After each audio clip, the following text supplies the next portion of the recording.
Good evening, everyone.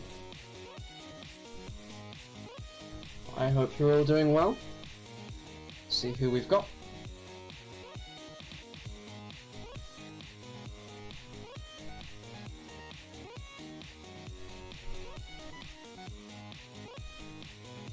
Who knows who's gonna join, right?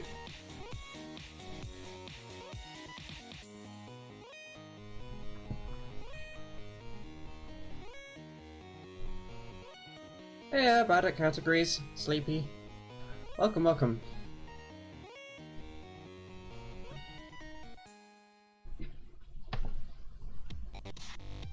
Just you and me at the moment, it seems.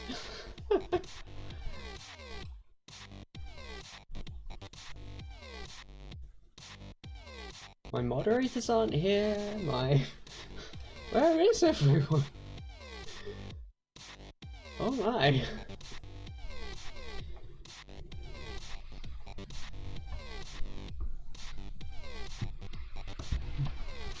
I mean, Steffi's moving, so she's given a free pass, but, like...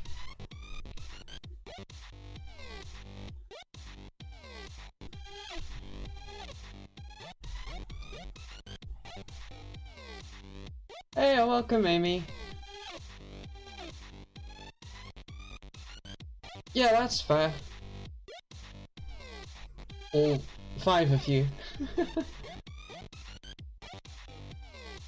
We're just waiting on people to kind of join at the moment before I get into the meat of this, because well, this is going to be a very meaty stream, hopefully.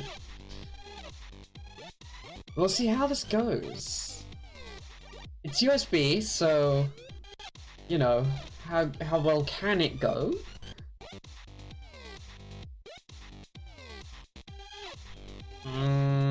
Oh, yes indeed. My chat box seems to have broken.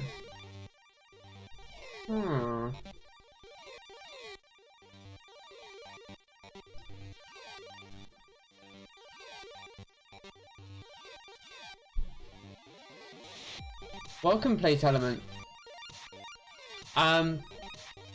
You know why my chat box has broken?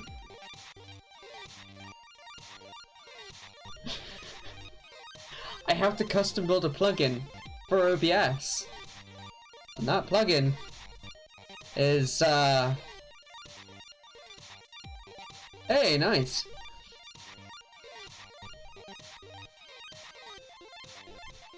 Yeah, my plugin for the overlays is currently broken because OBS updated today, and I didn't think about, oh yeah, and I then have to rebuild stuff.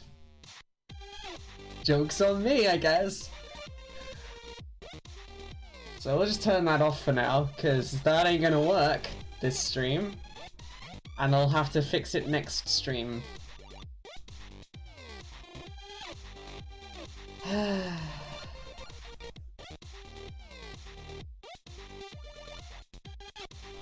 Great start already.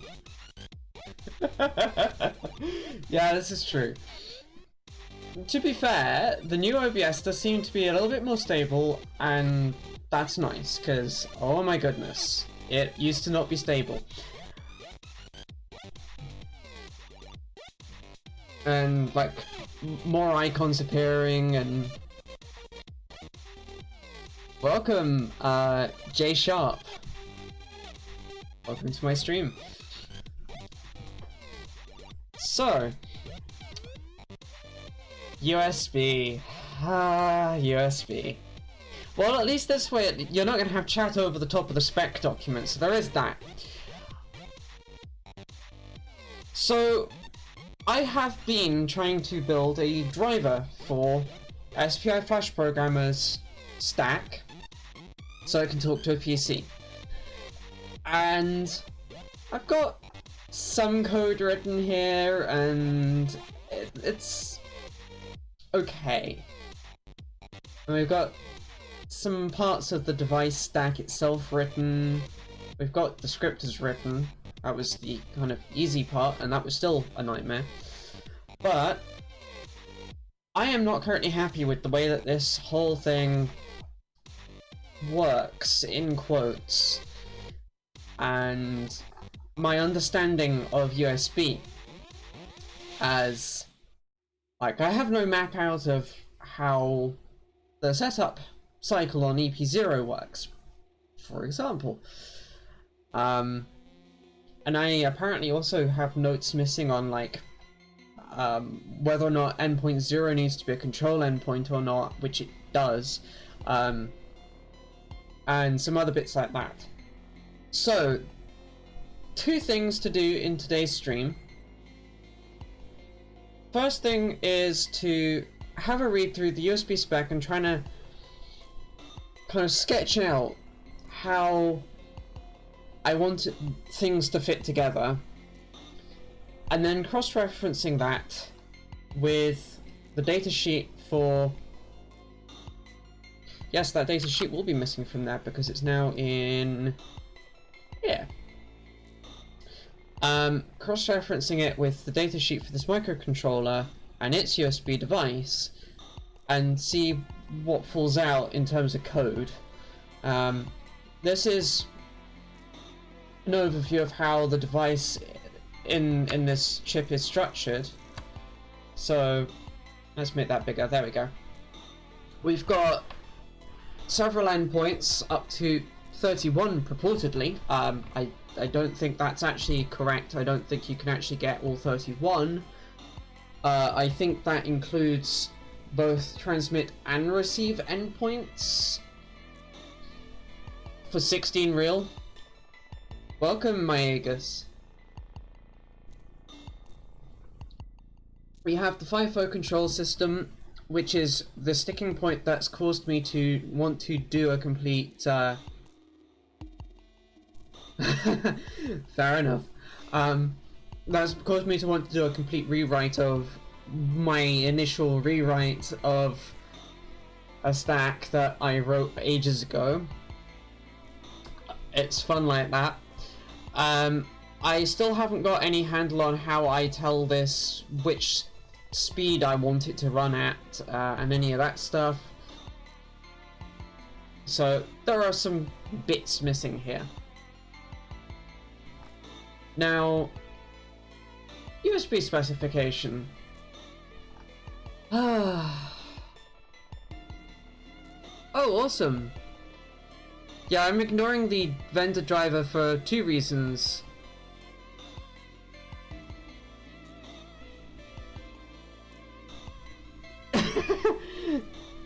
Well, you're very welcome, Myagus.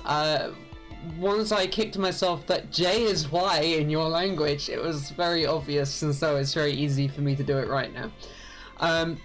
So I'm ignoring the TI driver for two reasons. One is it's full of security holes. I already took a look, and it's also really complicated. And the other reason is that it's an incompatibly licensed driver I cannot use with my free software stack. I'm using BSD3 clause, and TI clause that as a viral open source license, and that is expressly verboten according to their license. So we're doing our own, because yay.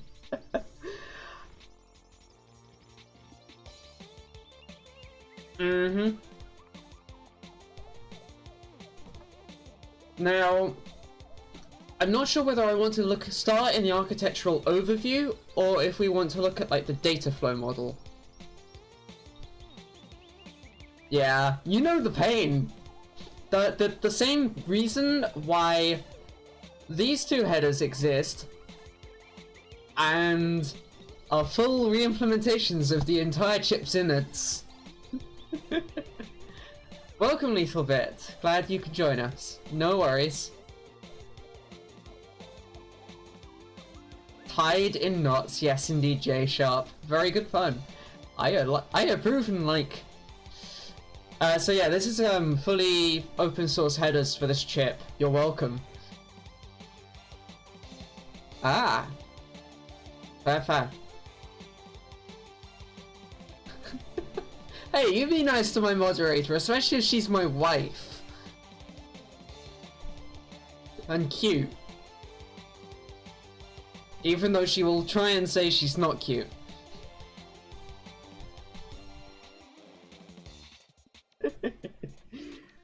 Wrong data sheet. Fuck. Too many bits open.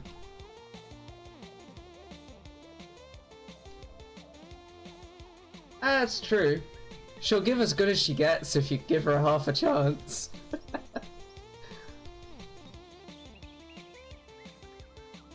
So my conundrum here at the very start is, do I dive into the architectural overview and try and figure out how they want like attachment and removal to work, noting I don't think I actually have to worry about that so much because I think that's all handled in hardware for me on this chip, and I just have to connect to the data lines. Versus, do I go into the data flow model and let's try and figure out the control endpoint, which is probably where I should start actually. What's chat's vote? Where do I go?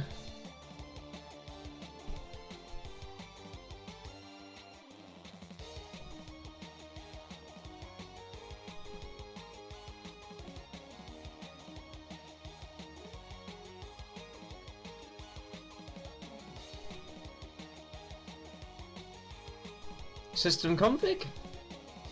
Or data flow?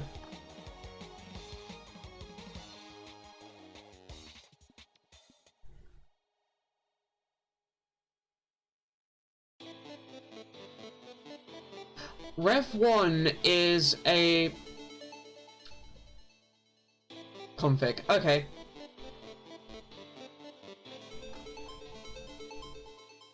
So the system config here. Page 19. Sorry, Mayegas, I will answer you in a second. There we go. Okay, we're on the right page. So Rev 1 was a prototype that I designed and built using the Tiva-C eval board for this chip that we're using, the launch pad. It was janky, but it worked, and it was mostly a software prototype. The PCB is actually the Rev 1 PCB, but to keep the versioning all in step, the software and the firmware and all of that, and the board share version number.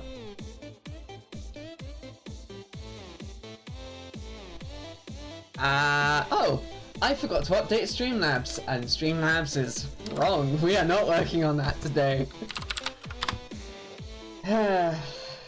Give me a second.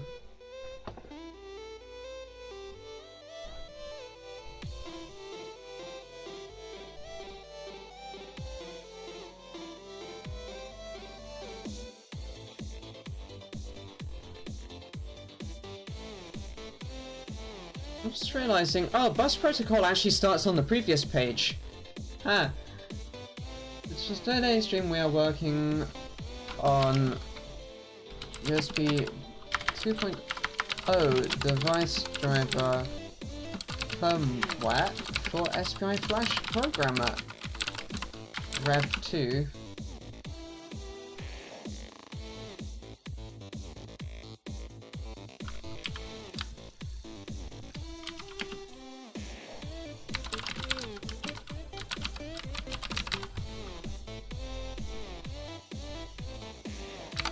Okay, that Streamlabs updated.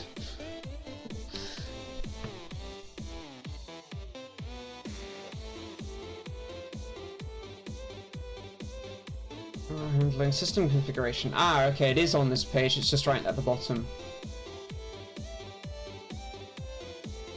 So, the first thing that springs up here, if I open my notes area on...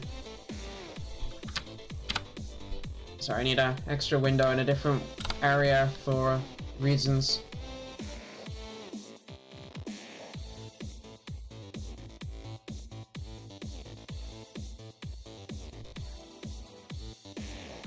There we go.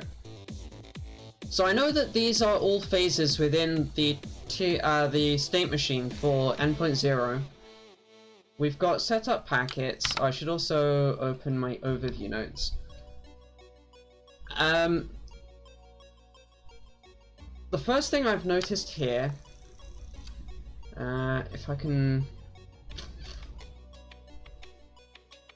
I get rid of this site? Oh yeah, there it is. Is that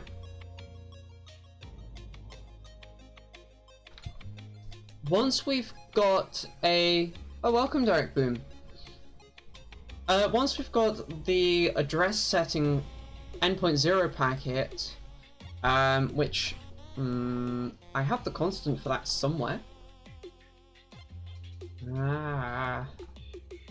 So many files. Types, descriptors, type. Probably it's in types. If I've had any sense to. No, it is not. It's. Here we go.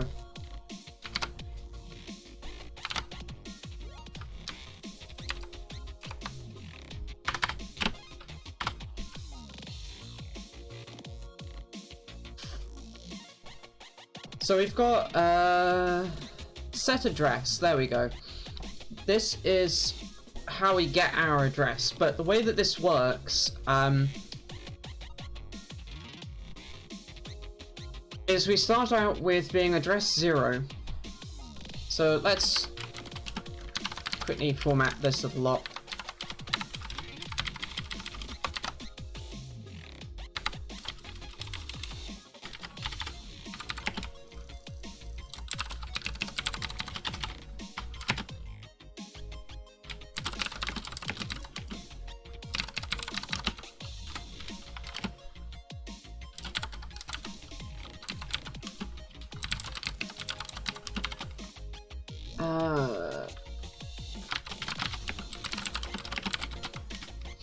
So we start out as address 0 and receive a welcome Steffi. Congratulations, seeing you're currently unpacking and all of that. You get a laugh at me trying to figure out how USB works. So, you know. We get a set address packet on EP0 as address 0. And then we have to, I already know this off the top of my head because I've already had some looking. Okay, that's fair. We have to enter into the status phase.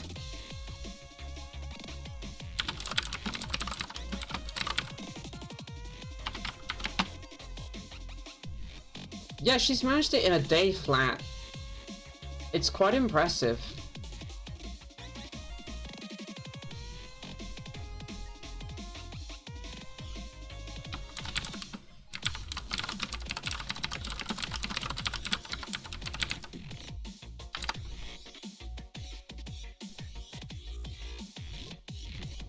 Fair. So yeah, the idea here is that says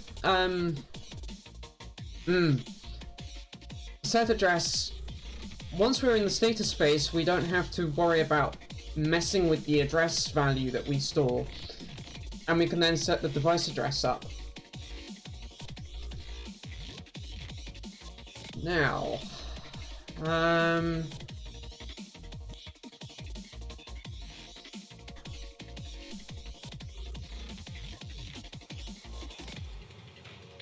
data flow types. We've got control transfers.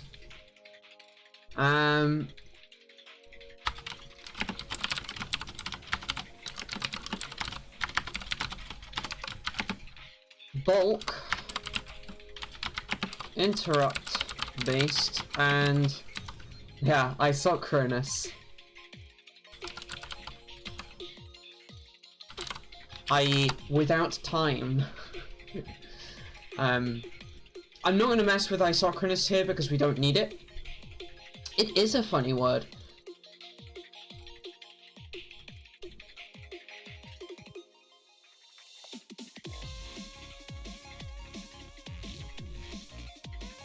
That's a good thing to know. Because it means we don't have to worry about missing packets or anything like that. That's all going to be handled in the control side of things, and we'll just get complete packets, and that'll be fine. I don't care about the other bits right now.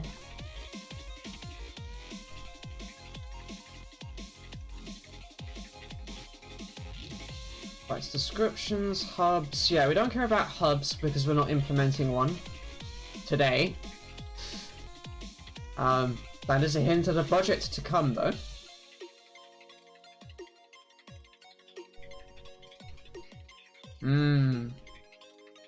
I mean, as if Adobe Reader was a good PDF reader, though, right? It's not. I wish there was a good PDF reader.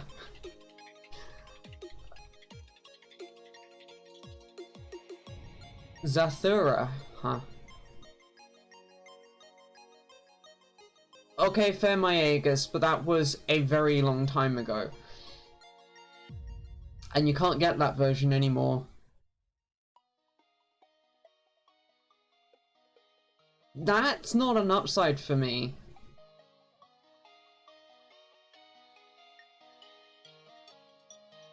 But fair. At least you're very out about that. Yeah. And yeah, the sitting down and the tired hits, I know that feels.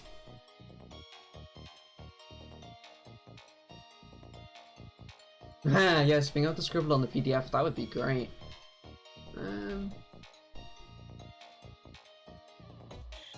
Yeah, I can't do that in this. That's a shame. Because otherwise I'd get my tablet out and yeah, we could scribble all over this and you see how bad my handwriting is. PDF's not that good. But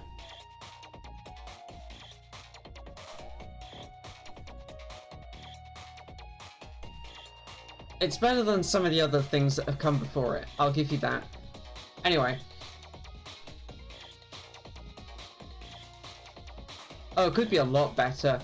Did you know that PDFs can have embedded scripts? Oh yeah. Oh, okay, now I've got to launch Krita just to be able to see that. Sorry, distractions, I know. Oh, that's adorable.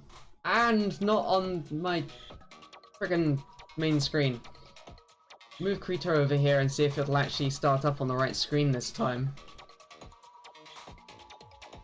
Nope. It's gonna start on the wrong screen.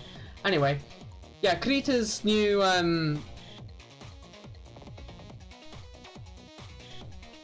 oh yeah, you can embed all kinds of shit inside of, I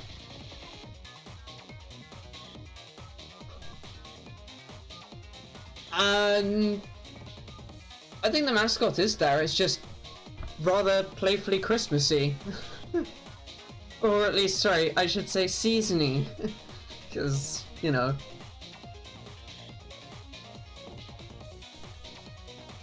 Actually a pagan holiday and all of that kind of stuff, if you weren't already aware.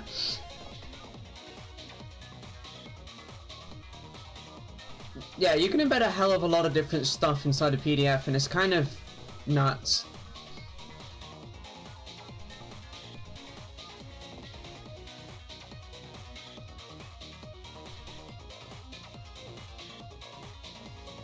We don't have to worry about the host controller. Data flow model. Okay. This is where things get a bit interesting.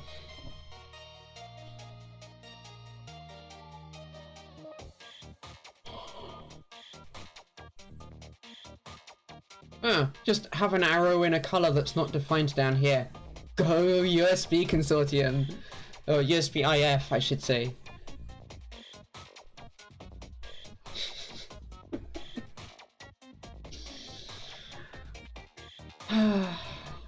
And I also just love how it assumes this hard layer line here and no, like, you're just a device with no kernel. Oh,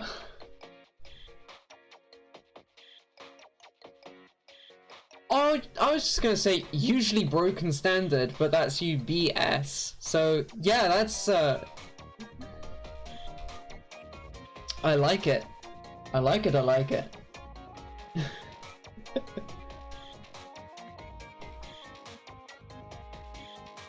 We don't care about the host for now.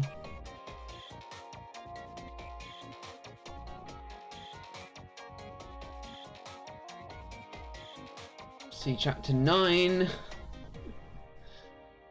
We don't care about topology because that's, you know, physical problems.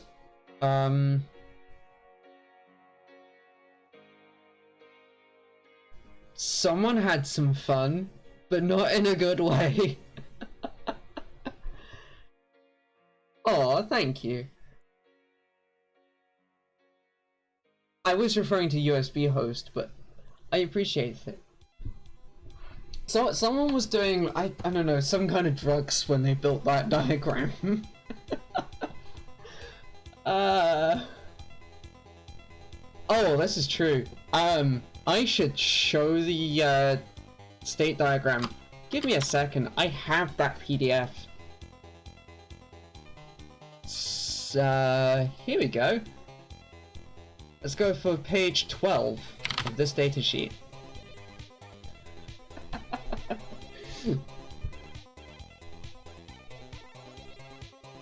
Yeah.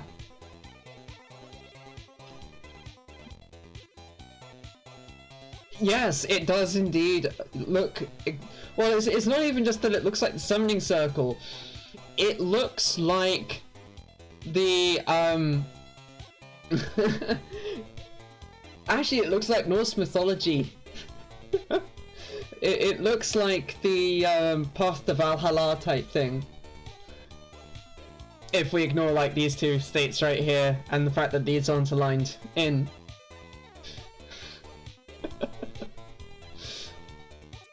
DDR is cursed. It's great. You have to have 3 copies of this datasheet open on 3 different pages just to be able to understand what this actually means. QDR? Oh god.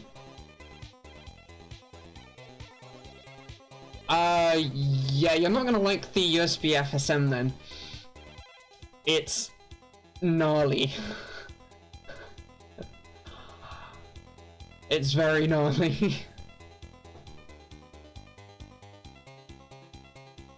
Hmm.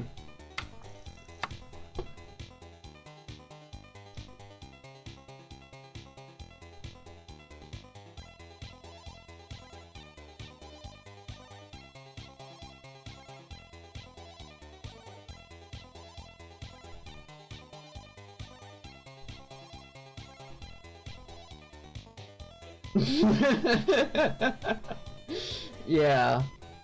Yeah. Device driver writers need a lot more in the way of grace and thanks than they ever get, because this specification is just hell. Oh, this diagram, yeah, yeah. Aw. I'm gonna lose my mind during this stream, I will warn you in advance, but for the entertainment, right?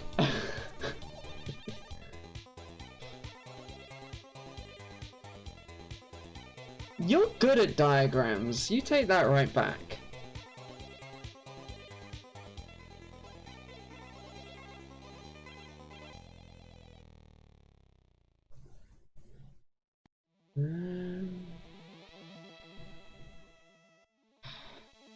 Yeah, because this is so descriptive. Endpoint 0 requirements. Hey! Okay.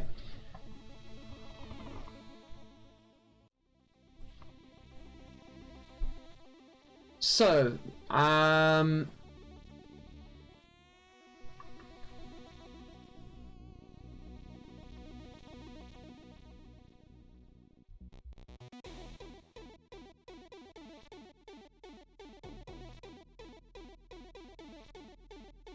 control transfers.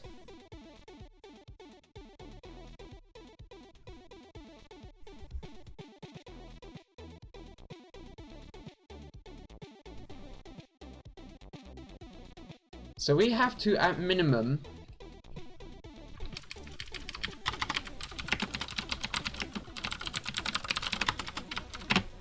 implement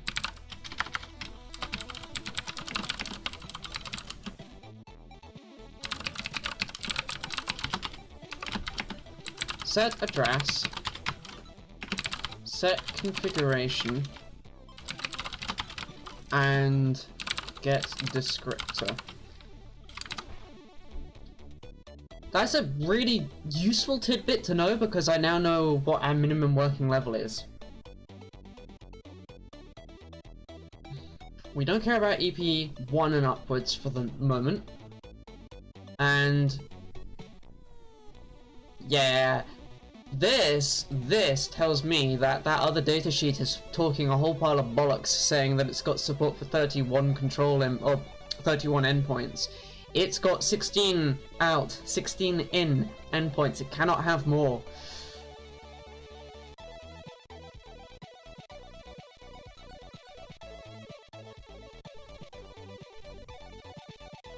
Pipes.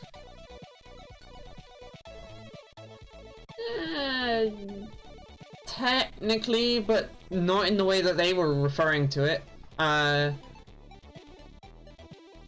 This block diagram is quite explicit in that it's saying that it's got transmit and receive endpoints, and there are 32 of them.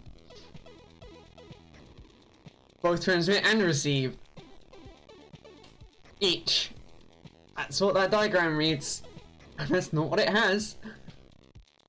It's EP0 to 15 transmit and receive. But, you know, whatever. It's TI, what do I expect?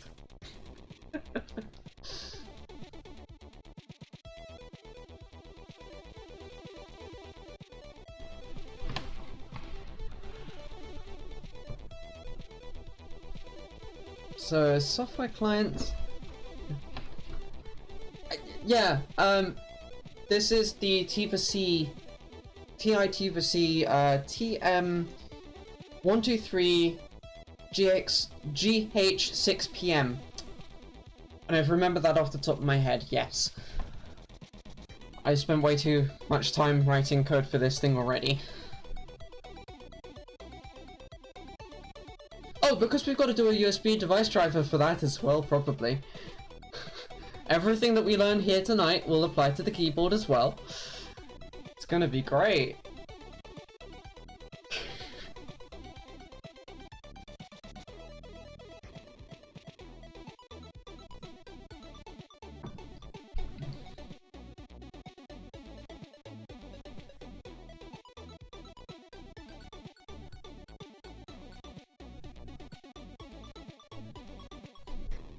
So there are IRPs, IO request packets.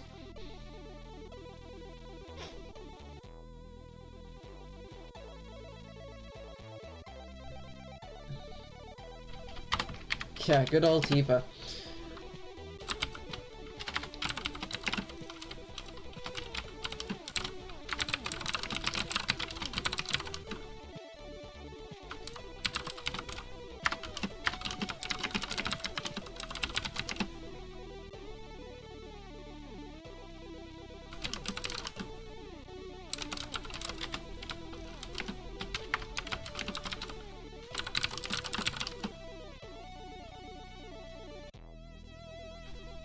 There are some good ARM chips out there, yes.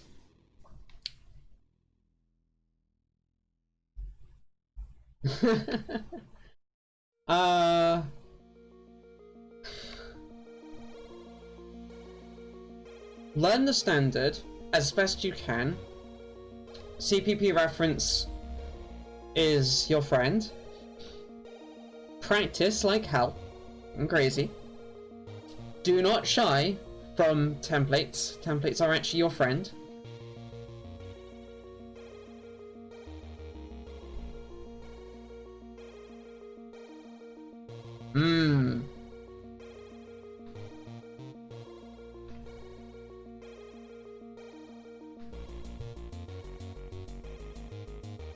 Yeah, thank you, Aki, for linking CPP reference, because it's a very, very good reference for the standard and all of the STL stuff.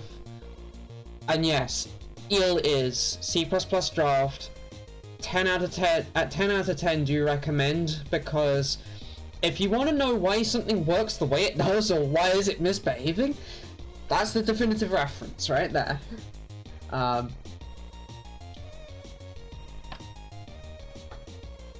I also recommend ignoring the operators new and delete, ignoring the C runtime, and you'll be much better off for that, because then you'll be using smart pointers, etc.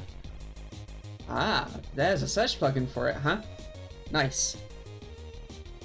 Yeah, so I recommend those resources, lots of practice. Start on something simple and play. You'll get there eventually. It just takes time and a lot of practice. And don't be afraid to ask questions. Questions are good. There are no stupid ones. The only stupid ones are the ones you don't ask.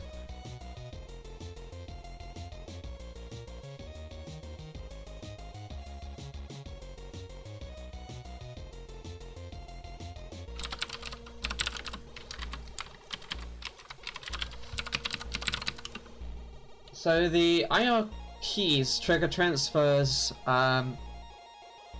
with the device hardware.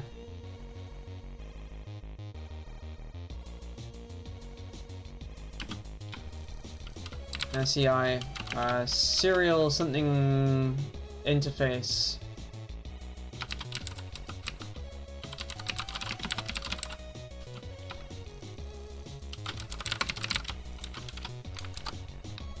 I know it's called the SEI, I don't recall what SEI stands for, and it is a specification term, which is quite nice.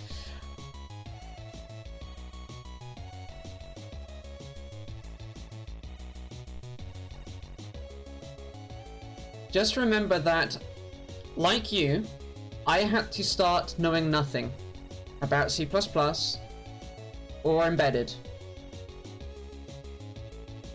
Everything's possible if you put your mind to it and learn. And you're open to trying stuff out, finding you're wrong, trying again, getting it right.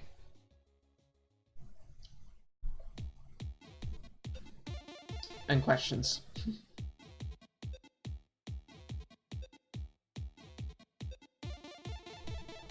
This is true, but if you don't start by going, okay, I'm going to design my own board, then I definitely think that it's less onerous.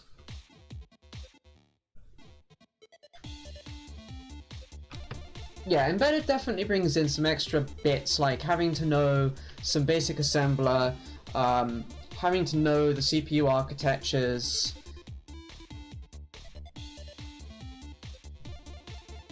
Basic working understanding of electronics is always very helpful in embedded, even if you aren't making your own.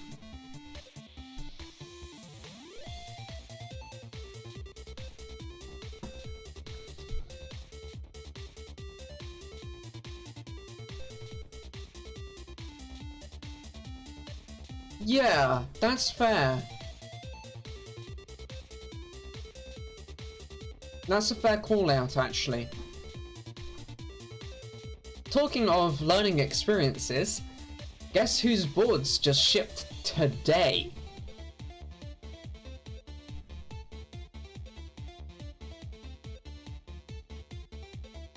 We are currently, in fact, en route to carrier. Welcome, Obliterous.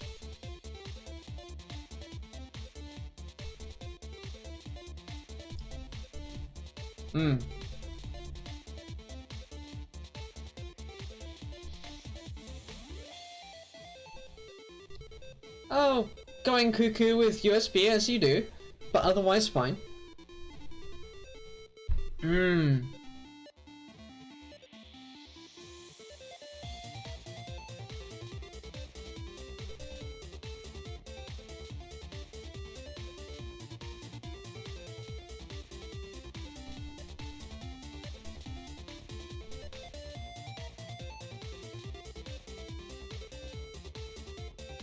Oh, ouch. That possibly means you've had a stall condition happen to be able to make those drivers blow. That's not fun or good. Yikes.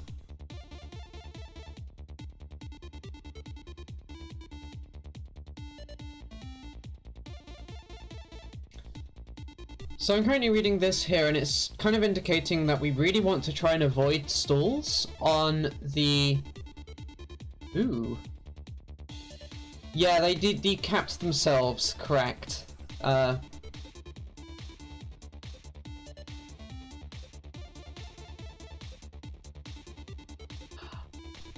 Oh, I tell you what would have happened there, Steffi. The gates were still charged. And so when power was restored, full over current condition of being at 0 speed on the drum, apply power, just thump, gone. That'll be how that happened. Yeah, insta-short, boom goes the packages. Which is kind of gnarly.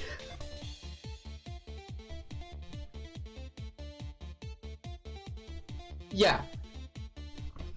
Yeah, so the gate... The triacs can survive that kind of abuse. The gate drivers can't. If the gate drivers are stuck on, because power was de-applied and then reapplied at a different part of the sine wave, and they're still charged. Oops.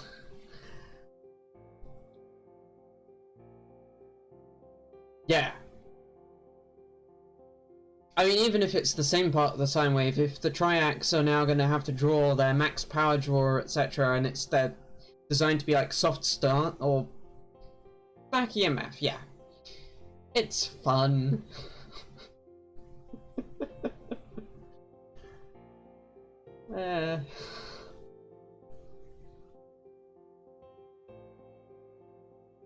Ooh, fun. Active rectifiers, huh?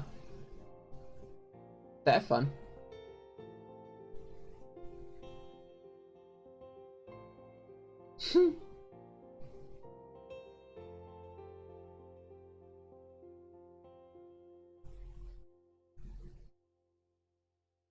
Ooh. Let me have a see if that's in repo.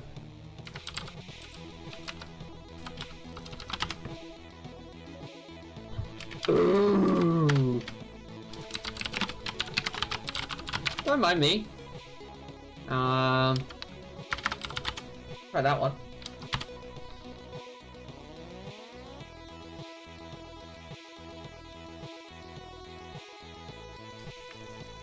Nice. Anyway, I'm getting very, very distracted here from the spec.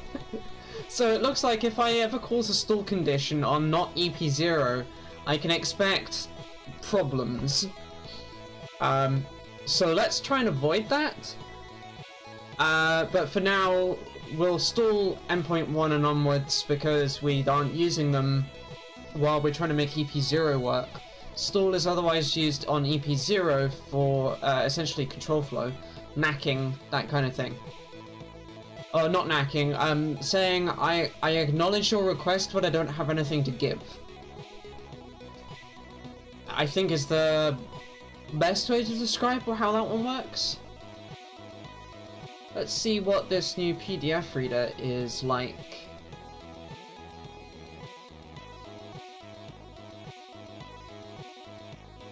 Ooh. Yeah, basically. Ooh.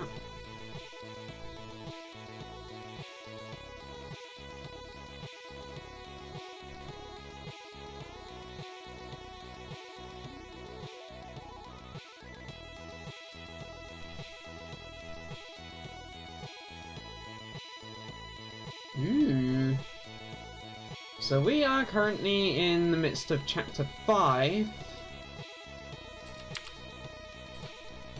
it's not the fastest redrawing. I wonder if that's because of, like, some configuration item I can change.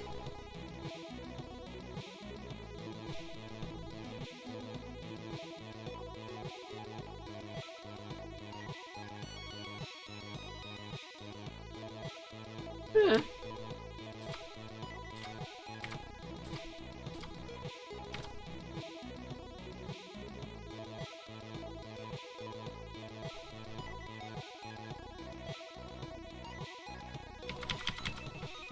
Oof.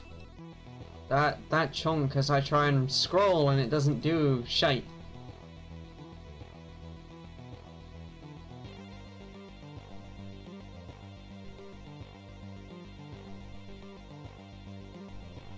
There we go. Now it's doing the right thing. Ah, awesome. Okay, if I need to make notes on the PDF itself, I will get my tablet out and we'll use this. This is good.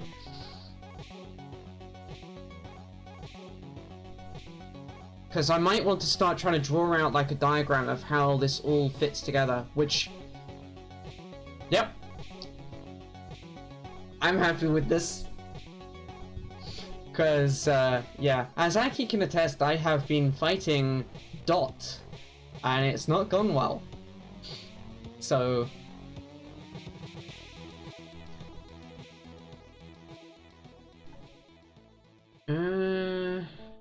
if we're busy, we respond with a knack.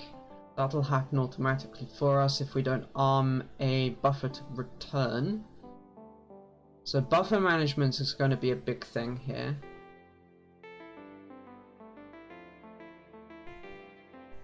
Kinda don't have to worry about frames and microframes.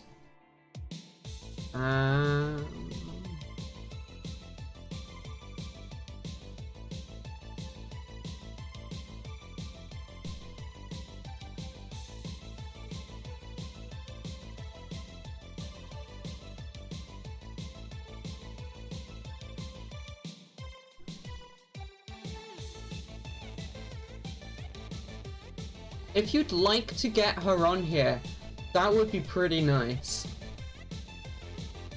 The other one I'd like, the other person I'd like to have on my stream would actually be Kate Temkin, because that woman knows stuff, and I'm kind of a little jelly of how well she knows the specification, and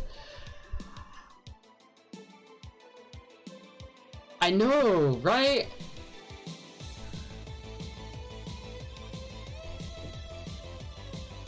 Kate is a maze, yes. Really lovely person.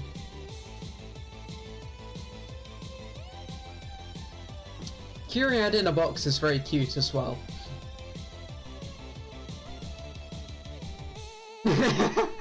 Yeah. And this isn't a bad thing in any sense.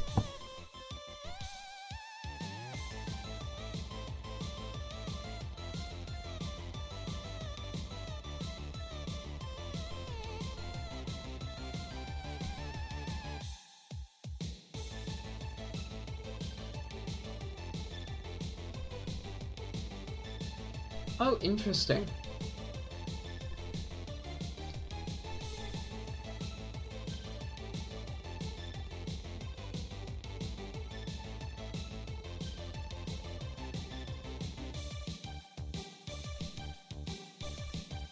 So we have to support from 8 to 64-byte transfers. We must always use max packet size for payloads.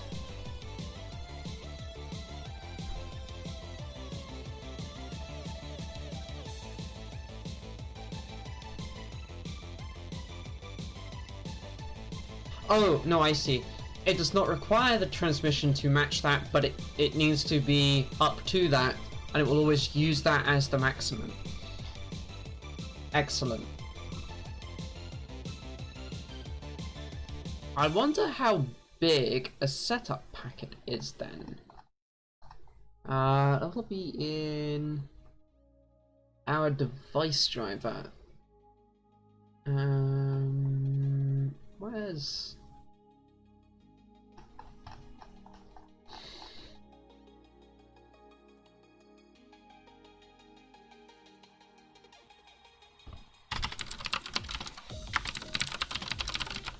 No, brown bracket, not the other one.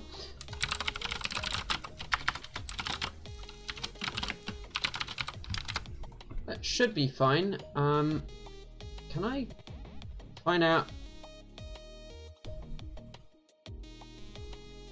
No, I don't want the changes. I want to actually see what that value is.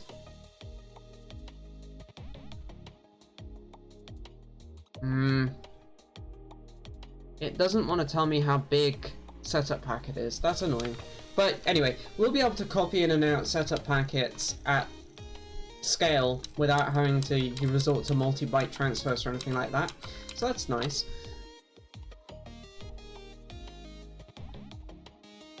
I'm trying to remember where the entry to this is. I think it's this one down here.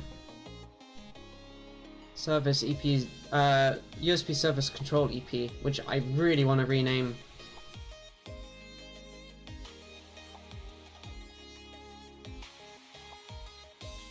So, okay, let's have a quick look in this datasheet then at how endpoint 0 controls work.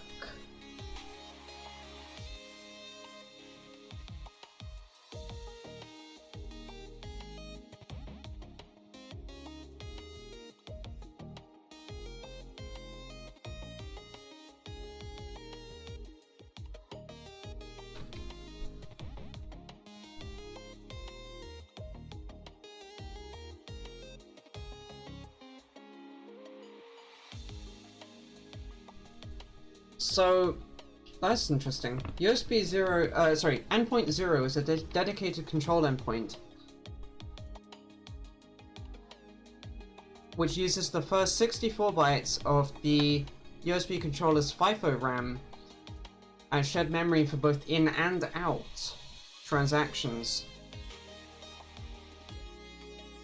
That kind of suggests that we do not want double buffered for EP0, and that we want to use a FIFO size of 32 so that we can configure the in endpoint to use the low half of that area and the out endpoint to use the high half, unless I can have them one following the next.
The sizes of the FIFOs for the 7 configurable in endpoints is configured by that register.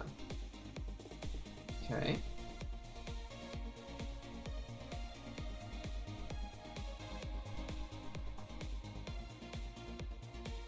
It's going to be the similar thing but for the RX FIFO address.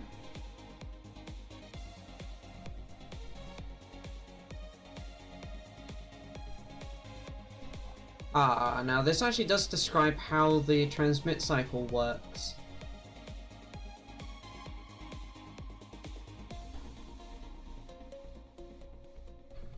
So, I guess I better actually write some commentary on this.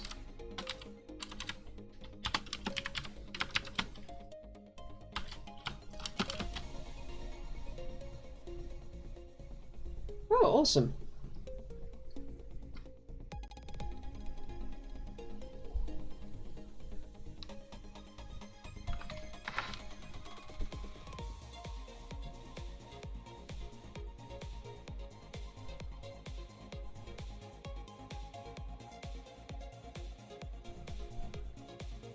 So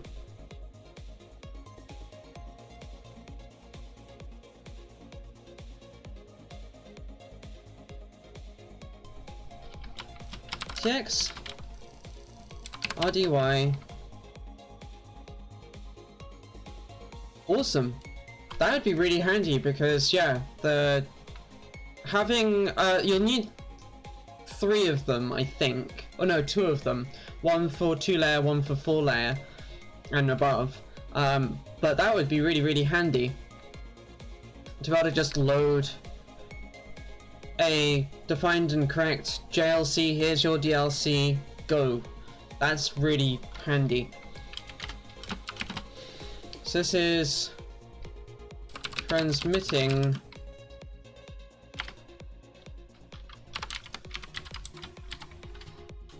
packets. Write data to endpoint TX-FIFO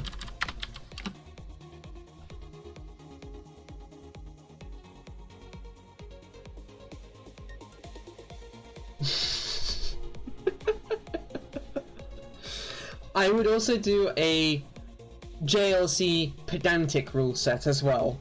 Just saying, but fair.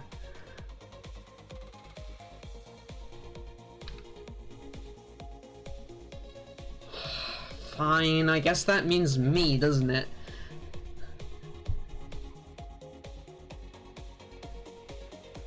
Anyway, write data to endpoint TX-FIFO register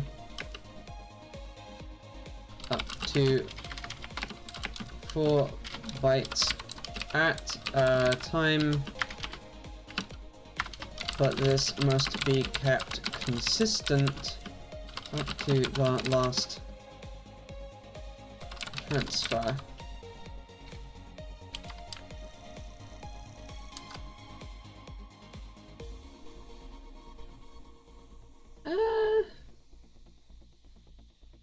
Fair, I guess. That can be a bit risky, but fair, I guess.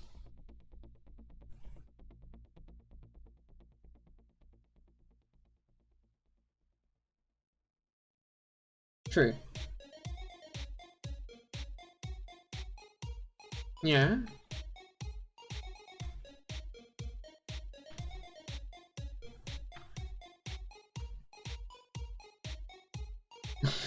I just spotted Aki's joke. That's funny. Oh no! Why does Fruitco Clang just have to suck? Well, I guess you're going to extend the shim layer then that I wrote.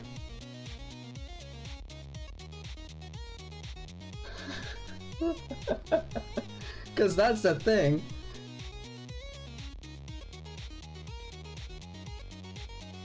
Anyway,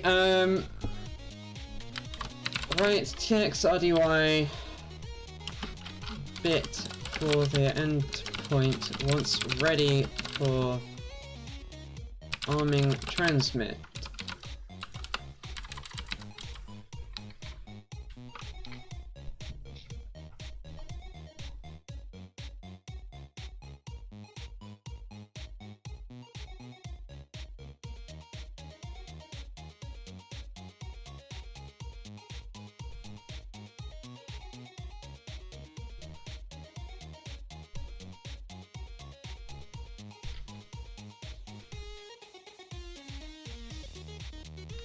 Yeah, that's fair enough, I guess.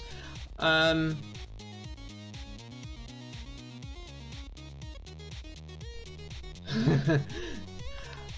seem to recall pthread under Fruitco OS is a little weird to link to, so if you want to adjust crunch make so that it knows about how to correctly link it, then you're very welcome to give it Unixy patches that make it work with Fruitco OS. That would be very good to have, I guess. Oh, no, not even I guess. I know it would be a good thing to have.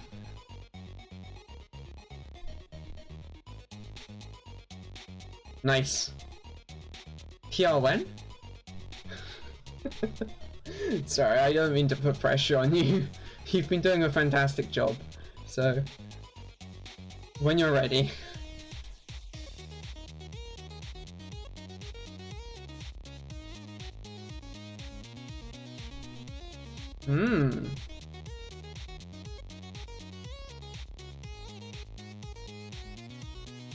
Oof.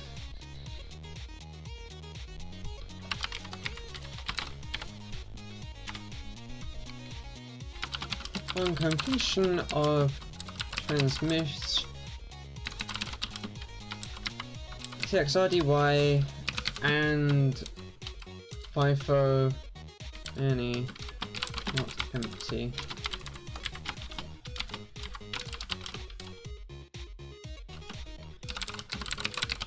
Get cleared.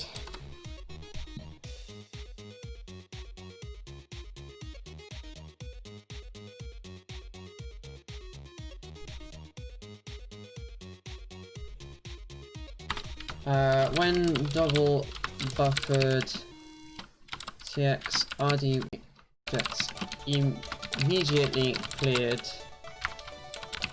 when the second buffer is also free.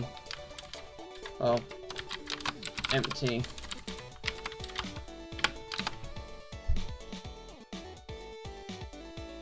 Ouch.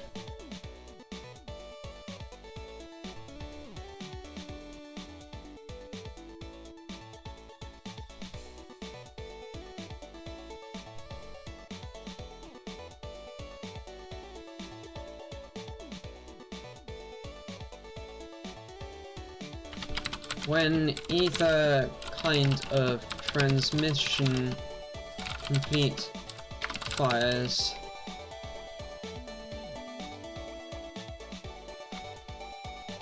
and a TX interrupt is triggered,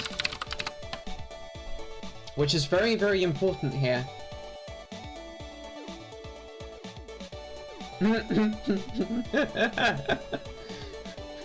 What was it, Aki, we were mentioning earlier about Steffi being a potentially good flatmate? I mean, what?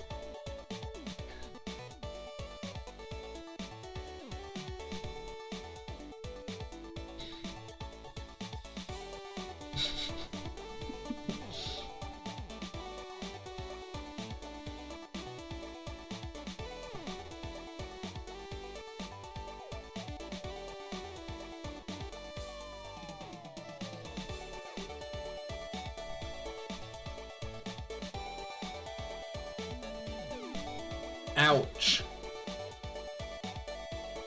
That's 6 years old.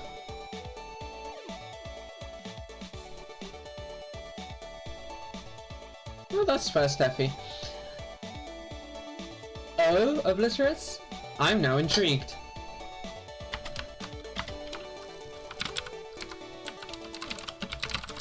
I need to find out how receiving works, because this is the one that's really had me stumped. And then we can start chewing into the stack and figuring out how we want it to work. And I might actually still break out Krita just to draw how I think it should work. I will refer back to my notes then. In fact, give me a second to grab my tablet and we'll actually do exactly that. This will be fun.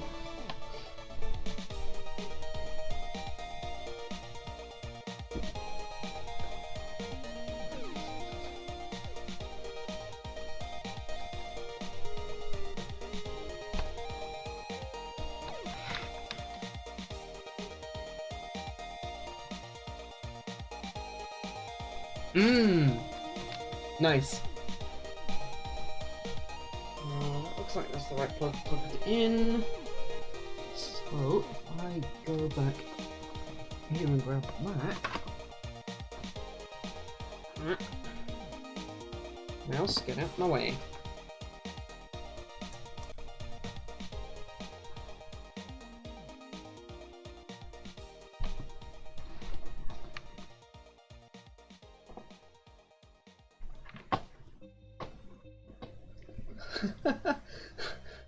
Yeah, let's not have to have you in a closet. That would suck. I wouldn't let that happen.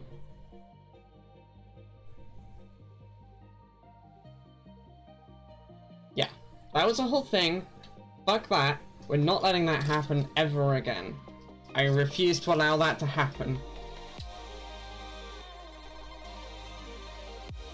Yeah, it did. I need to quickly reconfigure one thing. Oh, very limited heating, yeah. Is it that terminal? It is now. Hey, excellent. There's my tablet configured. Let's have Krita open, and we'll actually start drawing. Because I might as well try and draw this as a state machine so we can kind of get an idea of how the interrupts have to work. Oh yeah, Aki's had a rough time in the past. It's a thing.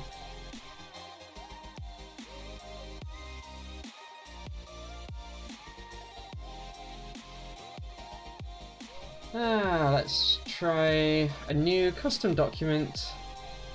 Yeah, that'll do nicely.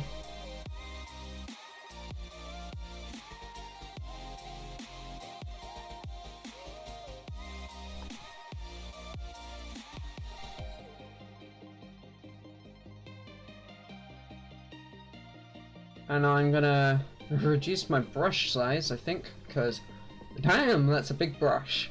Yeah, let's reduce that down to like 10, 7, 5 pixels. There we go. And we'll save this as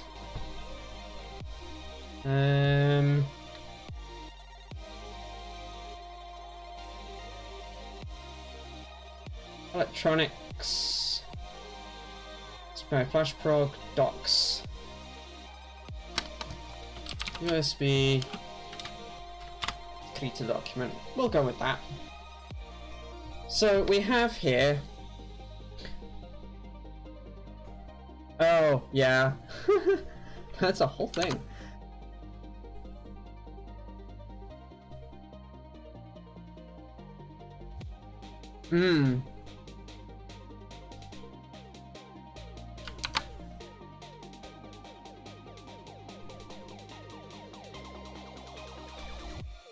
So you've got transmit,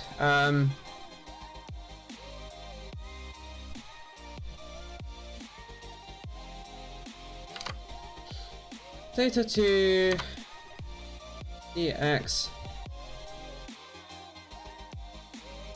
FIFO.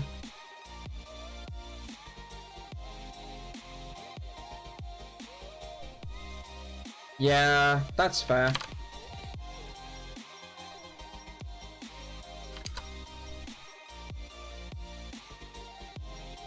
Oh.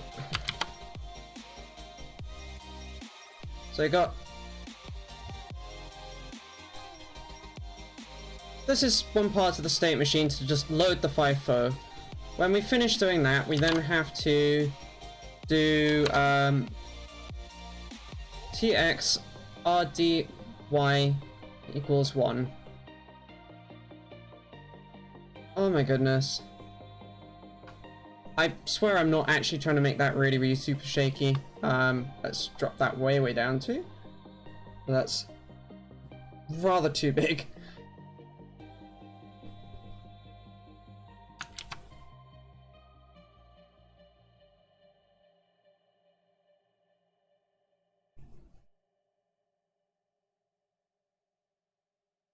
I think we're not going to talk more about her backstory, okay?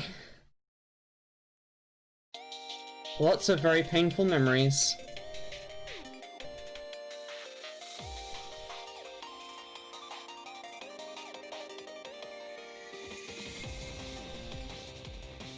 Oh yeah, this is very true. Ah, so close. This is my dyspraxia causing me problems right now.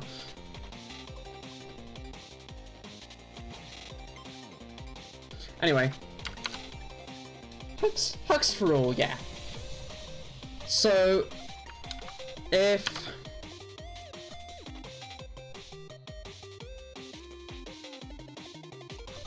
Hey, welcome, Eston!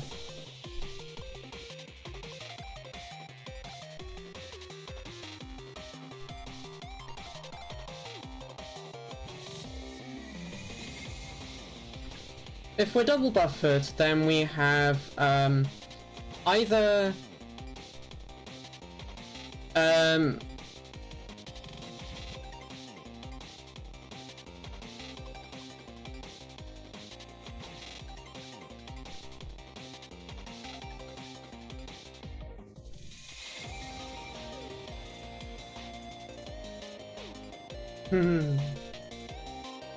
oh no, that brings back memories.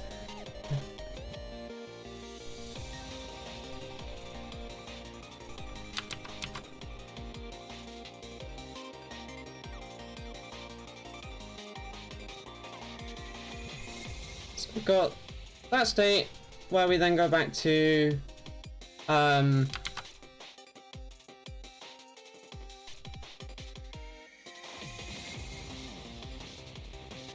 oh my goodness. There we go.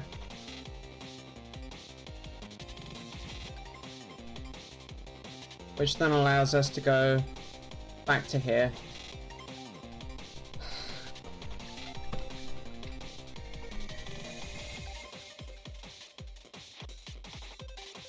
I am making diagrams because my head's already starting to hurt, because fuck.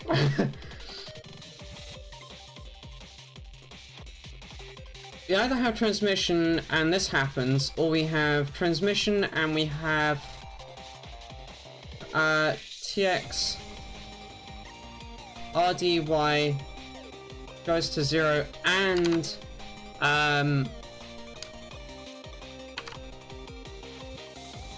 FIFO NE also gets cleared.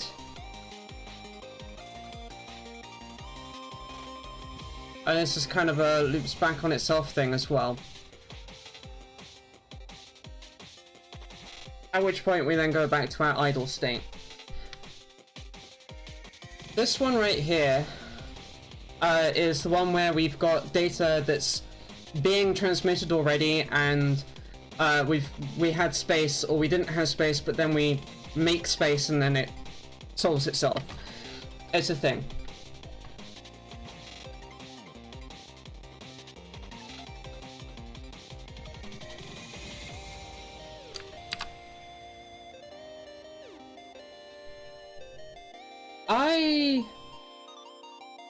Yeah, I don't know the eels in the fridge one, unfortunately.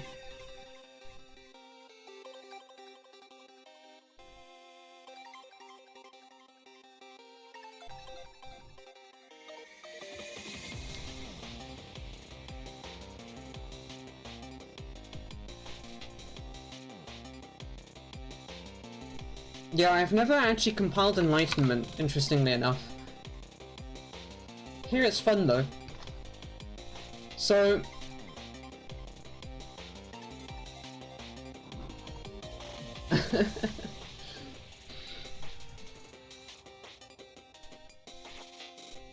Indeed. You would be very, very welcome there. So, when we are in receive mode, we...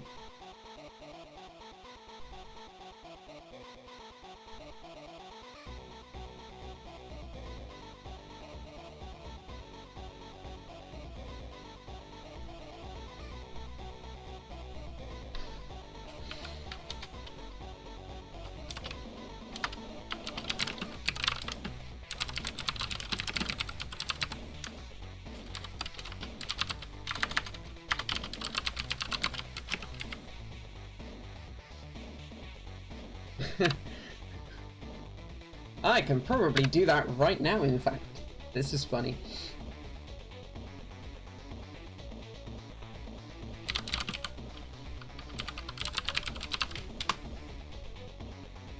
There you go. Ping.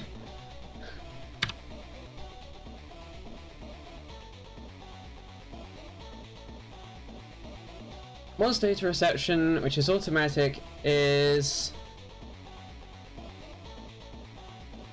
complete, the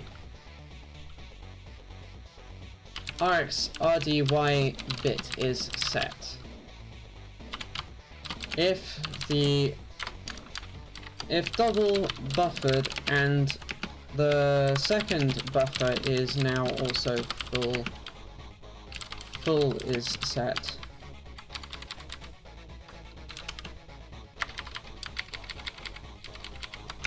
Or if single buffered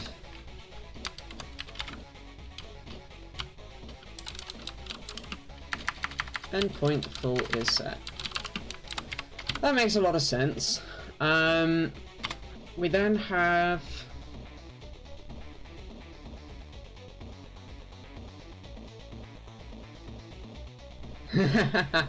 yeah, I'm still mad for you about the fact that you couldn't get your actual username on Twitch, cause eek.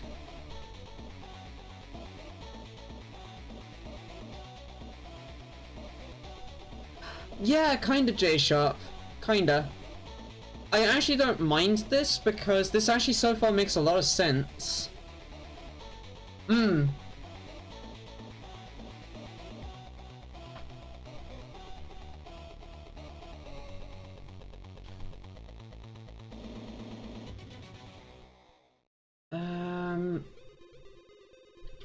Read data. Wow.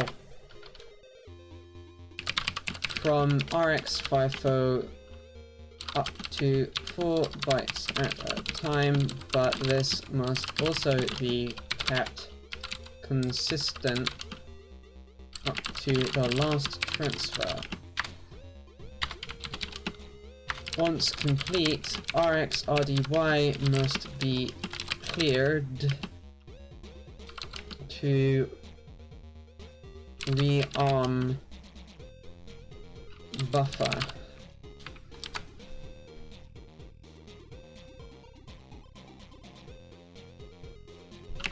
This also generates ACK.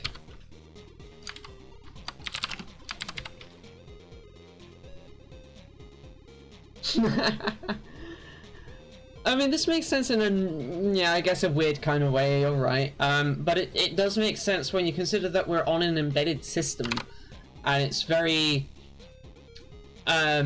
resource constrained. I think, yeah, about that'll do.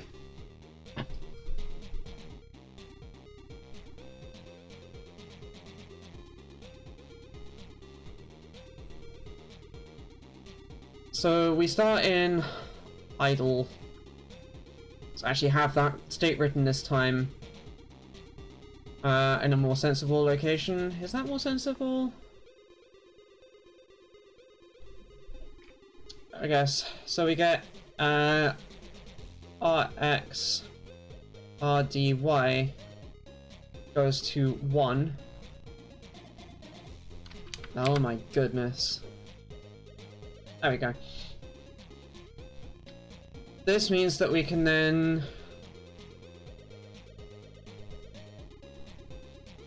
oh, this is me trying hard. RX FIFO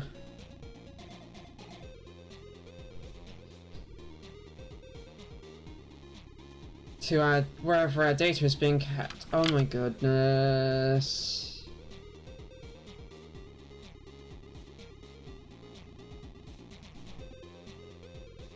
The graphics tablets are nice. I like graphics tablets. Once we've completed this little back and forth, we'll put the arrows out here actually so they're a little easier to see. We then have Rx, R, D, Y set back to 0.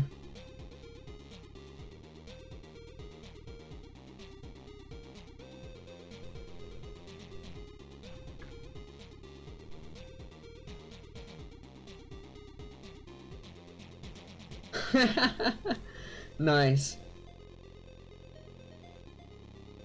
Yeah, I really enjoy this tablet, and Aki knows that while it doesn't get heavy usage, it gets regular usage, which is nice because it's not a cheap tablet and it is very nice.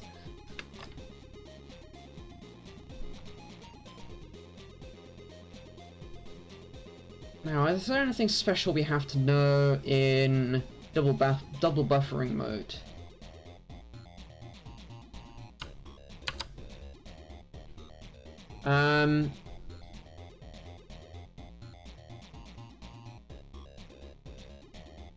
So this is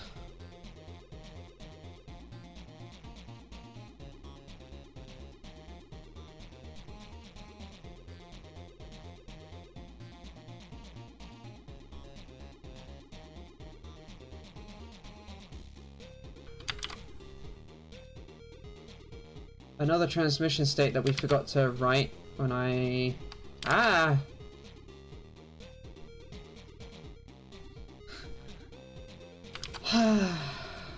Let's try drawing it that way around. Hey, that's a bit better.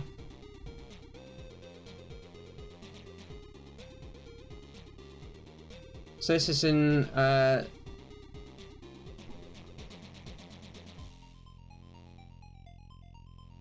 single buffered mode.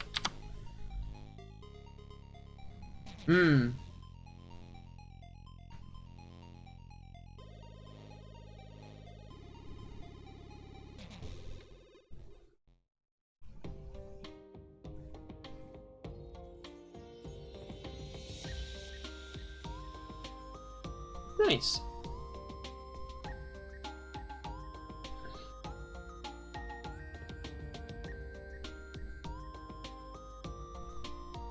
Good to hear, Aston. Breakfast is good.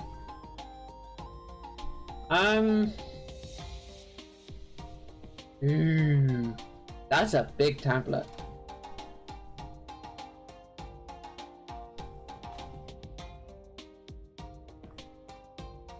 I'm just trying to work out right now, how do I want to represent that there are two slightly different paths depending on single or double buffering?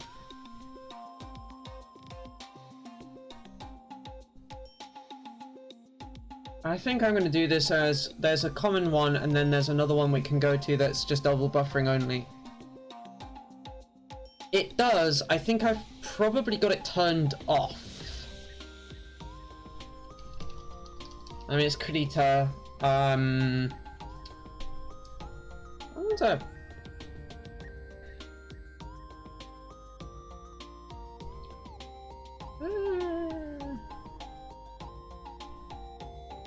Yeah, so.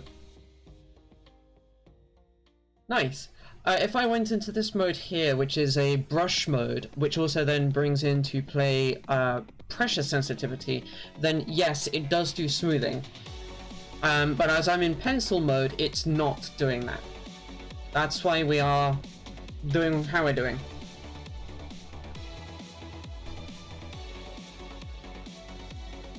I probably could enable handwriting recognition too, I've just not bothered to do so here. So, yeah, we've got two states here that can happen as a result of this. One is...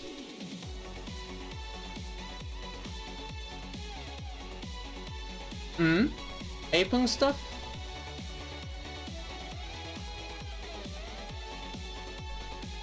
Welcome, Nas, by the way.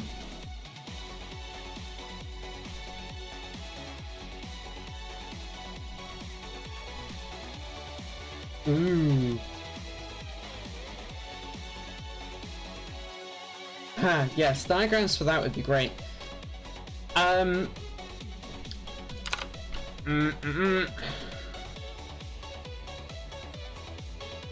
Alpha. Moderators, would you like to do the honors, please? Thank you.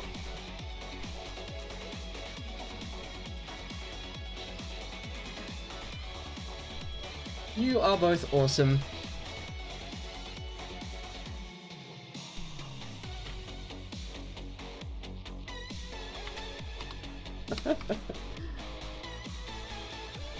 It's all good.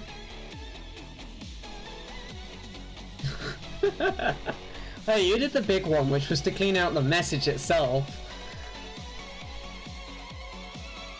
I'm amazed I'm still getting those. Like, what? But, okay.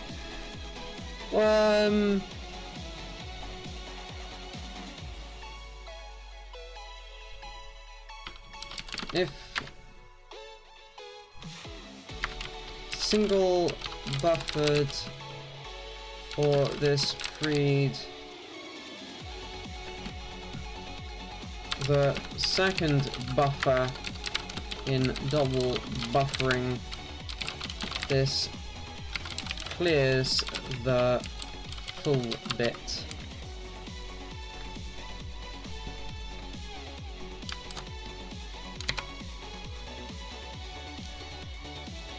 Yeah.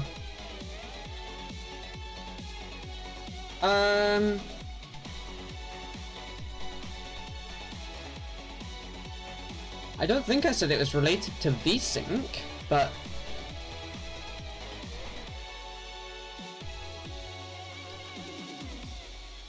I was mentioning to I know what you're referring to, by the way. I think you're getting a little bit confused between this, which is SPIFlashProgrammer stuff, where I'm trying to do the diagrams at the moment for how packet reception and transmission work, so I can try and basically figure out how to write the firmware. Versus me chatting with Natalie about an embedded version of Apeng which can do scan line at a time decoding.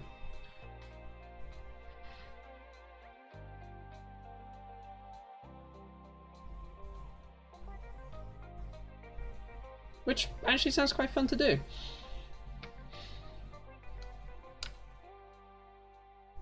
I'm just trying to work out how I draw out this part of the diagram.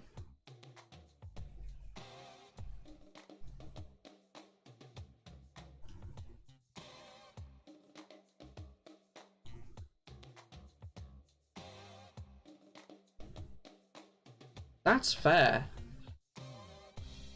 So there's a branch here which is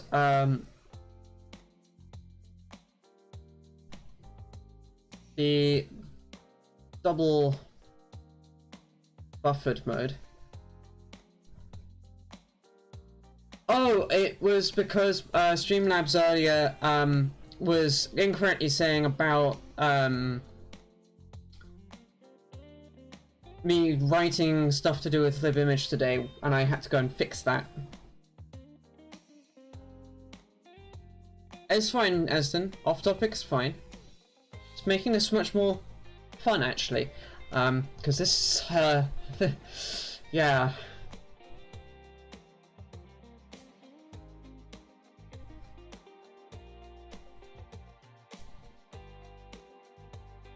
So I think that kind of describes the reception state machine. It's smaller than the transmission one because there's a little less going on. There's yeah,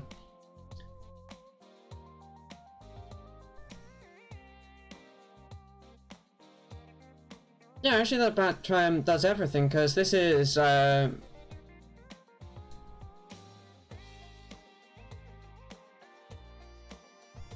send, and then this is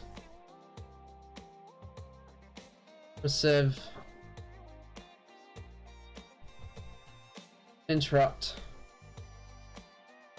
and this is an interrupt right here as well. So we've got two interrupts that fire.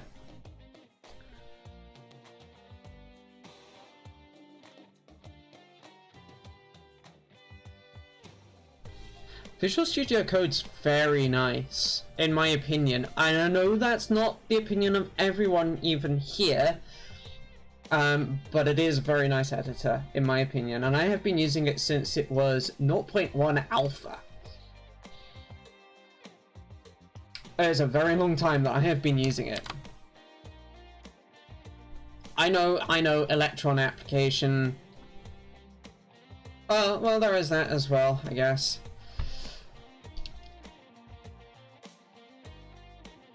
Yeah, I'm happy with this. This gets me a basis for how to do the reception and transmission loops, which is important.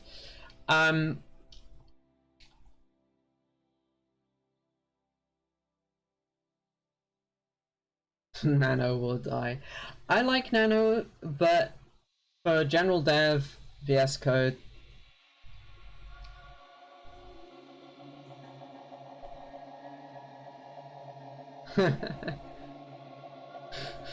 So what you're really saying is you like Emacs, but you don't like that it's an operating system.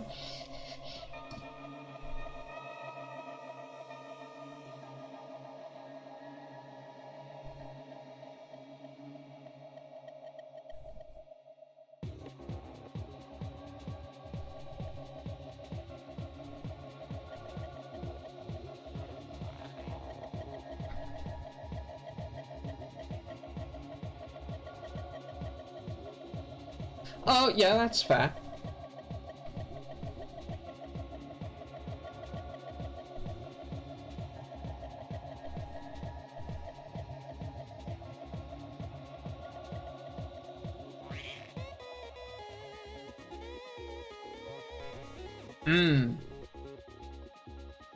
Can't say I'm that hot on Emacs. I've never actually used it, and it just seems very complicated.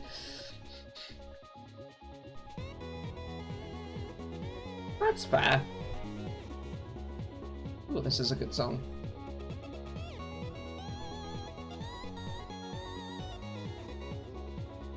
Pixelated Journey.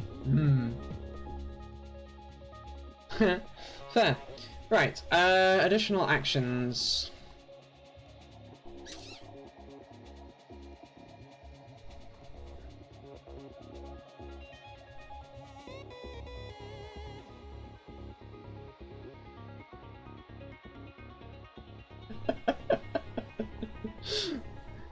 Hey, Lethal Aki, it's okay. You can be stuck on Sublime Text and Vim and be happy. That's absolutely fine. It's what works for you.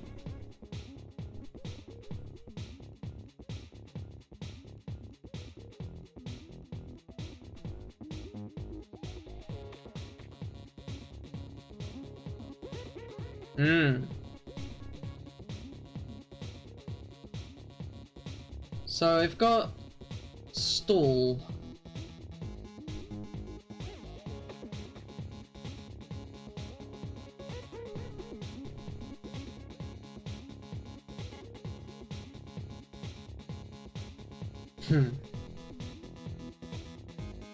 I'm now intrigued as to which XKCD has just been linked.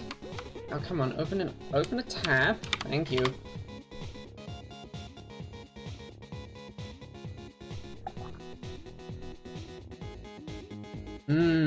Ocular is eh.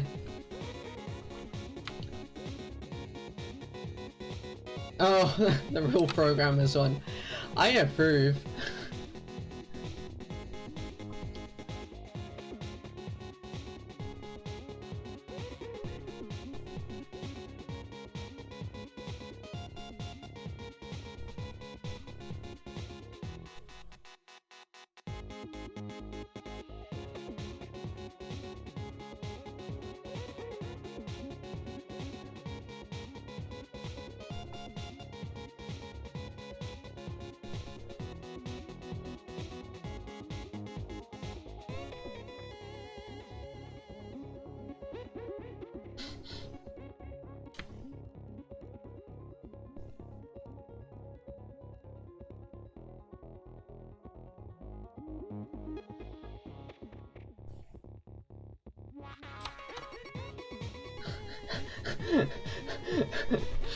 Thank you, Aki. That's a good one too.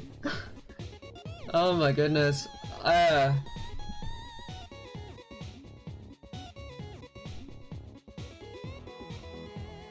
I mean, to be fair, IntelliSense is doing a hell of a lot, my Aegis. So, that it takes even 10 seconds versus what it used to take is still impressively low. Like, it's fast for what it's doing. I've noticed, Steffi, that, yeah, you don't tend to like IDEs. I've found that having an IDE, particularly for the back referencing thing, is particularly handy. It actually helps speed things up a bit. It's not so much me crutching on it, but...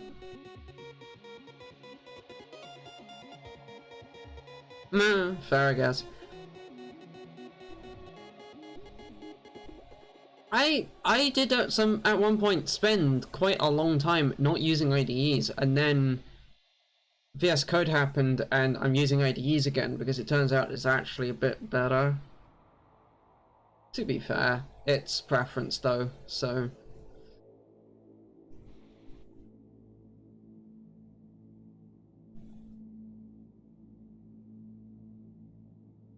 Fair.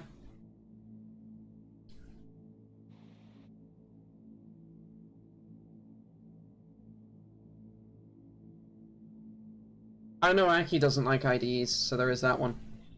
I mean, even if there's not a language server, it can do basic back referencing regardless, usually. So, that's helpful. Yeah, Atom can go and burn in the hell that it created. Ah.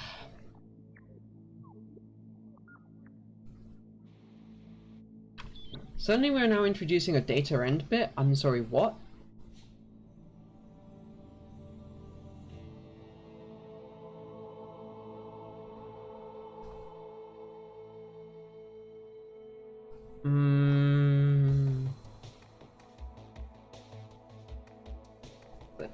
This TI datasheet can be a bit frustrating at times. Suddenly, oh, there's a new thing you have to worry about, and it's not actually described yet, or at all.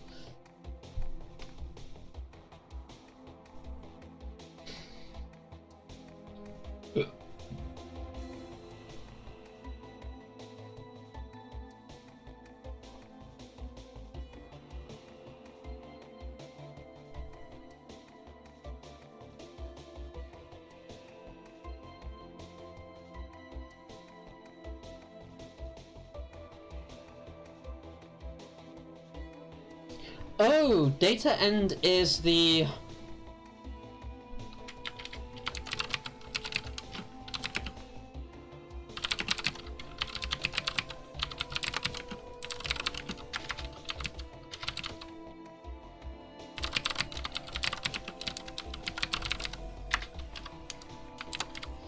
Right, okay, I now get what data end is. It's an indicator for the start of the status phase, end of the data phase.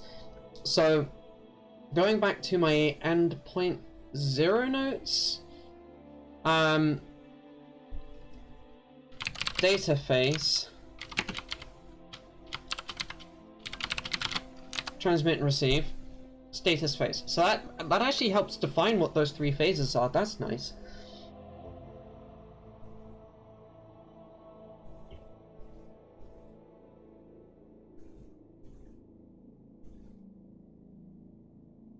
So let's quickly try and draw out, that's the wrong one. Let's quickly try and draw out what the setup stuff does, how it works. Yeah, writing your own IDE is, let's not do that. That takes a lot of time. Nope.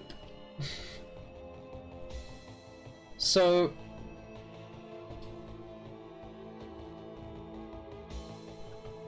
this is for endpoint 0. We have the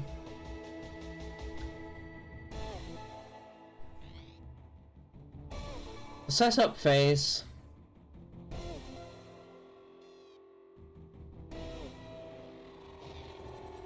We then have on This is a receive here that happens. Oh, my first programming language. Now this is going to make me very much get dated. My first programming language was BBC Basic on a RISC-OS desktop using the editor Zap.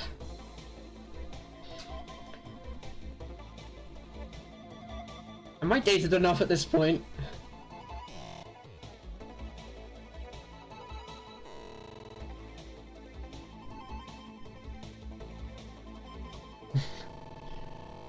We start somewhere, it's fair enough.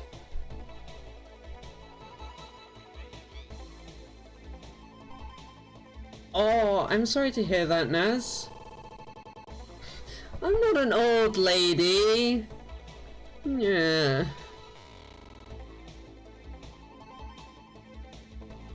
That's fair, Eston. To be fair, you know, we kind of all started when we're like 7.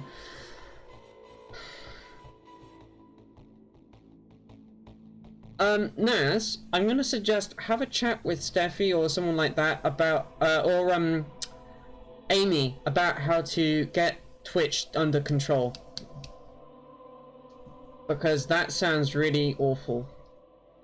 Steffi or Amy, if you've got any advice you can send Naz's direction on Fedi, please do. I thought you were having to do hacks at one point to make it usable. In that case, it's Amy who had to do the hacks to make it usable. Well, usable-ish. Firefox aside. Which wasn't actually Firefox's fault. So, if we have a setup receive here, we can either go into this thing called the data phase. That is really awfully written. I'm sorry.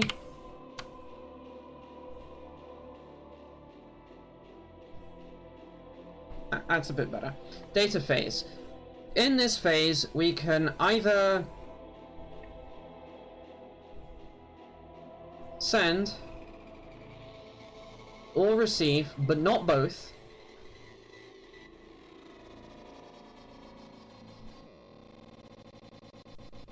And this is very much a in a loop thing. So we'll just quickly... I messed up.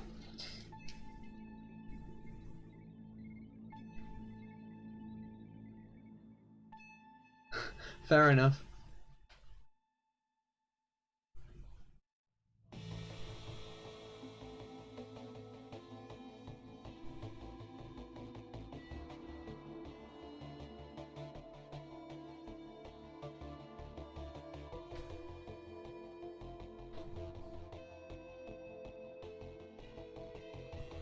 Once we've got out of the data phase, we then go into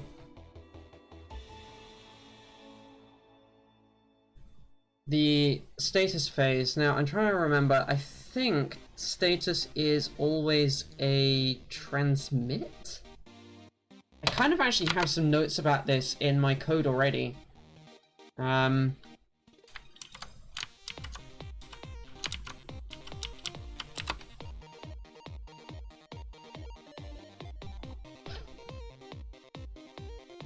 That's the status phase for that.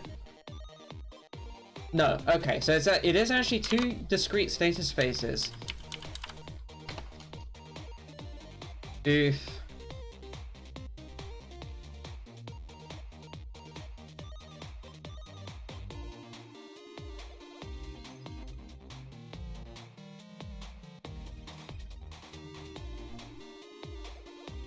Take care, Eston.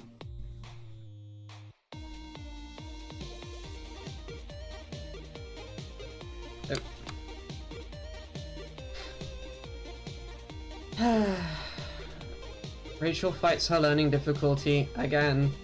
There we go.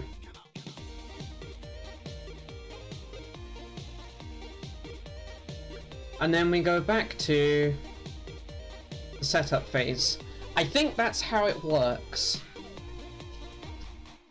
That actually does make a lot of sense. If that's how that works, I'll be very, very happy. Because that makes life really easy. because every single one of these states is an interrupt of some kind. Yes! So, we can do very much interrupt-driven stuff here. And so RX and TX here all refer to these two state machines over here. Does this all make sense so far? I hope this makes sense so far, because this is actually proving to be not too bad. I think I can now write some code. Thank goodness.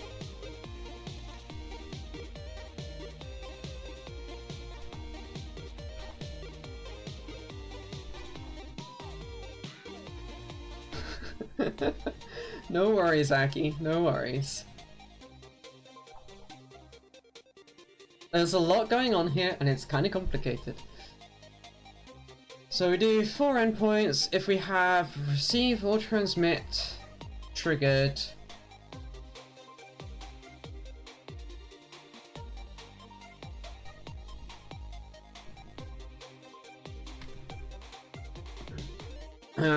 why did we jump back to the top? I don't know.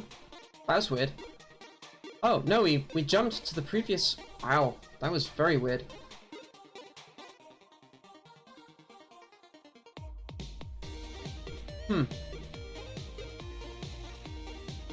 Anyway, USB packet. Go to definition. No, that... It's supposed to open over here.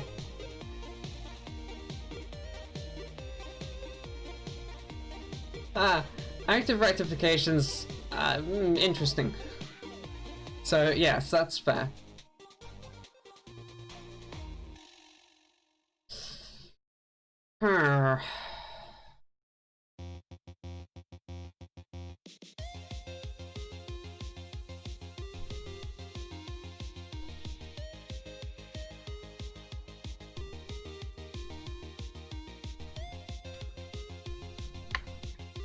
What was I doing in the old stack that meant I had this as a big statement like I have it as?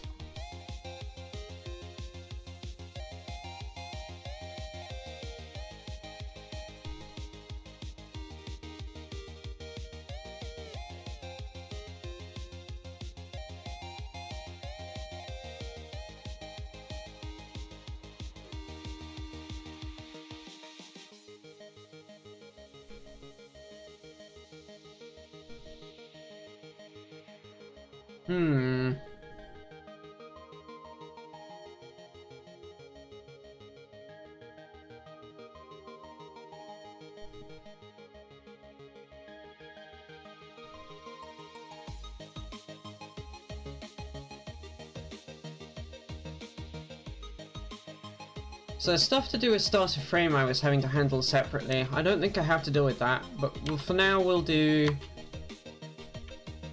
that, because we don't actually need that to be a whole big statement-y thing. And we don't care about switching between the buffers because that's happening for us in hardware! Yay!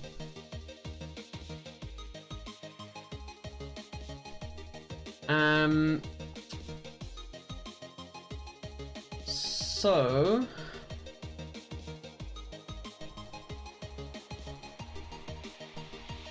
I'm not sure that I need this buffer value.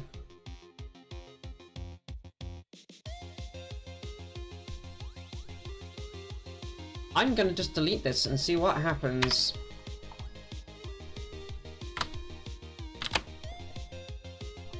What's the worst that can happen, right? Anyway, so we then,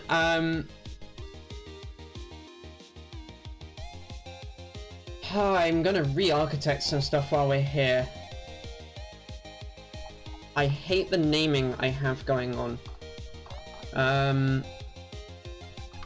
Here it is.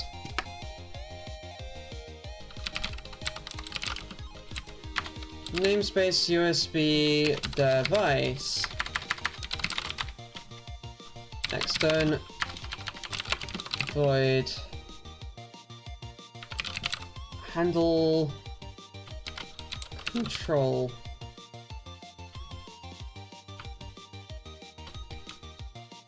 packet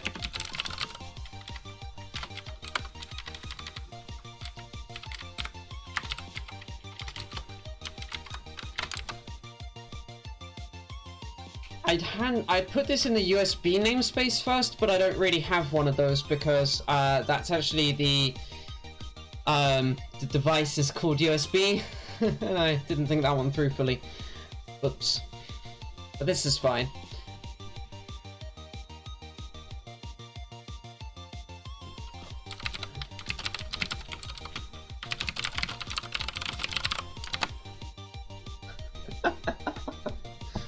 Yeah.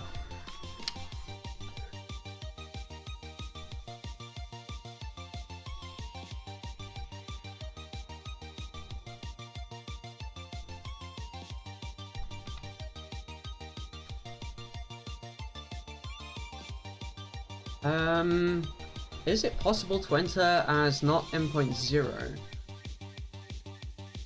No. So I'm going to get rid of that check, because that's useless. And let's put this in the proper namespace. This has lyrics.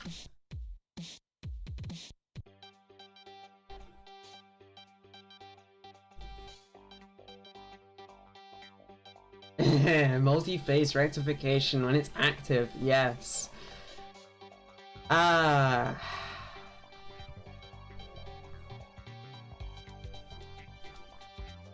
Welcome, Ginger the guinea pig.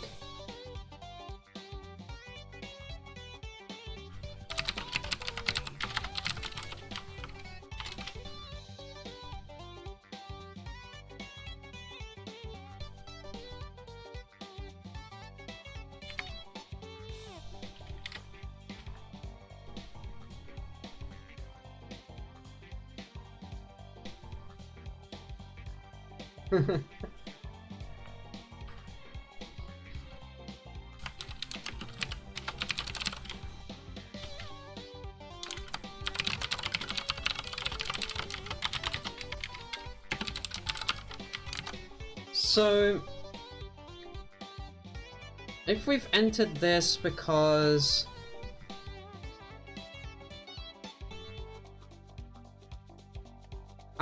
now.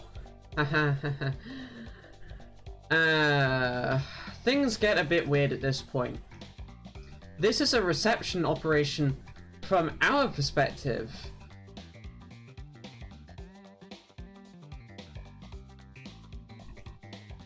Take care, Naz. I do watch out for the replay. I will have a replay for the stream. If I can possibly help it. So, USB gets really complicated. Because it matters from which direction you're looking at things. And the standard constantly confuses this for the reader. We're referring to everything as in and out, which is actually controller in and controller out. Where I've written receive here, that is device receive, controller out, which matters because pain and suffering. I hate this.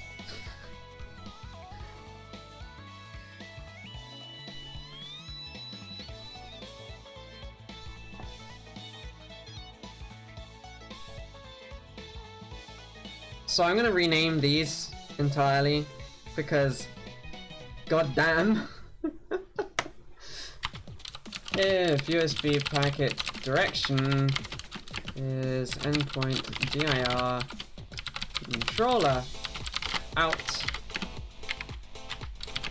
if we received a packet, if we are in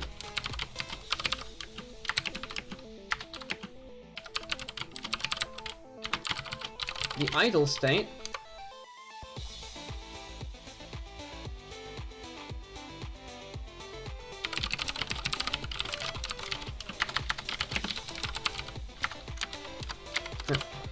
just handle setup packet.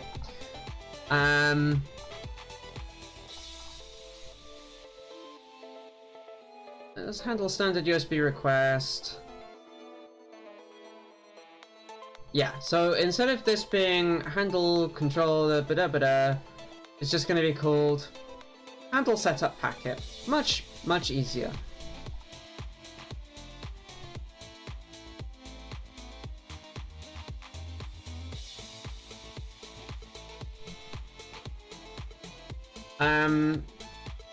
That will actually have to do the readback itself for reasons. That's fine though, but we can do that. Else, handle how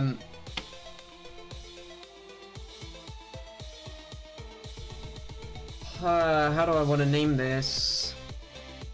Got EP right.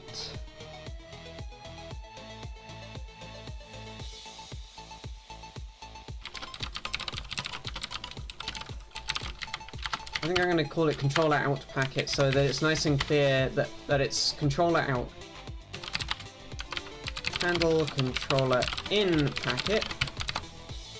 And that is actually everything that we need in that function, I believe.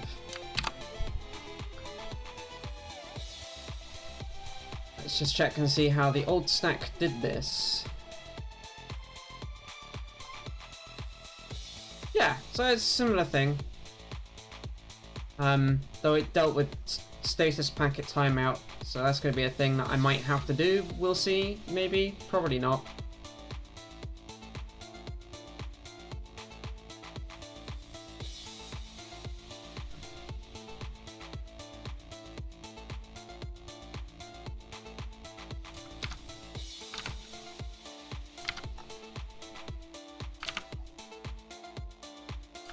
And I'm going to put all of this in the same namespace. So let's move the namespace definition.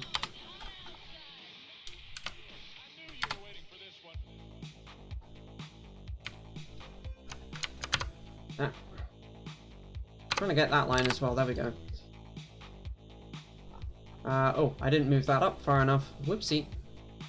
Actually needs to be there.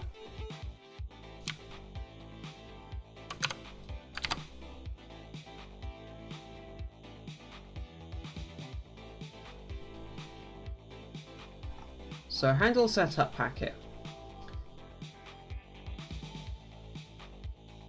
Oh, setup packets must be 8 bytes. I did have an assertion for that. Cool. So let's just double check that the logic I wrote before for receiving is correct based on the state machine.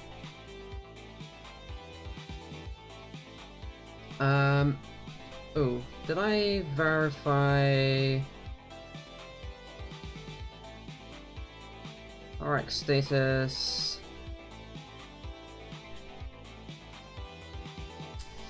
What is that, actually?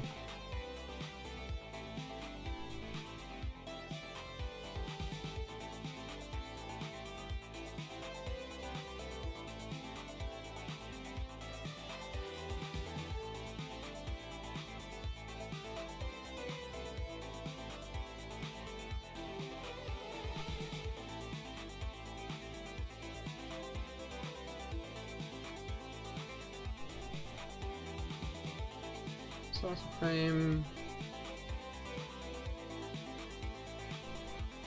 Yeah, okay. Yeah.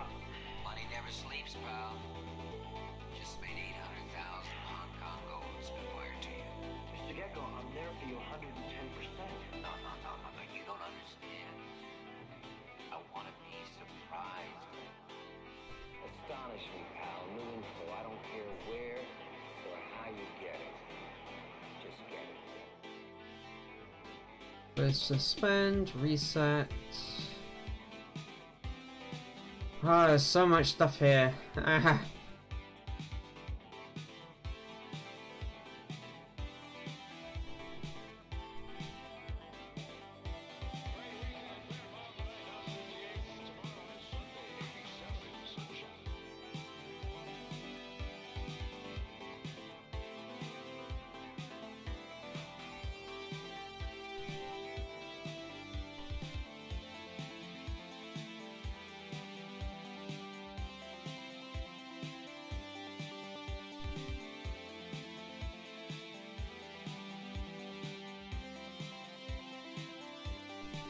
In configuration, we've done that already. I forgot to turn my phone into do not disturb mode. Oopsie. Sorry about that.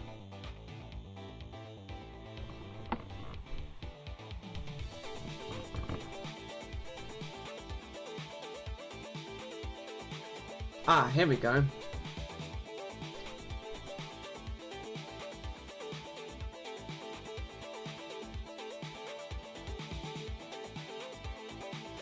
So we're looking at this register, I think.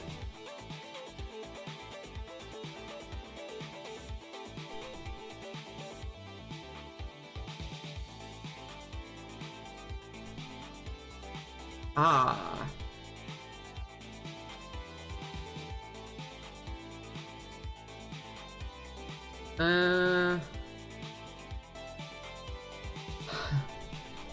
Thanks to this,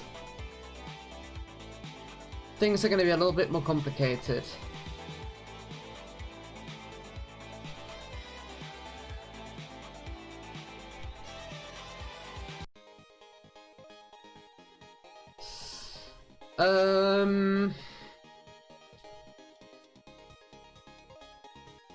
I think I'm going to try and determine this rather than by rereading this bit with a mask. I'm going to look at RxRDY.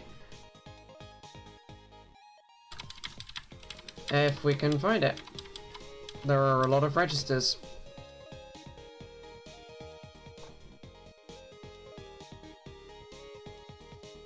Now RxRDY for endpoint 0, I think is in endpoint status low.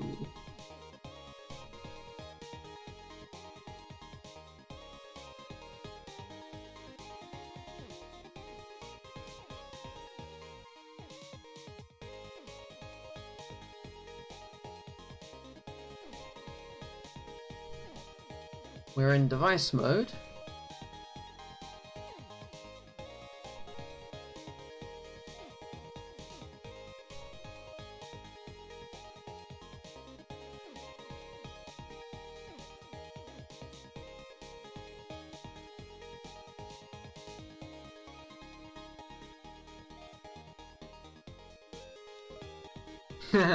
Indeed, Steffi. That's funny, Aki. I mean, technically you're not wrong. I mean, it is a directed acyclic graph after all, so yes. But also, bad girl. Bad cat girl.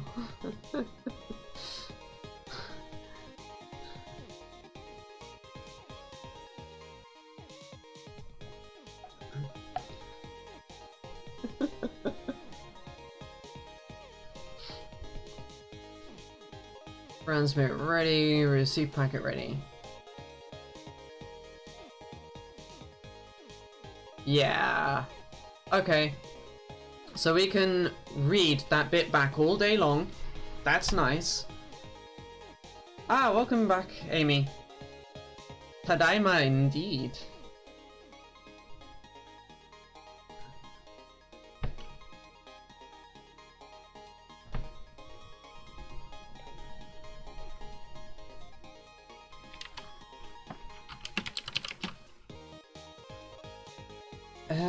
I'm gonna go with endpoint is 0 and USB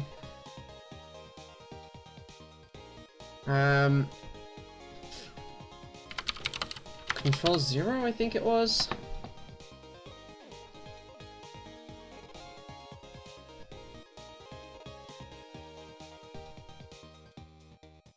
Yeah, for status CTRL 0, EP0 control. Okay.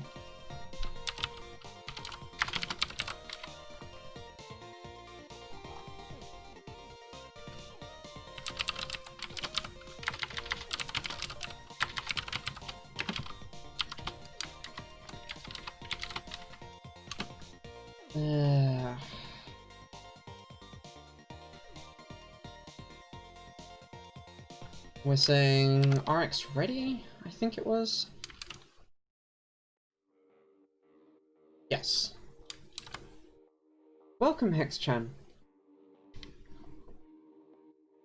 I am doing cursed things with USB. Welcome to the stream.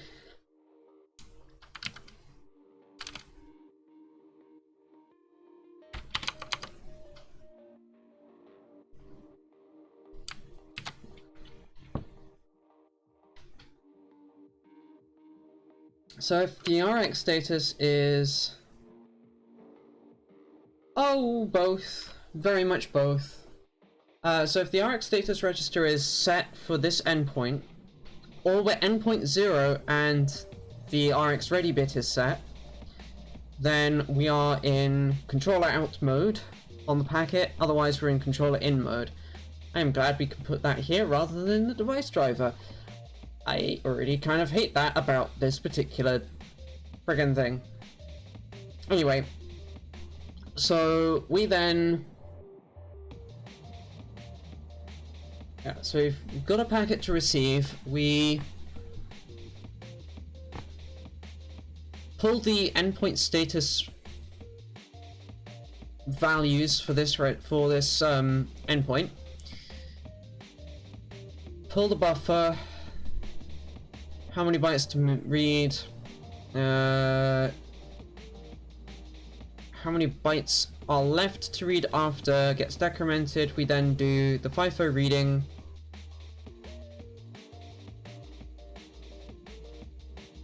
we then clear the ready bit. Perfect.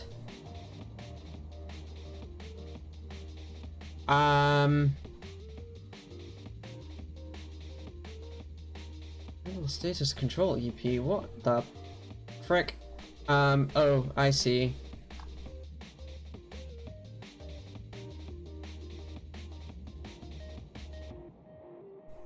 You know, I think that we can actually change this to a bool and return EP status dot transfer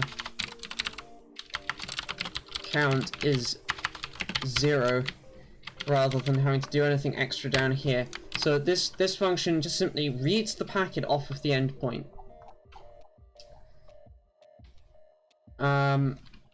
If not that, return. Actually, we'll need to do a little bit more than that, because that means we need to trigger an error state.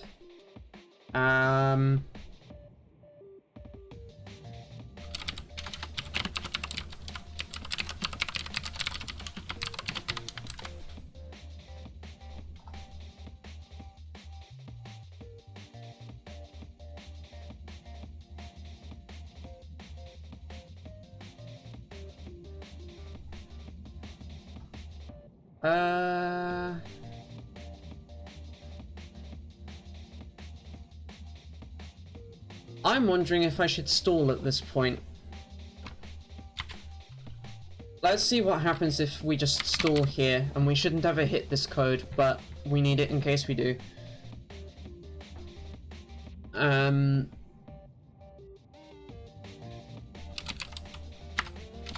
So EP0 control status control low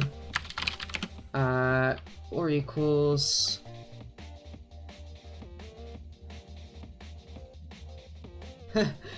agreed. That would be nice if they had stopped doing that.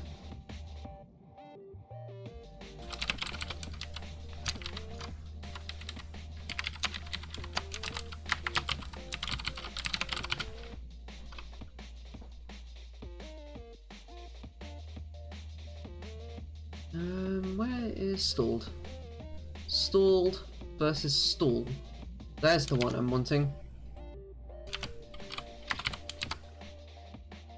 Yeah, very spendy.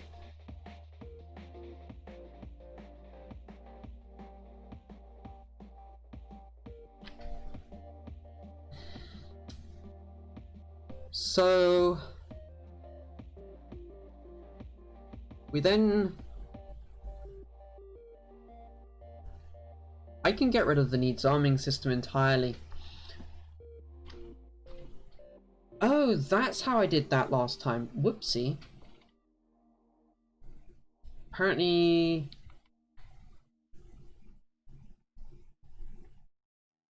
Okay. That's fun. I've got buttons on my tablet and I've accidentally smacked one, apparently.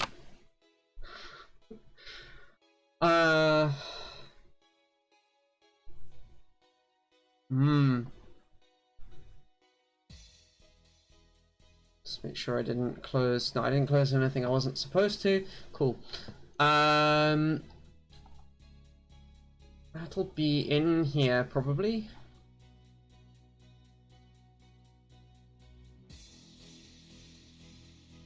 Oh, apparently not. In that case, then it's in types. Wunderbar. There we go. So this needs arming system. I think we can rip this out, but for now I'm just going to comment it out. Because I don't think it's actually serving us any useful purposes here. Get my arm off the buttons that I accidentally keep pressing.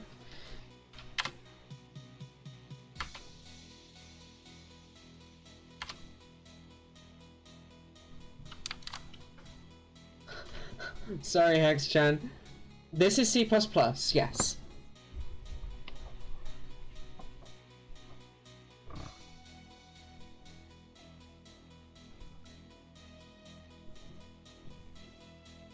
Oh, no, I do need needs arming. I just don't need it where I was using it. Because we need to be able to do the right thing in endpoint complete.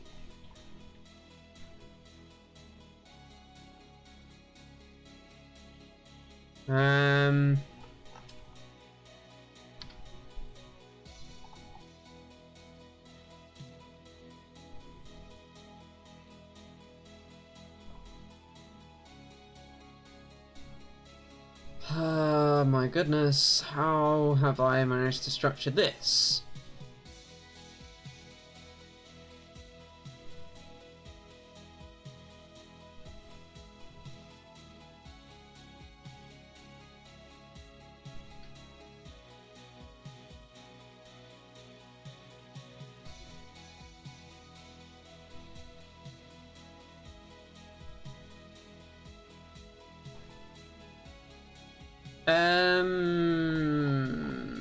I've made a mess, and I'm trying to work out how I've made a mess, and...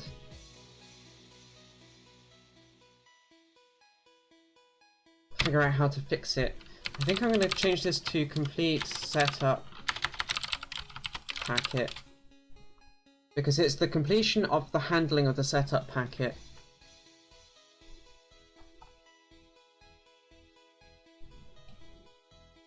Oh.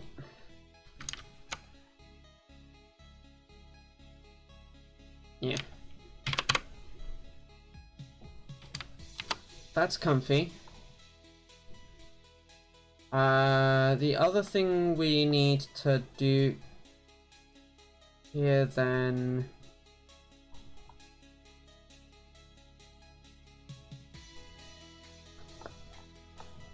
I'll come back around to the addressing thing in a moment.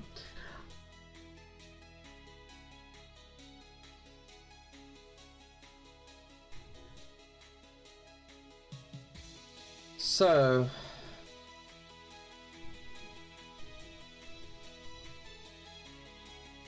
if...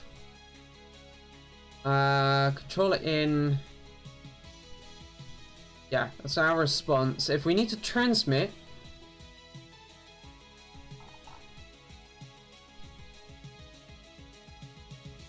sorry, if we don't need to transmit, but we need more data, then we go into our receive state.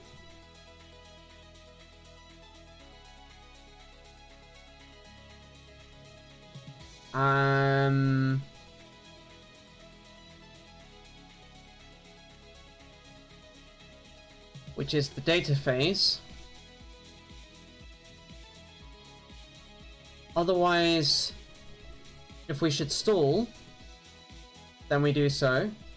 And let's just go back to the idle phase. Otherwise, we've got a response to the request.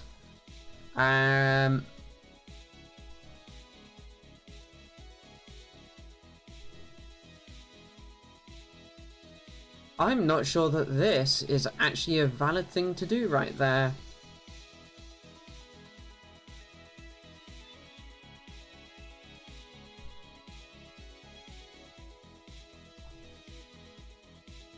Oh no, that's right. Yeah, no, that's fine, because we've just copied data.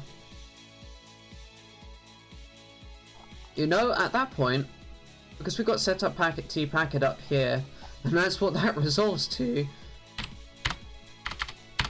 I'm deleting that line, because it doesn't change the meaning of anything that I've written.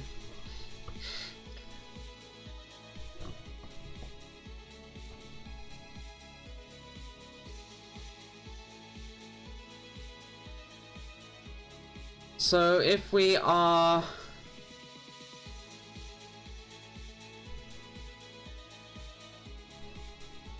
press type direction controller in, I'll have to go and have a look at the spec for that one actually.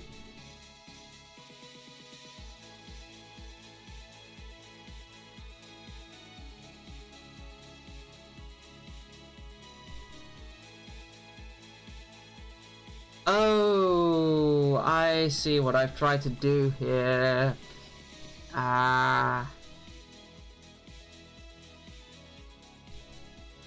Handle data control EP and handle status control EP are for the data and status phases.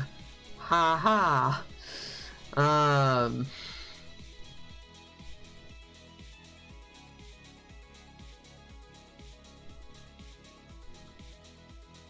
Welcome,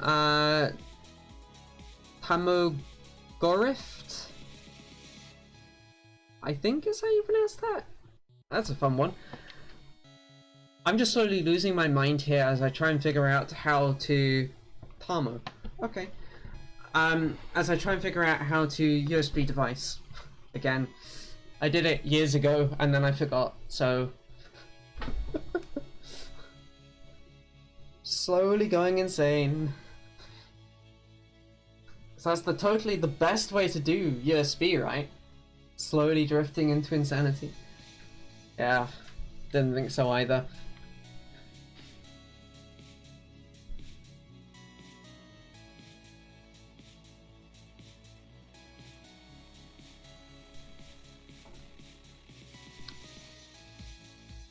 How do I want to deal with the data phase? Because the data phase is kind of interrupty driven at this point.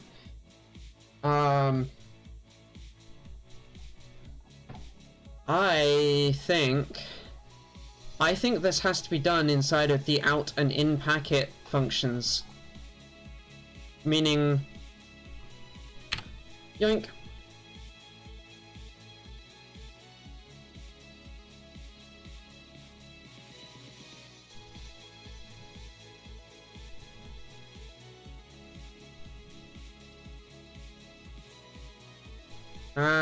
This is for if we've got a valid response. Now, valid response means that we need to actually do some writing. So setting up the thing, we put ourselves into transmit. Okay. Here we actually need to do a USB service control EP write. Now I'm gonna rename that function too because that's terrible, but that gives us our write out to the PC and puts us into transmit mode so that we come back into this code on completion of that transmission. Otherwise,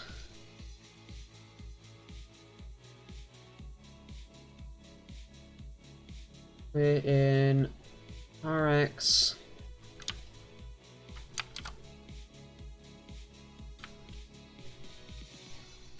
Okay. Okay, so either way here we need to do a write. So I'm going to actually move this write call down here and clean up.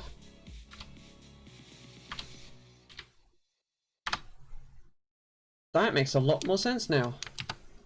Yeah.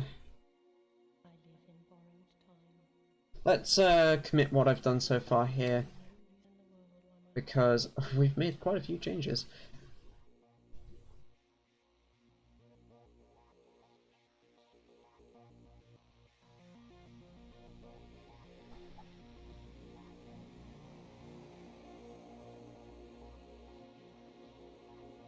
Oh, I actually want to be on this side for this. Stage selected ranges.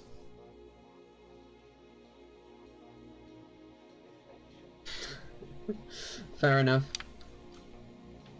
SPIFlashProgrammer is a device that allows you to read and reprogram flash devices either through USB to the board itself. There's a board that accompanies this code,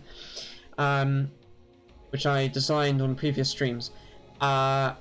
Or you can use it in a production-y kind of way, where there are two flash chips on the board itself that you can pre-program, and then it's literally a plug-in, click the user button for the appropriate flash chip, wait for the LED to say that it's done, unplug, plug into the next board, click the other button, or same button depending on how your production line's set up. So you can use it for production programming of boards, or you can use it in test and debug cycle, particularly with things like the Xilinx FPGAs, because Xilinx platform cable is really expensive, like eye-wateringly expensive, and trying to interface with the JTAG on Xilinx FPGAs is just it's undocumented, and it doesn't actually provide any particular benefits, because the only things you can do with it are the boundary scan, reprogramming flash that's attached, and identifying that it's a chip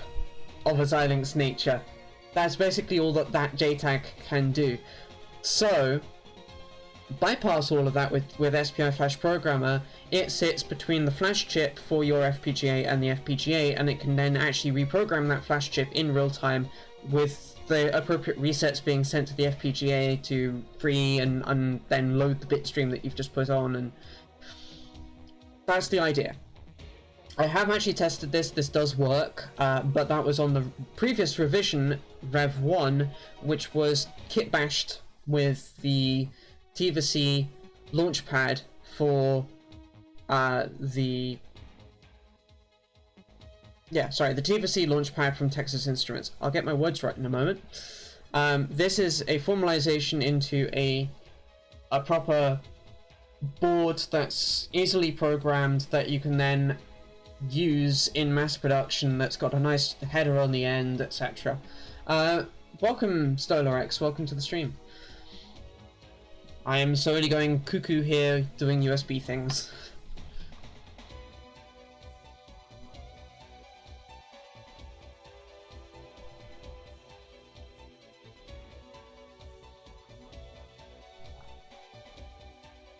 I'm just going to stage all of those changes in one go, and I hope I don't regret that. You're very welcome.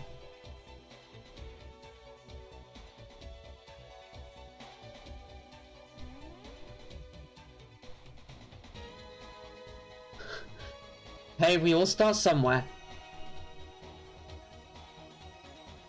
I didn't get to where I am right now overnight. It took years, a lot of hard graft and learning, and lots of practice, lots of getting it very wrong, as my C++ modernization streams will show quite happily how badly wrong some of what I used to do was. Because apparently I like embarrassing myself in public. And yeah, lots of time. I know you're feeling Aki with regards to the desk thing. I wish I had a perfect desk setup, I don't. Anyway, so what we've just done here is we have begun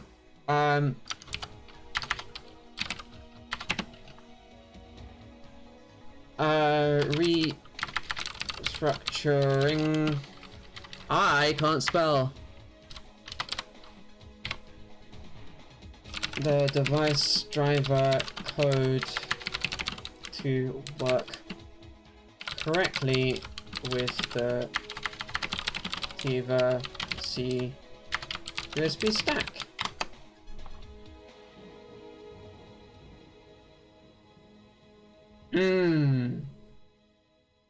That's a good question, Aki.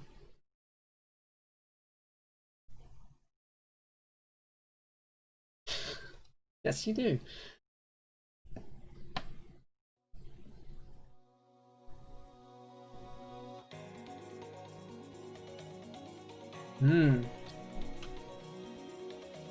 So I'm happy that this is now doing exactly what we want it to do, although I want to rename that still, because... Yeah, let's put that in the right namespace, and we'll just get rid of the USB prefix.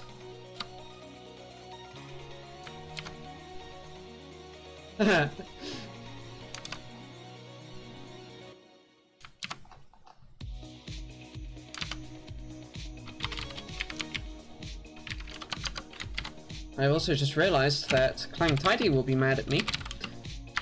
Namespace... USB device.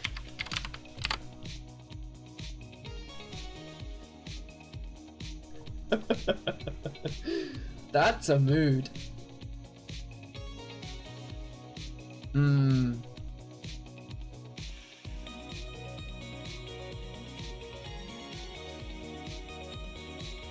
Yeah, I had noticed the OCD thing. That's not a jibe at you, by the way, but I had noticed it. Hexchan, I can't either because I got a whole pile of keyboard stuff on mine.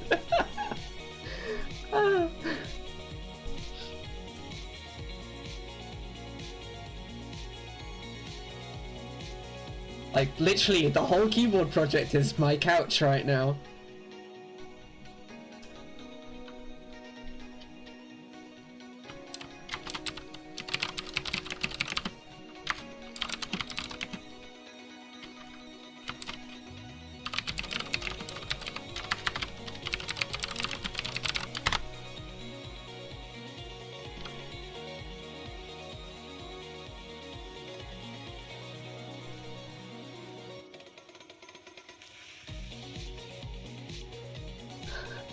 I feel you on that one, Aki. 2 IKEA boxes on there. Well, yeah, fair enough then, but... still valid that if you don't have the spoons to do that, then...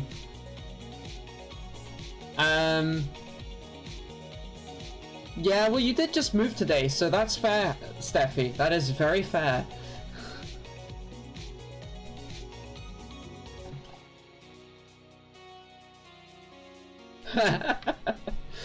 So, you're ADHD, and so is your dad.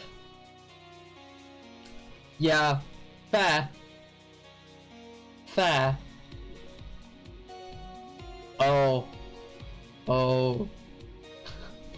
Oh. Ah.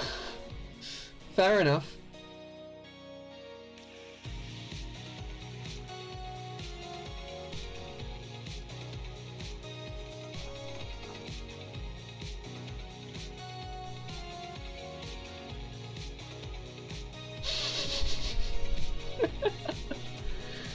Oh jeez. Well, I've just noticed that I've already got some wonderful mistakes in this code.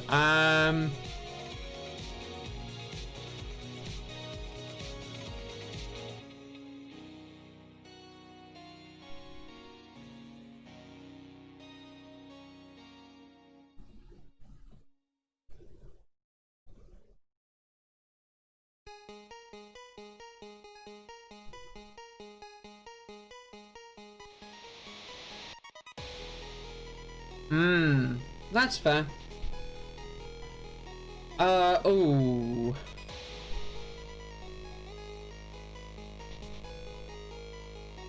What was that? That'll trigger on a receive. We go into the receive stuff.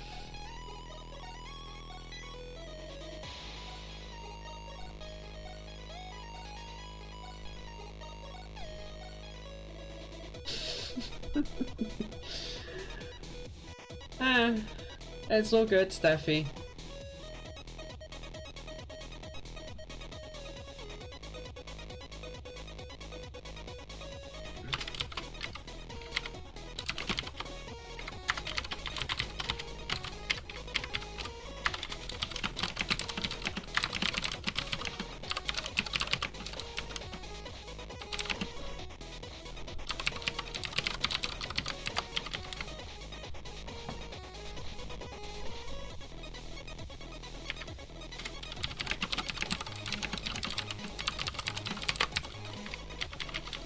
I'm not quite sure what the status phase here needs to do.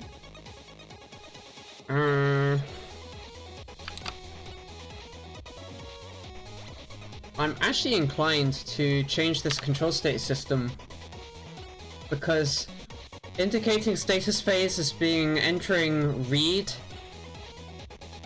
with state right is weird. I don't like it.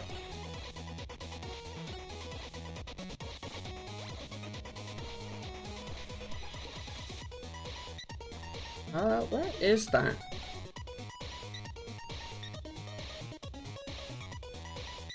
Am I mixing code again? I am. Yeah.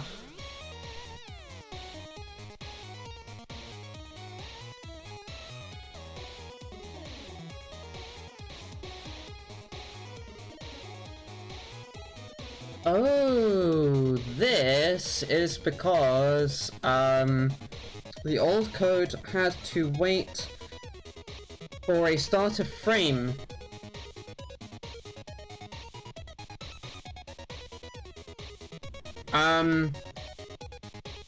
Start by getting comfortable with how to program a simple microcontroller.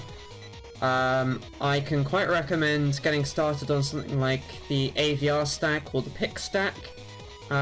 PIC, though, does need a proprietary compiler, whereas AVR you can use GCC. And get comfortable with doing things like configuring UARTs, and talking SPI, that kind of thing. Once you're comfortable with controlling peripheral devices inside of microcontrollers, then you can try and tackle USB, because USB is another entire world of pain that, as you're seeing here with me, I'm struggling with, and I've done this stuff for years. And I'm getting caught with gotchas and weird stuff. Yeah, it's fun.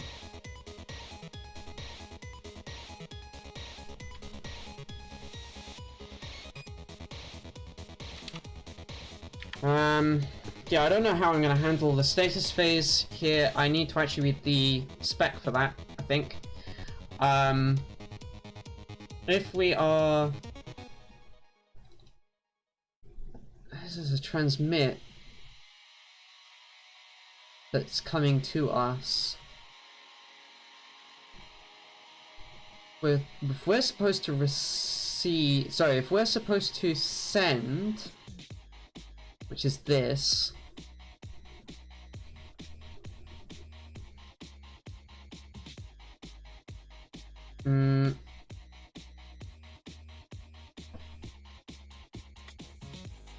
This means that we're in the status phase for an addressing packet. Now, what does the spec actually say about this? Because it does actually tell us how to handle addressing.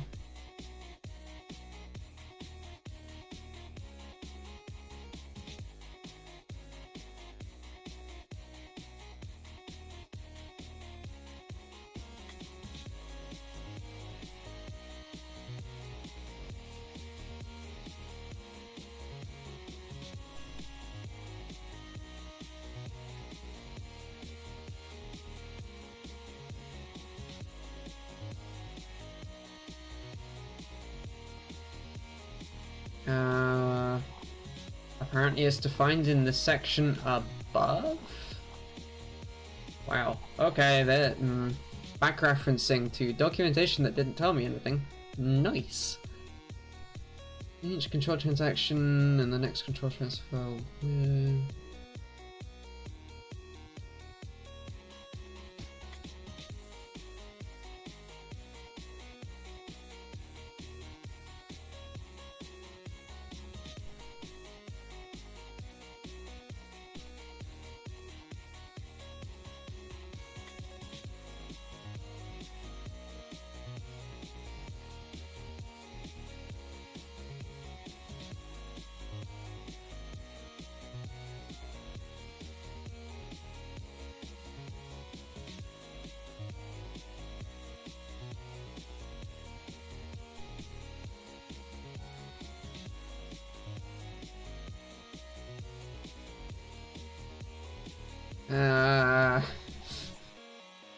Complicated.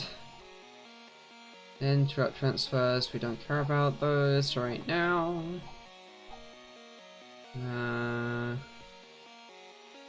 Bulk, we don't care about those right now either.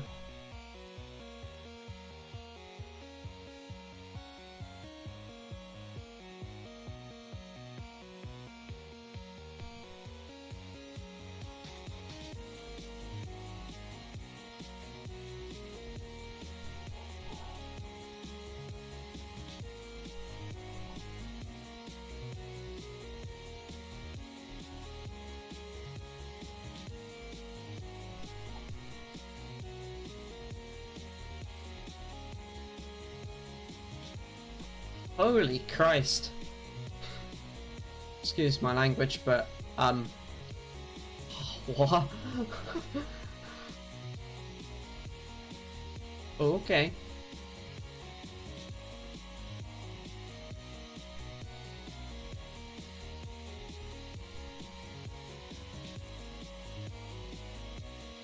Yeah, it almost rivals the DDR one, but it's still not quite as cursed. No, this one instead, right? Oh, this isn't USB audio? That is one hell of a state machine. This is just general transfer control state machines. It just happens to be that this one lines up with the audio speed, but it's not actually specific to USB audio.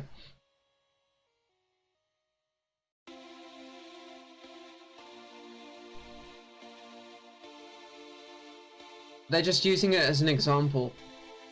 Aki is spoop, not spook. Come on, dear. You're fine. Aki is indeed nya and needs pettings. And yes, very, very cute. Do I need to skip this one?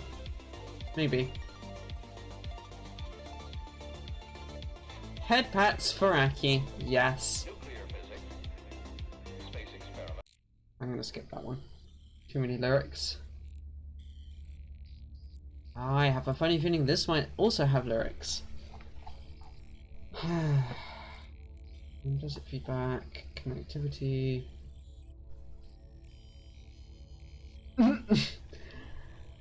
Or you're just actually really cute. I'm just saying, it might be that we're not lying. That you're just actually cute.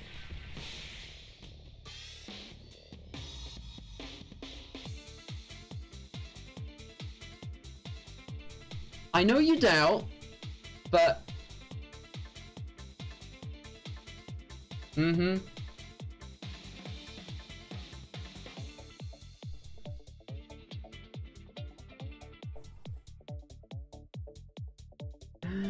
Sourcing connectivity. No, we don't care about that. I'm looking for the part about addressing. I don't feel bad for you.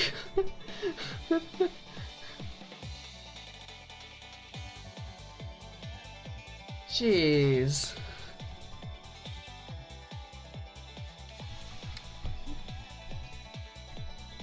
At least that's not my default state for how I feel.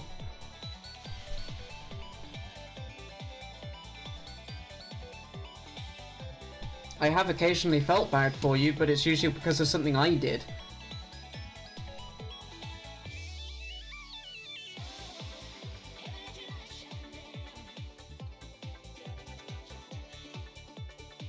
Okay, I'm letting this one play because this is quite a cute song.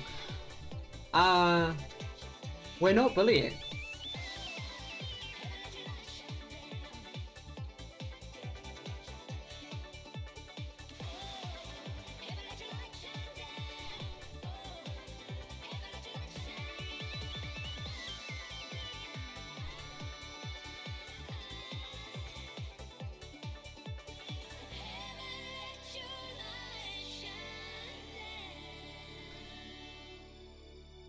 So this is talking about how to handle soft and starter frame, that is, and how the host can use that to help like aid in timing and stuff, which let's be honest, very few hosts do that properly.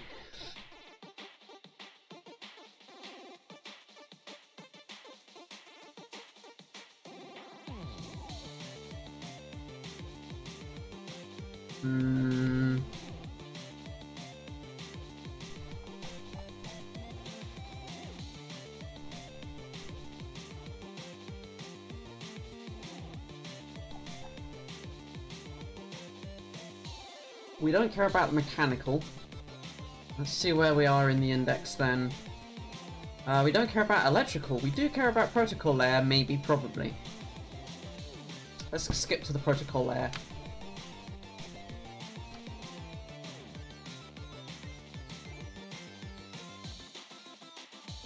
Ooh.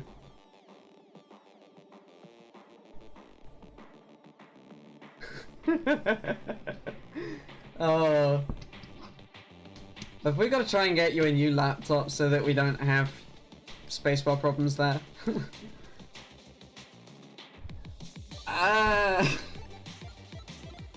Me? But fair.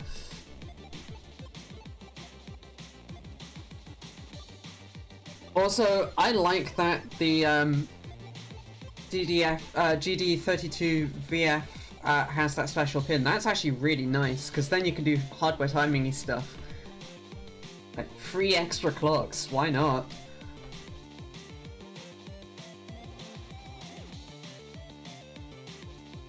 I think I don't have to care about the sync field as long as I set my registers up right. I mean, you said a MacBook. It's Fruitco. Enough said.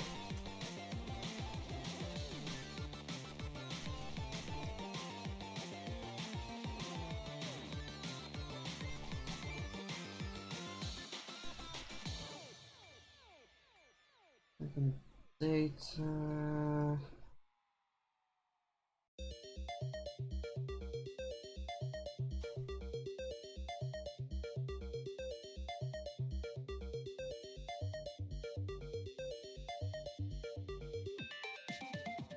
Agreed, Steffi. Agreed.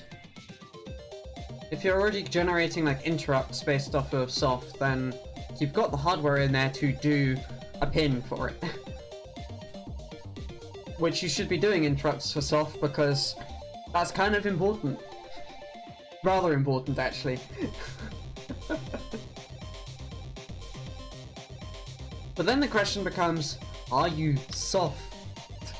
Sorry, that was terrible. I'll show myself the door.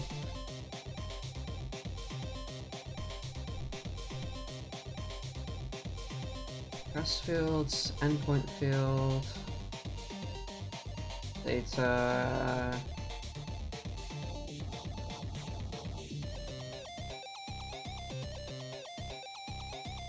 Welcome back, Obliterus.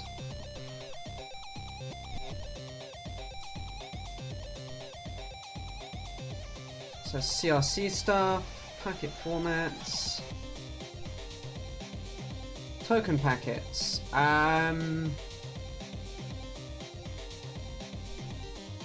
This is very low level stuff to what we're doing.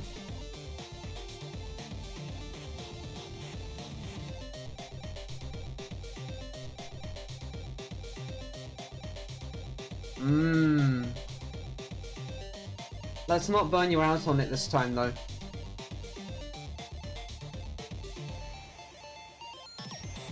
Yeah. Turns out RISC-V is neat, but the instruction encoding is complete garbage.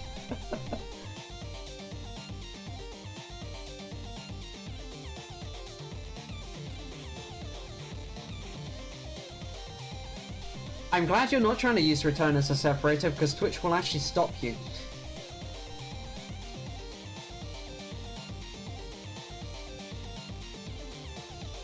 There is a limit to how quickly you can send chat messages. Split transactions.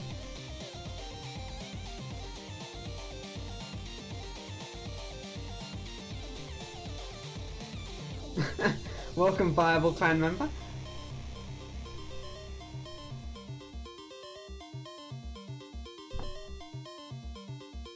Okay, that's fair, Aki, but still, like, the way that they wrote the tables for it is garbage. The documentation's the garbage part, I think, is what I'm trying to say.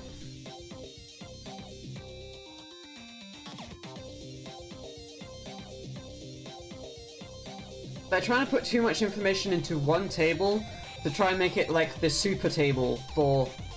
But once you've figured out that there's extra info in there and you've unpacked it, it's not so bad. It just makes the impl messy. I don't know. That's a good question though.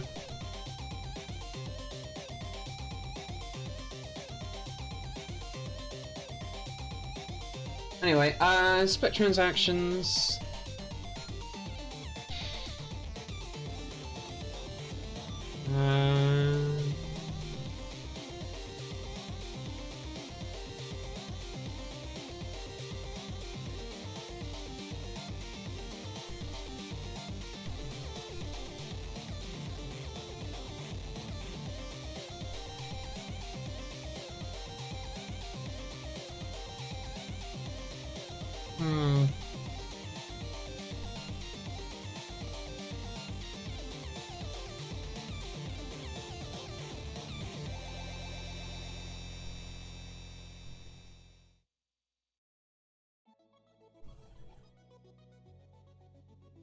This is stuff I actually don't think I need to be worried about right now, but it is pretty gnarly.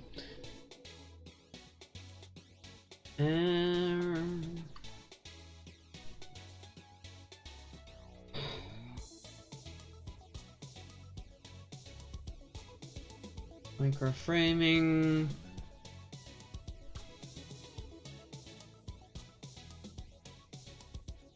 Nyat packets. Nya.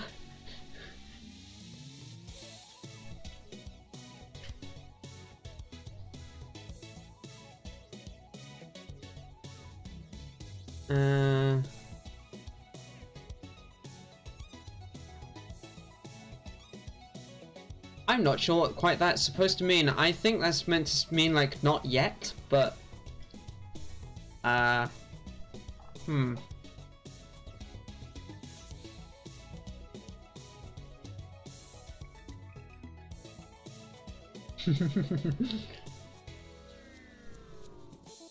Yeah, more than two. I think Viable Clan member is making a reference to too many engineers spoil the broth. Too many cooks, but too many engineers.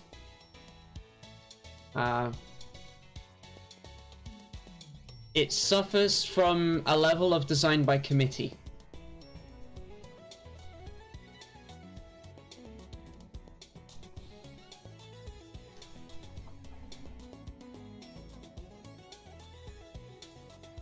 Handshake responses.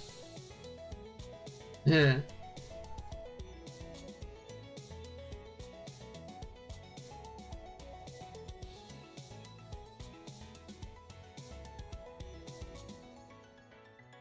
Yeah, designed by academia. It's... I guess, but it's also not exactly great.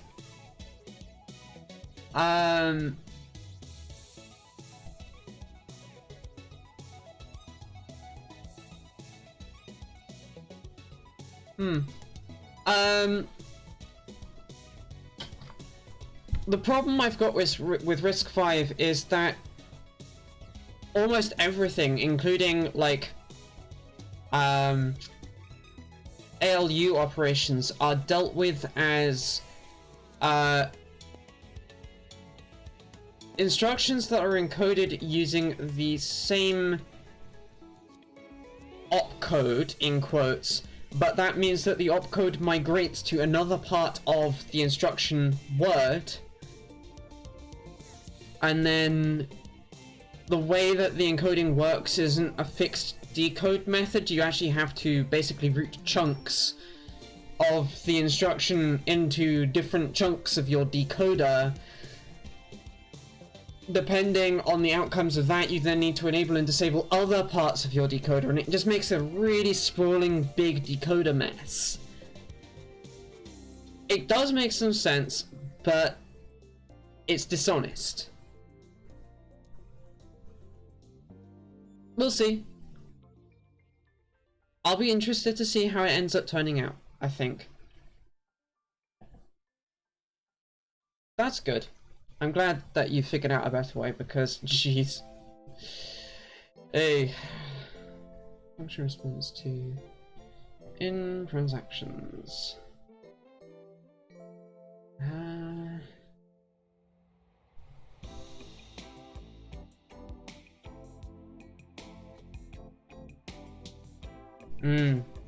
Maybe.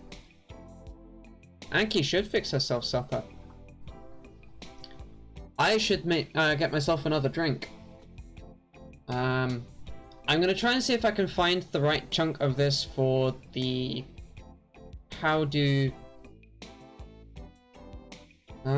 these diagrams. How do the setup token stuff bits work again? But like, yeah. If you thought the previous state diagrams were bad, ha! Wait until you see the word art that's in here. Yeah. This is not good.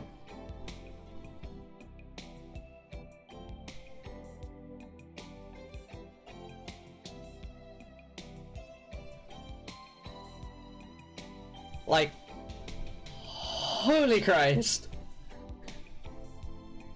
Just,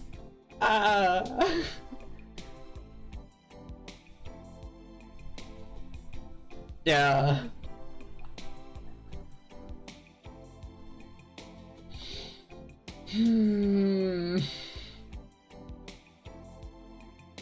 They're really not HexGen, because this is really quite surprising how this shit works and what this is supposed to mean. And like, let's just start down here rather than starting up here and working down. Yeah, professional typesetter would have been good. The lines are squiggly. They go back on themselves, except when they don't. They have stuff embedded on them. Nothing's aligned, nothing's centered. Yes. Thank you, HexChan. Exactly. It's bad. I am sorry, but it's so bad.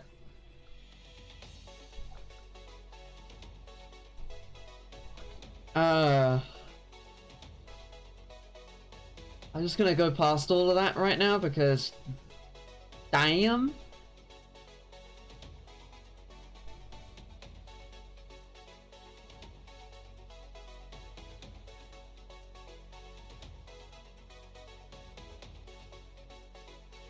Haha, there we go. So this is why I have things configured in this driver the way I do. Yes, this is the official USB 2.0 specification. This is the actual spec. Not vendor docs, actual spec. It's kind of gnarly and terrifying. Yep. Yeah, it's typeset in Word.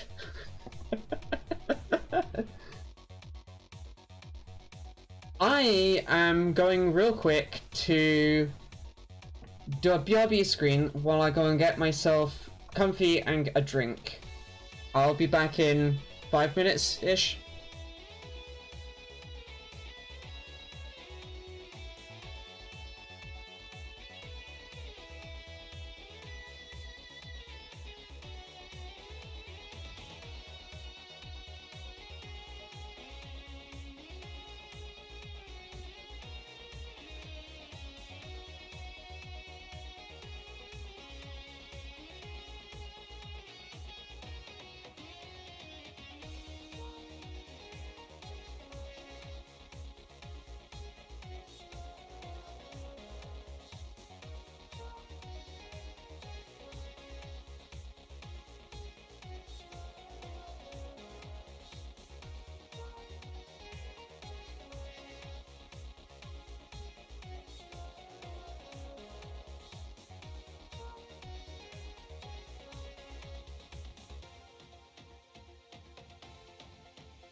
And back.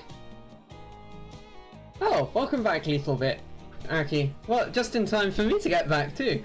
I took a break so I could get myself a drink, which is apple and Alfonso mango juice. High juice, specific. Well, squash. Mmm.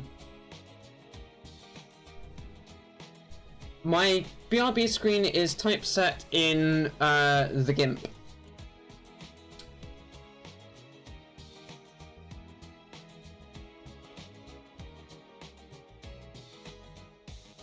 I'm glad you like my BRB screen. Fair enough, Steffi. I'm not sure we've ever actually seen your BRB screen. I'd be quite entertained to see that. And yes, Obliterous does stream when he has the spoons and...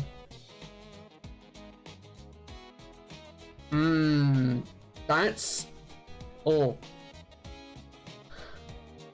That sounds really good, Obliterous.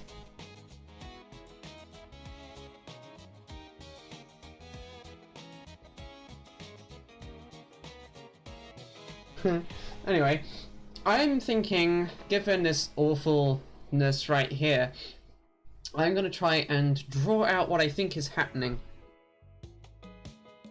Oh, did I? I don't recall that. That's funny.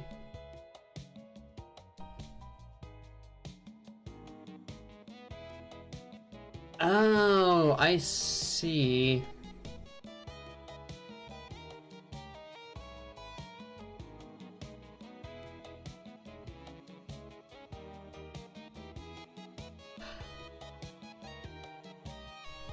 Oh. So what this is trying to say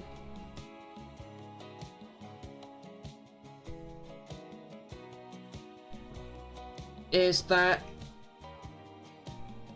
there's an extra state here, which is a no data state. So let's just quickly...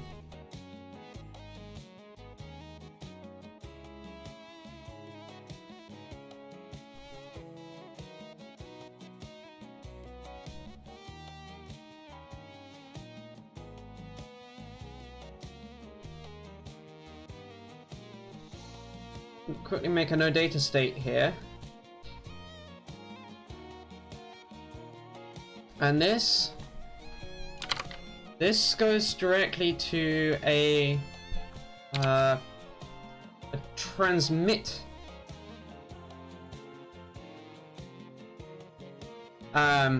status packet and then straight back to setup. So this is an immediate dump.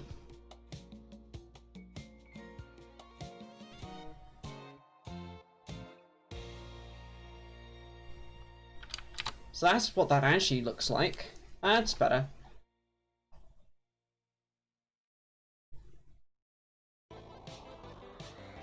Cool. Should put my pen down so I stop playing with it.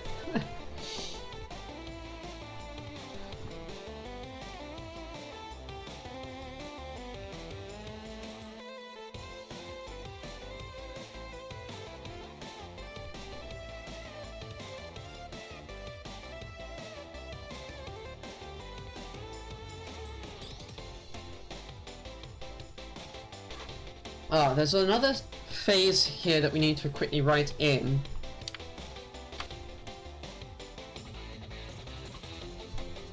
So there's also a stall phase, which can be entered from either the setup phase or the data phase or the status phase, and which puts us back into setup. That's getting pretty horrible.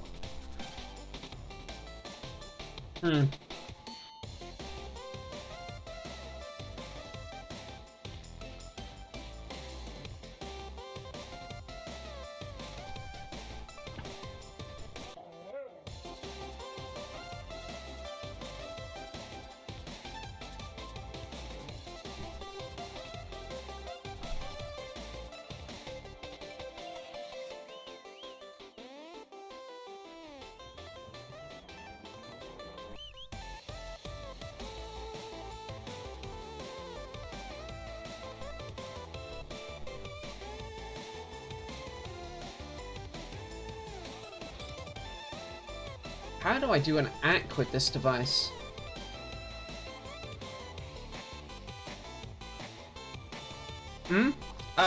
Which? This bit, or the one that you saw that was hand-drawn? This is all spec, by the way. All of this stuff that we're plowing through at the moment is all spec.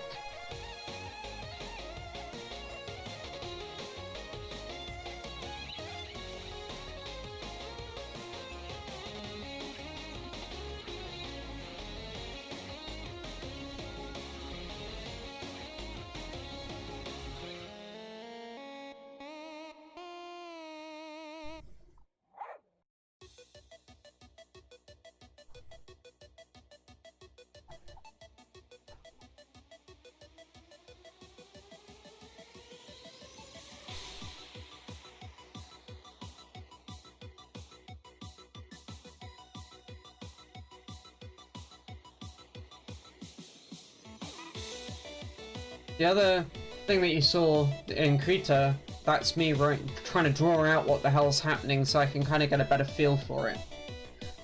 And create some documentation.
Oh, this is another cursed diagram right here.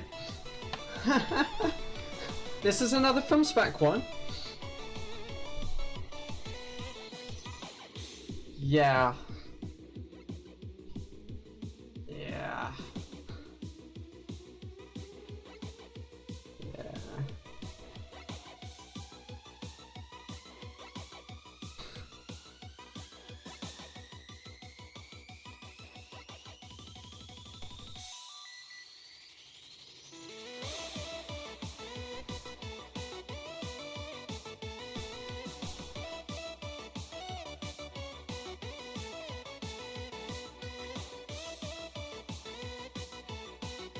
Anyway. Yep, it's super cursed. Yeah, stateception. That is granted, Hexchan, but also, what the fuck with having 4 different suspend states?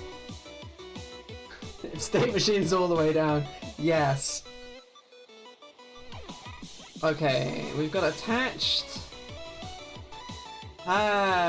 This actually ties nicely into the way I've written this. No, not this document.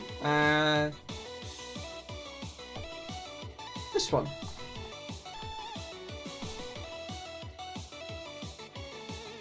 So we start out in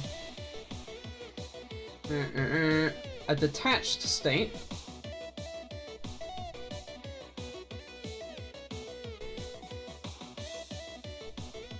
Exactly, Hexchan.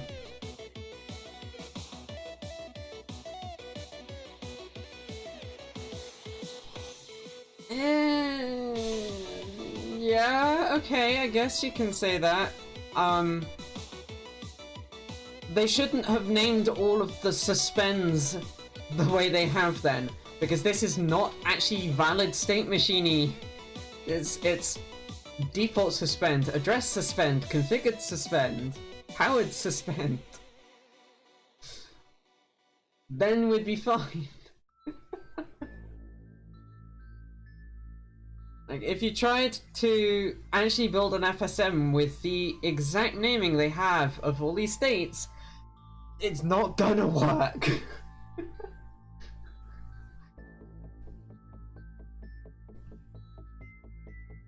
HDL says no, in other words.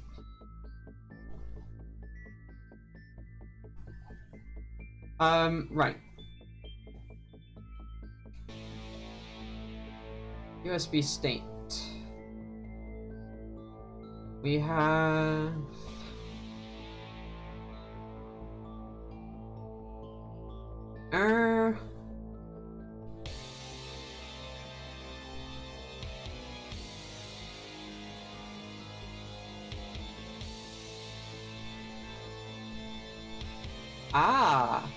That's a good point.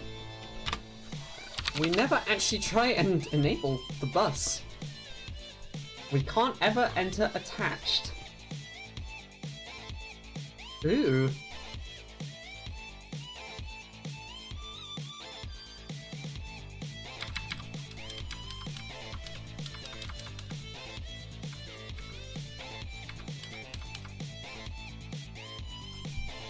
I'm not gonna have to take a look. I was gonna go and try and find the register for attaching to the bus, but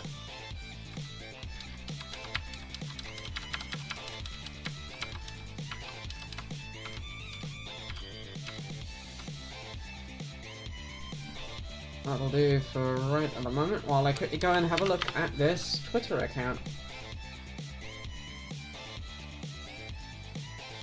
Aww.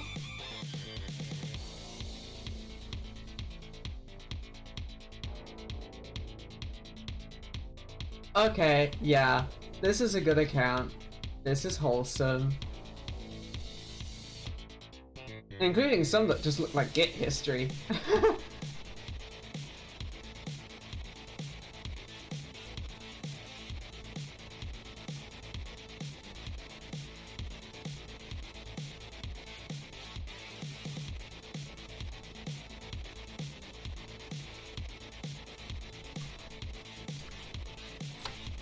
Anyway.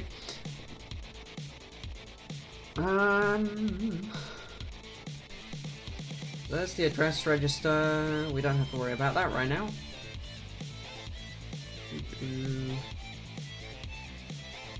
Device control, maybe?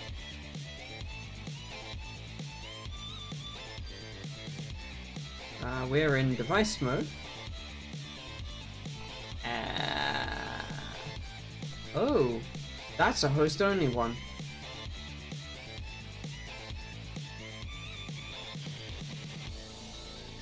Maybe?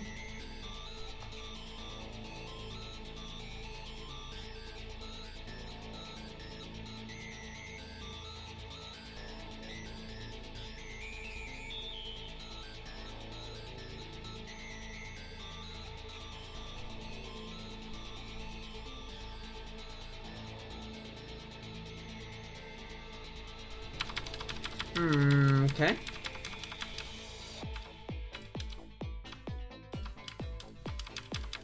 That register wasn't the one we were after.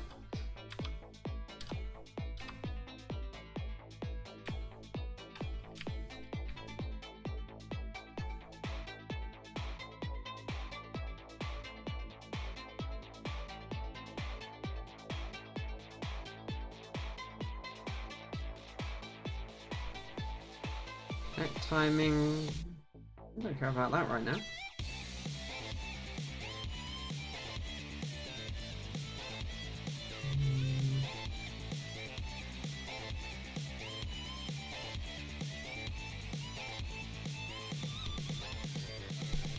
Then we get the packet counts.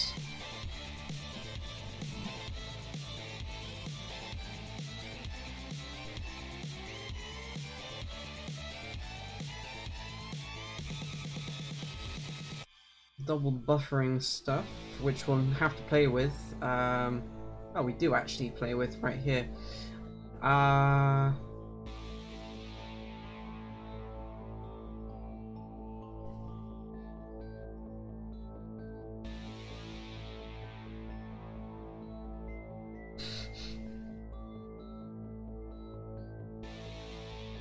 I'm quite amused by that, actually.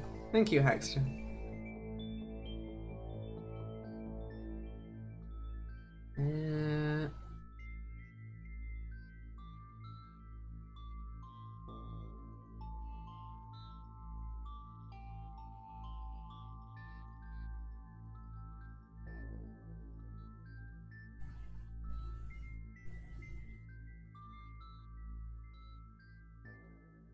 Oh, you can use this with microDMA. Awesome. So whoever was saying earlier about this looked like really cursed DMA, it's really cursed user access to something that is also designed to work with DMA. That's why it was a bit weird.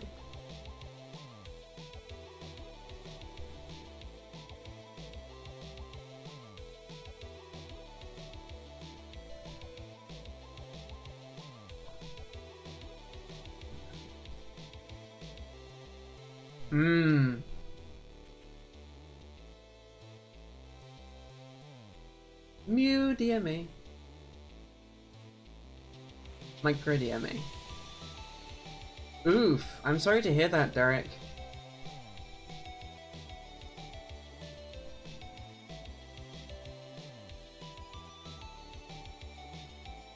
That's the end of the USB documentation. Fuck. How attached to pins? Oh, bus rather, not pins. Blimey. I can't words.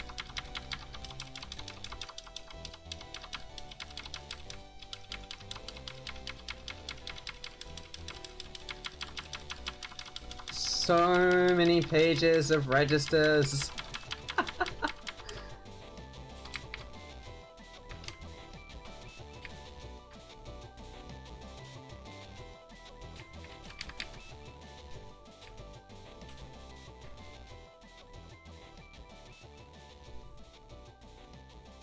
Yeah, that's a fair comment. That's a very fair comment.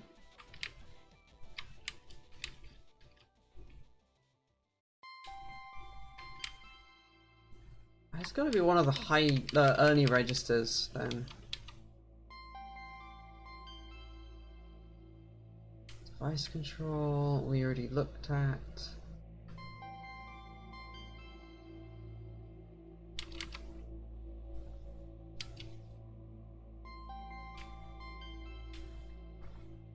Let's just start plowing down through these, I guess.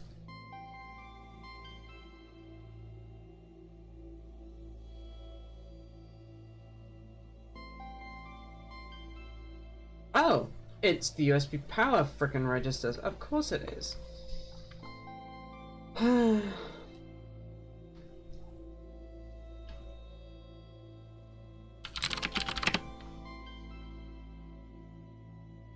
Now, did I define a constant for connecting? I did.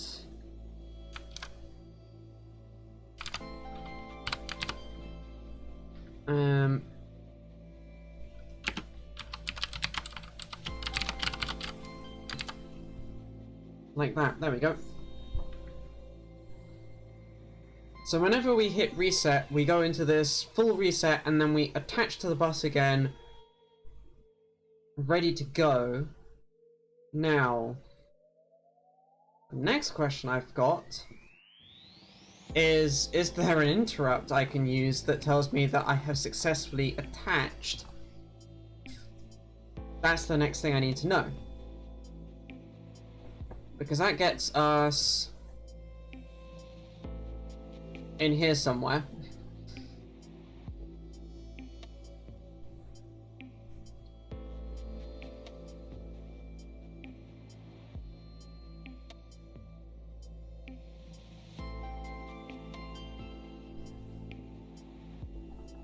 Transmit interrupts, receive interrupts,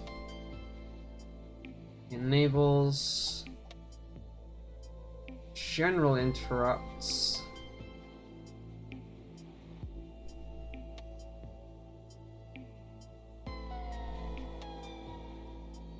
is in host mode. Device mode.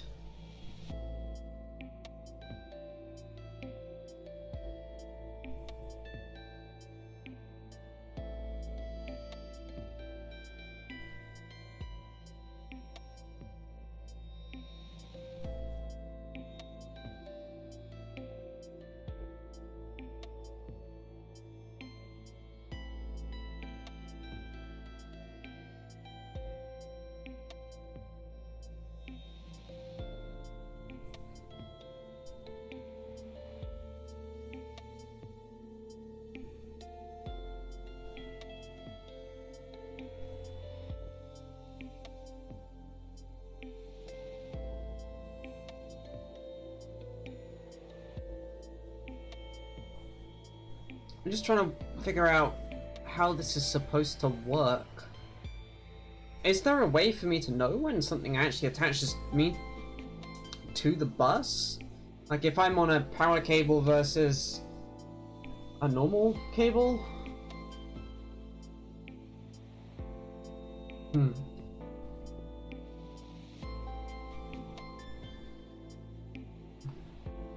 I'm not expecting you to know, that's fair, but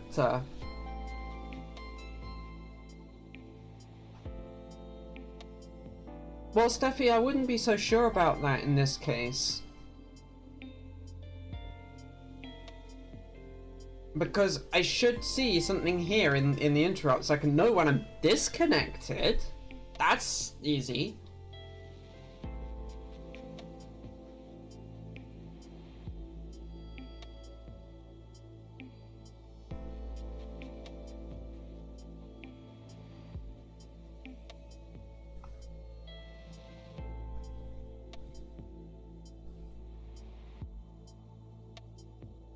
So it looks like I can get soft interrupts.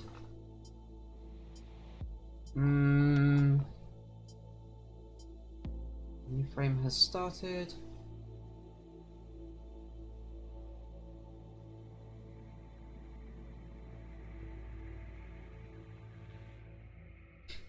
Indeed.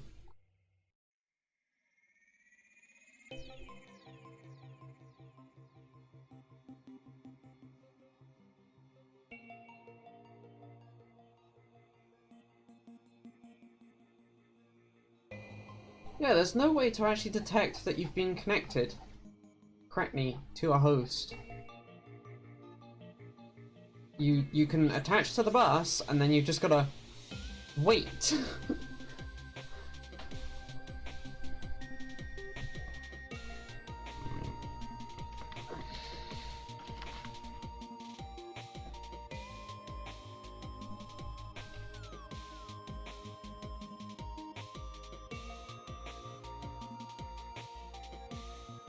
So,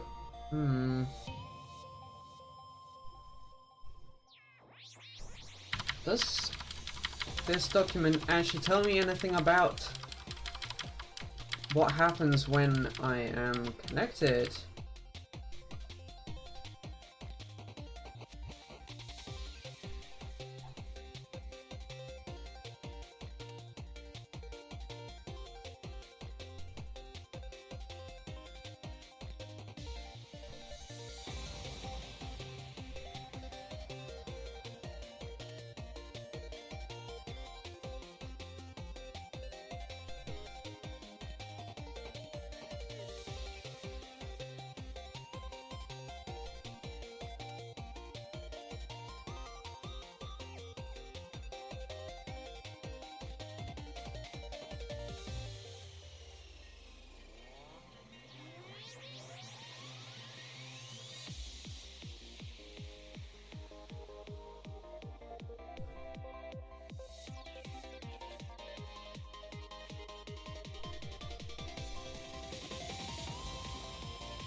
Okay, so there's up to 2K of FIFO RAM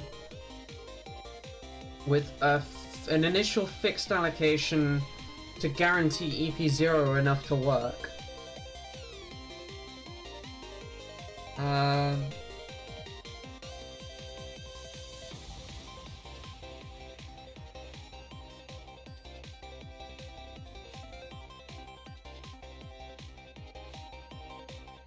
Hmm.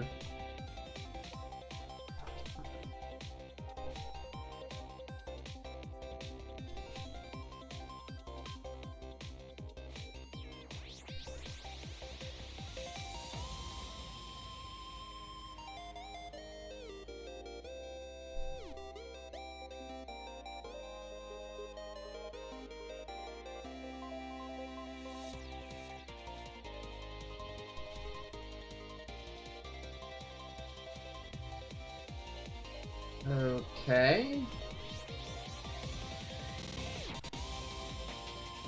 That's the session control stuff.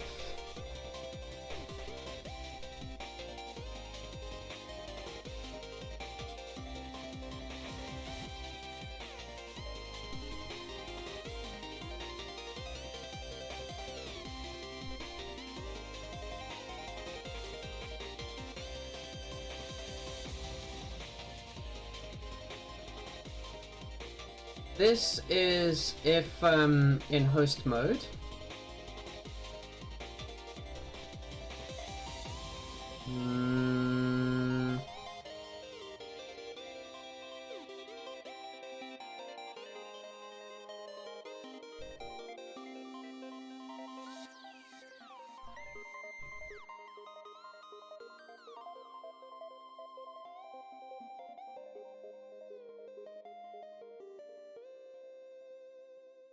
Oh, okay.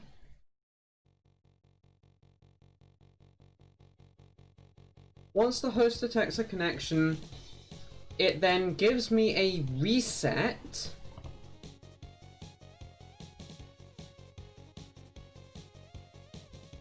Doop-a-doop-a-doop. So...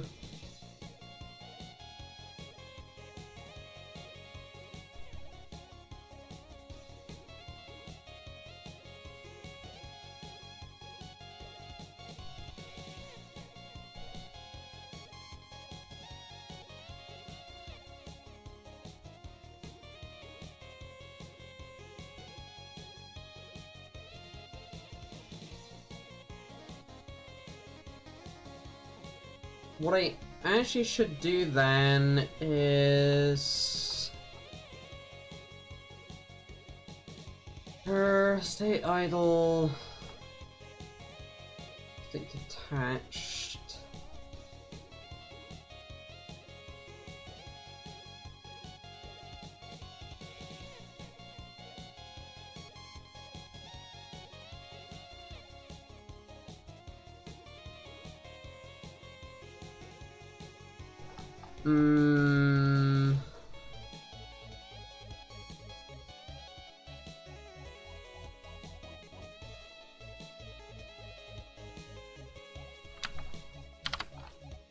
So I actually should do that there.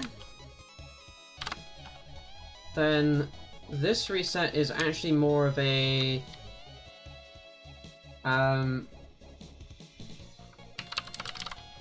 attached.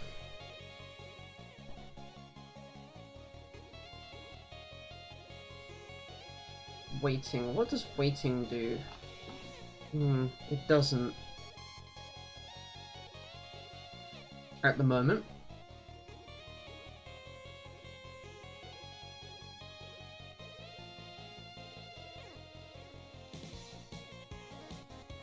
Oh, hang on. But there is stuff in here that depends on that waiting state. I think.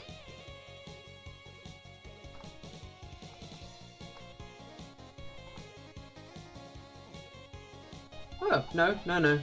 Okay. That gets rid of an entire state. Good. We like that.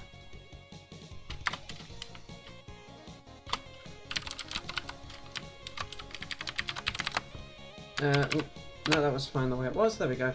So if we get a reset, then we handle it, and we immediately return, because there's nothing more we can do. Once we've done that, we are now in the state attached. The next run through will enable suspend interrupt.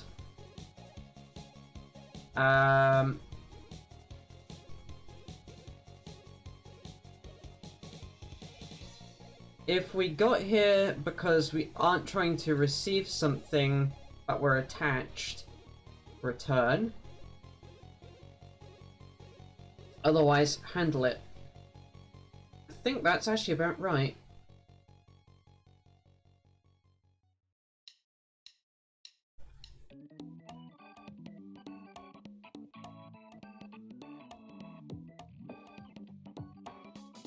Yeah, that's exactly what this default state here is for. Perfect. Good to hear.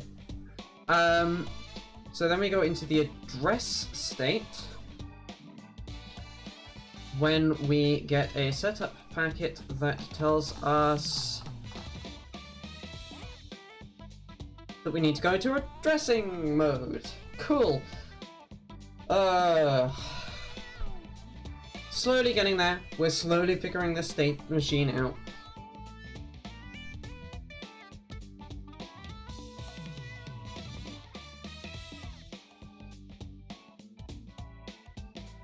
Oh, the other thing... Yes, you should get T. T is good. I know, very British of me, right? The other thing I should do here, as part of this reset machinery, is to set the address to 0 to ensure that we come up with a 0 address.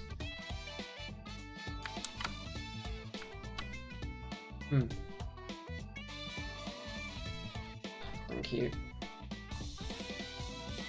That was the one I wanted.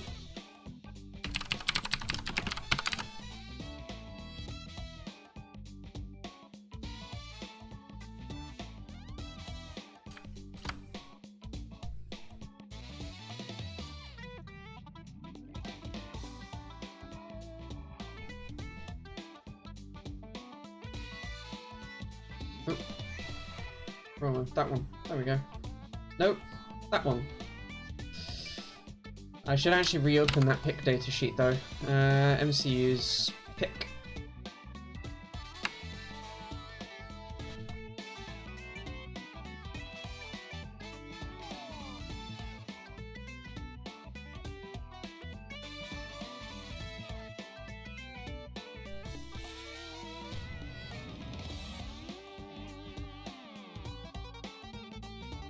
This is the, yeah. PDF viewer.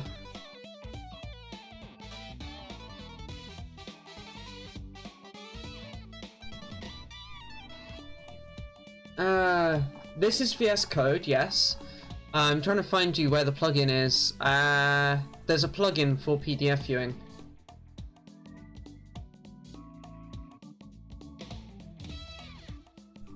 I'll get rid of the recommended real quick.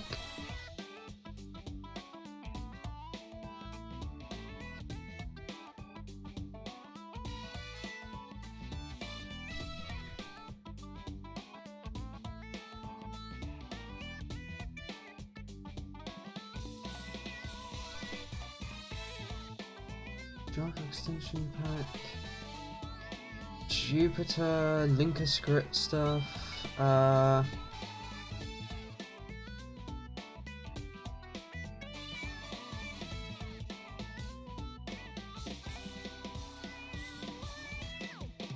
there it is, VS Code PDF. It is, essentially, yes. But packaged as a plugin for Visual Studio Code.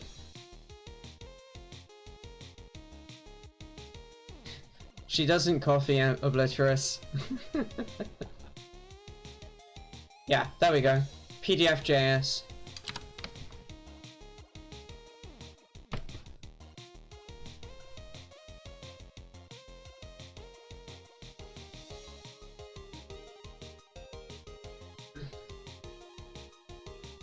Yeah, that's super common, Steffi.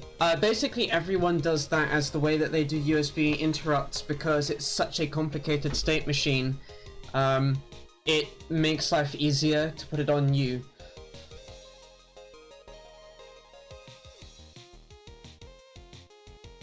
Oh, mead is good. I've never had mate either. I really like coffee. Good coffee is always good.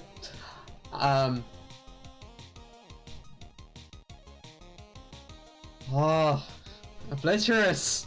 I want some mead!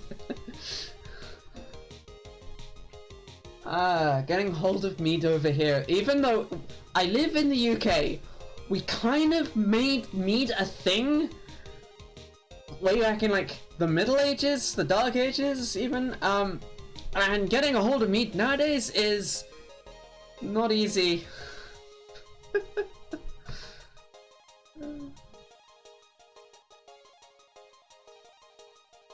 Oh.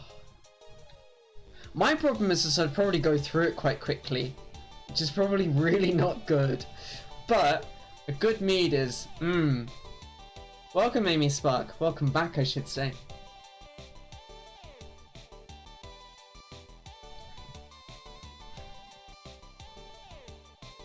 Oh. Fair. I don't even know what mate is as a drink.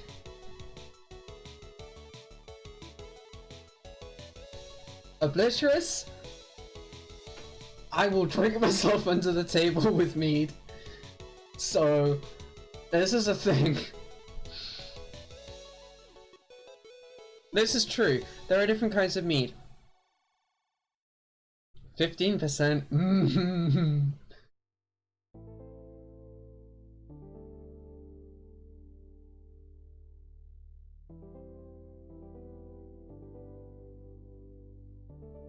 I have no idea what mate is still, so I can't compare any of that stuff. I just know that I really like coffee, and I also really enjoy some good tea. I know how British of me. Anyway, getting back to the specification.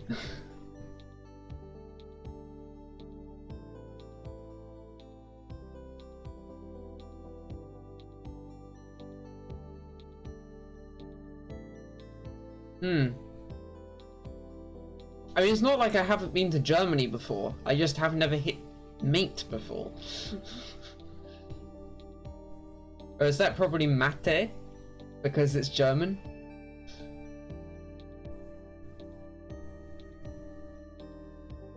Yeah, thought so.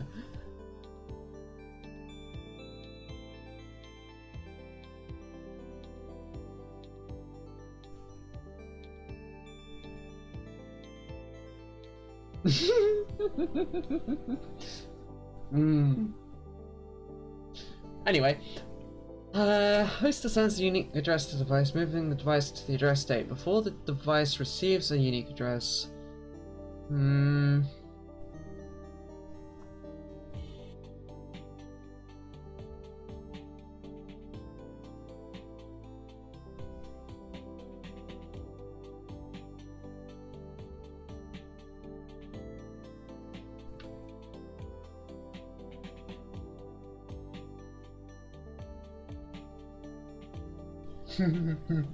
That's fair, Steffi.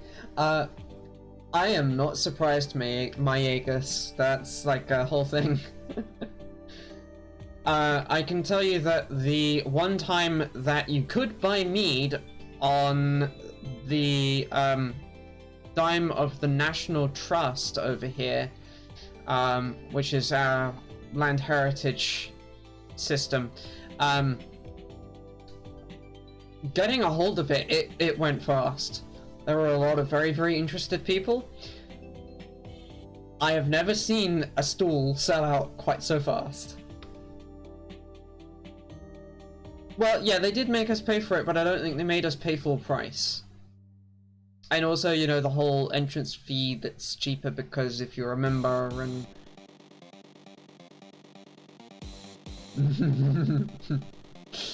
You do sweetmeats, that works. This is true, but I don't have the equipment and I don't have the space where I live. terere is the same, but with cold water or juice. Mmm.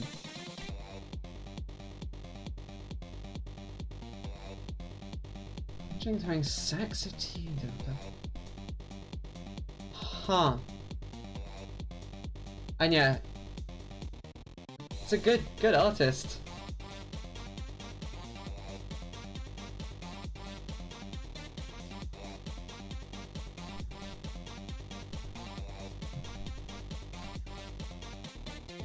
The biggest problem for me, Obliterous, is I don't have a way to store yeast. And I don't have any reasonably kept spaces to store a big vat of liquid for the brewing time. I live in a fairly small flat.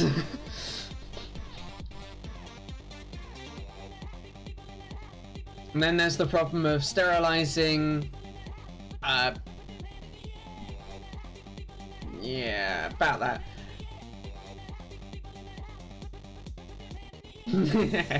That's fair. It is a good song to dance to. Yeah, Obliterous, you and I will talk about this offline, but you'll see why it's a problem for me, I'm sure. Aww.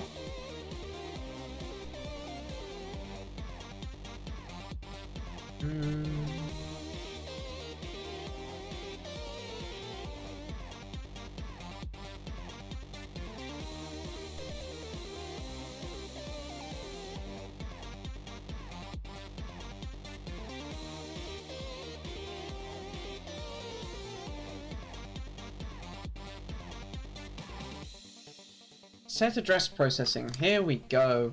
Finally, second found the bit we actually are after. I'm sorry that has taken half an hour.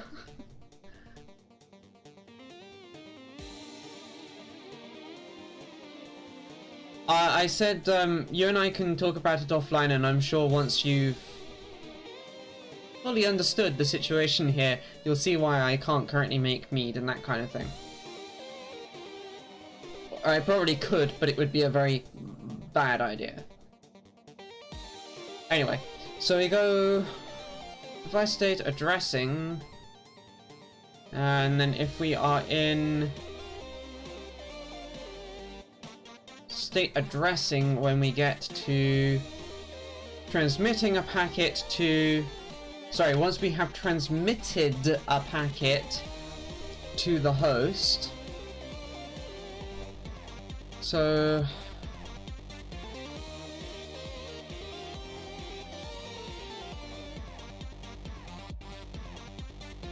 yeah.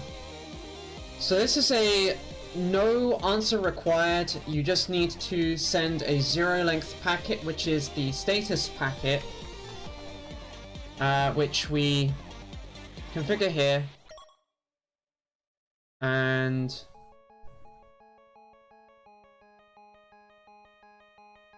do here.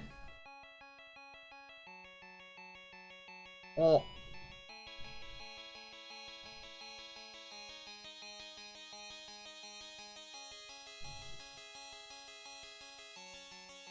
I've still got to figure out how that needs to be handled.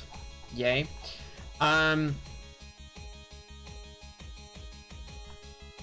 We will then arrive here on the completion of the transmit interrupt. Sorry, of the transmit causing an interrupt.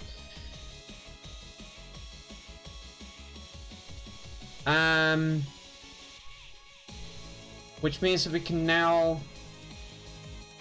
I'm again going to get rid of that because packet is in scope and is already correct.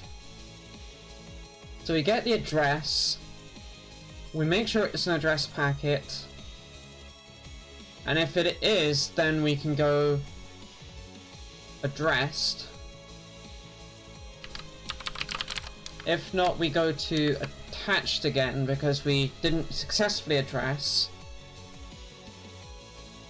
And this also configures the address. So we now handle addresses correctly. Great.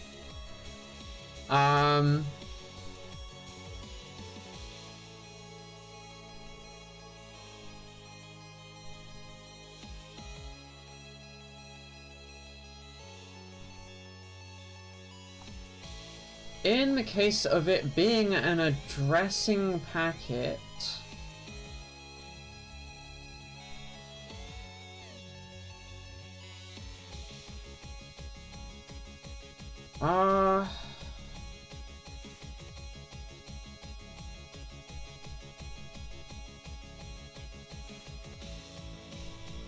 this will be controller in, handle in.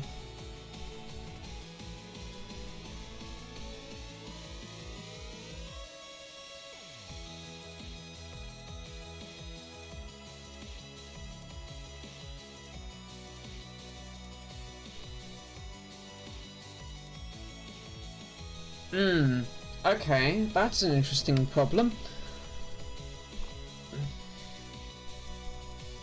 This is currently assuming that it needs to send a packet, but if we're in...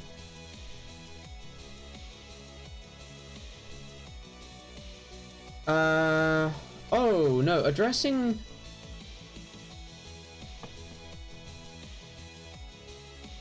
My brain is about to explode because this is so complicated.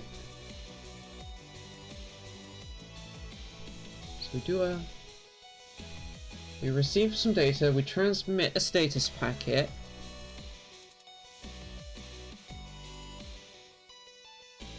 Oh, okay. We go into state Rx.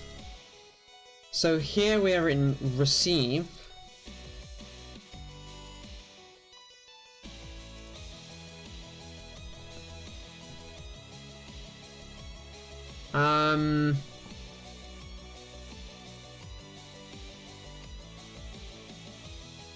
I'm going to temporarily remove this piece of code because I think it's just wrong. And instead we go into USB control state is idle because we've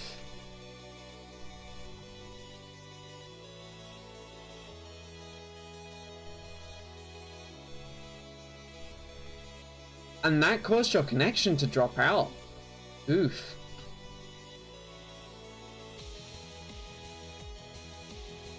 So hang on, I need to do a read at that point?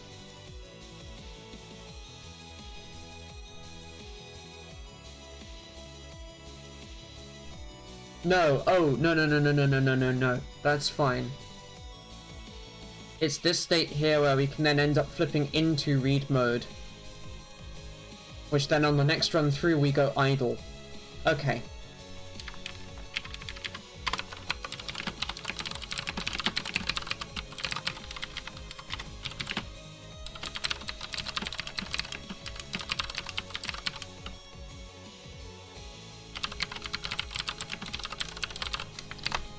Yes, that's better.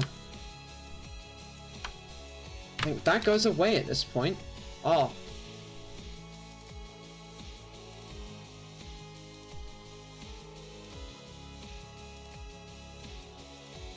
So this here is also if we're in the data phase, if we're in the status phase.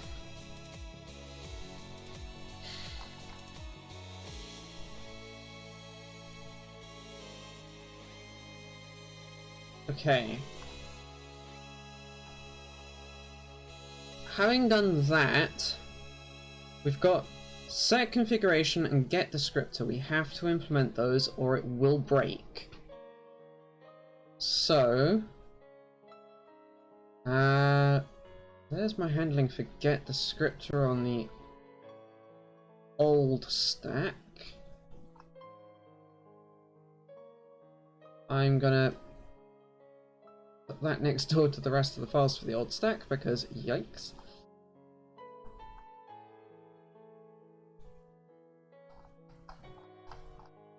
Somewhere in here is handle standard request. There's a lot of code. Or at least there should be a handle standard request in here somewhere. Handle stall, endpoint write, read. Various parts of the receive machinery. Setup. EP out, EP in.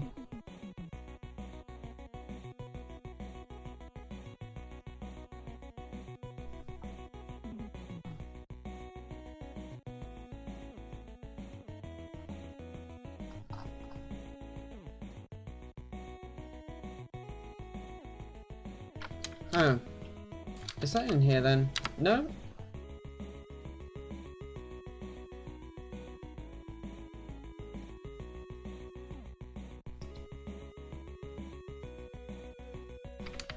Where on earth did I put this code?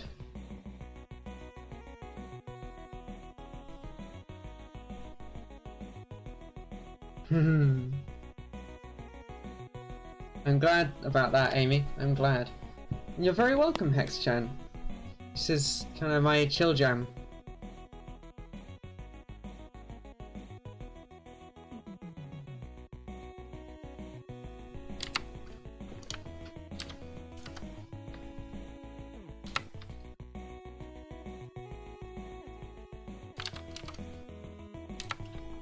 Yeah, apparently, I mean, it makes sense that it's not here. Did that go into, like, the CDC file then? Shouldn't have, but... Nope.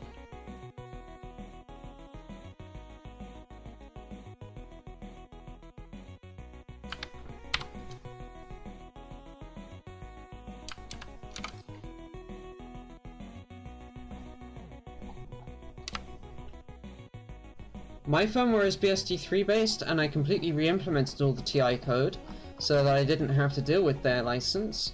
Theirs is... no, theirs isn't GPL. Theirs is a proprietary license. Yeah.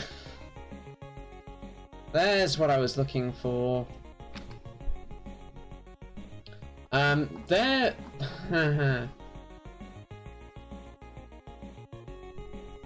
This is the license for the Tiva-C header, for example.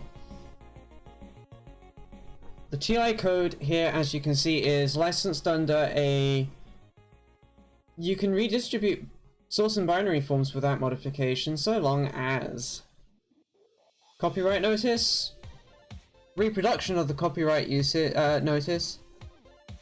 Yes, agreed.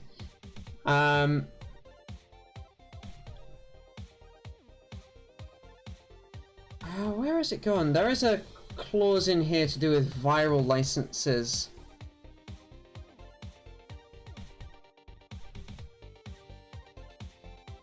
Yeah, this is a form of BSD license, but they've done something very special and subtle. There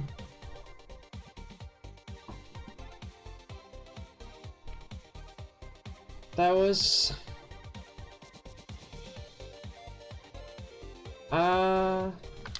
Oh, I wonder if it's in... I've got a lot of different places where I've got TI stuff at the moment. It was this version of this header. Go suck one off, TI!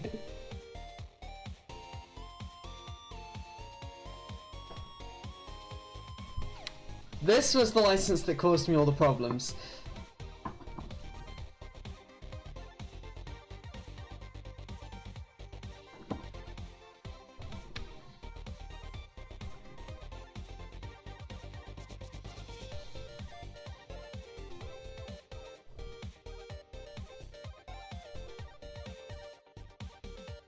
Yeah.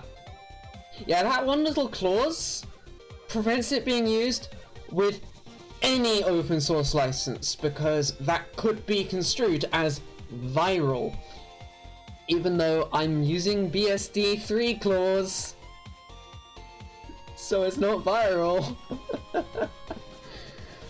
Yeah, I wasn't gonna poke that one. This one appears to not have that.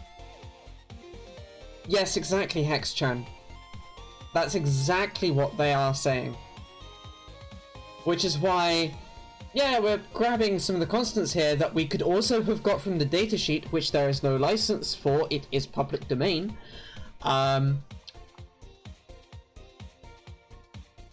They are trying to specifically point their finger at the GPL, but in the process they've shot everyone's feet off.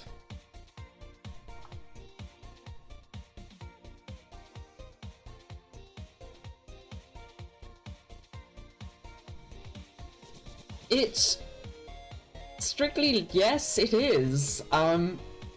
Is it moral? Is it a dick move? It's not moral. It is a dick move. Enforceable? Ask a lawyer?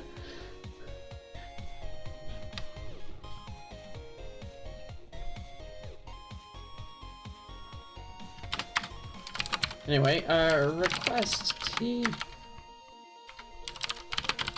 So we need to handle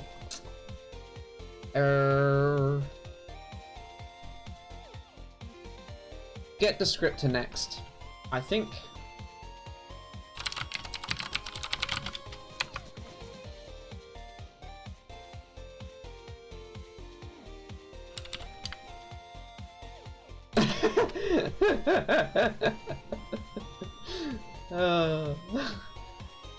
Not all companies are evil.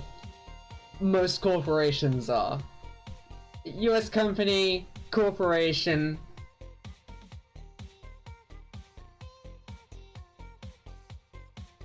That's true. We do have GDPR, we do have commissions that help, but they're pretty... Steffi, I'm trying to say that 1-bit squared's not bad. Jeez.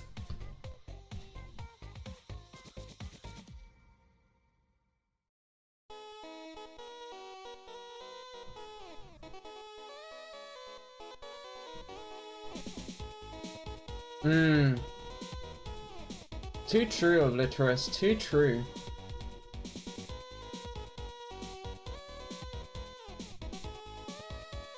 How do I want to deal with the descriptors?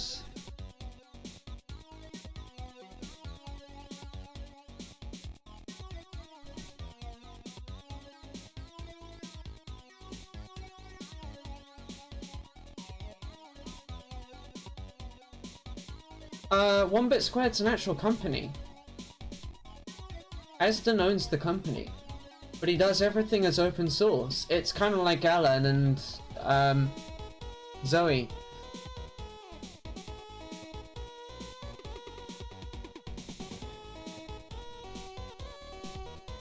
I don't know that it is a cooperative as such. Cooperative has a very particular meaning legally. And you usually don't call them a company at that point, you call them a co-op. Co-op.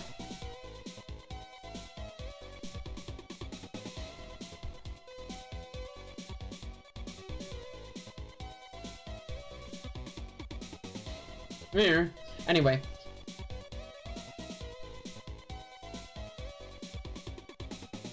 I'm thinking here, I want to make a function at the bottom which handles the descriptors.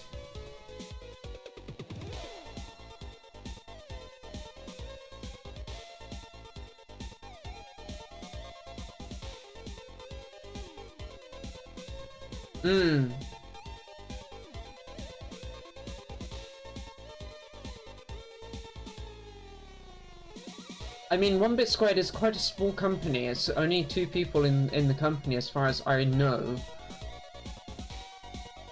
Oh! You should go and get your tea, Hex-chan. Aww.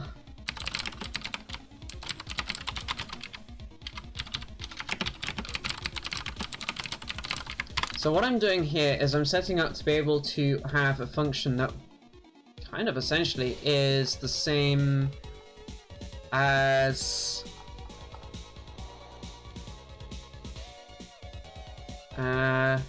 this get descriptor function here, but less terrible.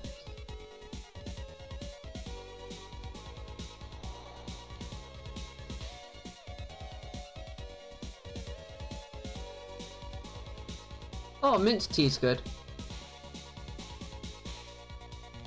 Yeah, the tea thing is quite funny actually that you mentioned this. I like mine strong.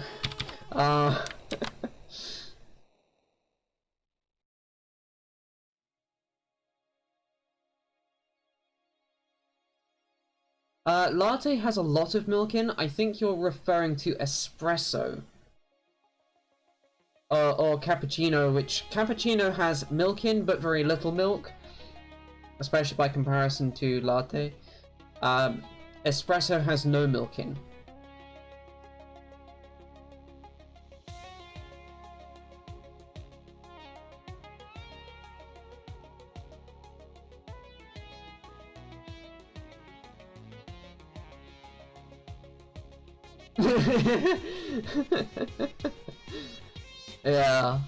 Yeah, how strong?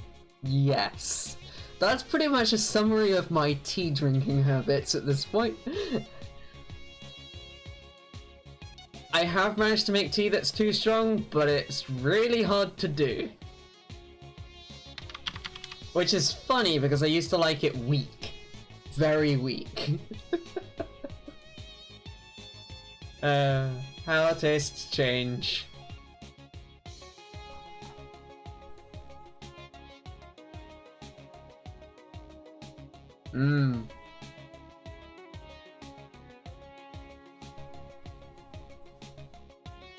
With regards to the tea being strong thing, that's a fair point, Steffi. I actually don't like it when I have my Ceylon too strong. That one's one I do actually turn that one down a bit. I do have limits. They're just high.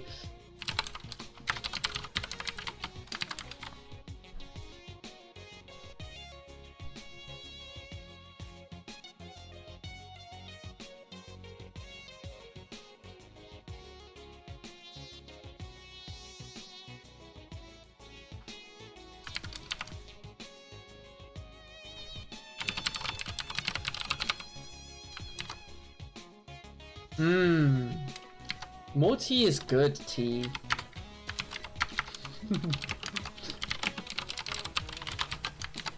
So we'll call this handle get descriptor. It kind of maps to being this. That is a C++ header, yes. .h is actually strictly speaking a C header, or a C++ header designed to be included in C. .hh, hxx, and hpp are the three acceptable C++ header extensions, or you can go extensionless and be like the STL. Just eschew having a extension. TXX and TPP is usually used for template stuff. But yes.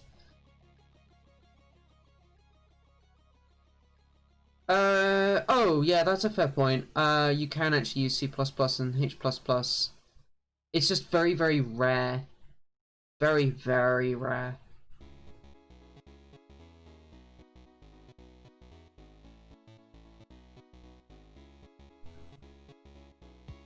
I don't really do HH and CC, it's just kind of, eh. But I'm not gonna knock anyone who does.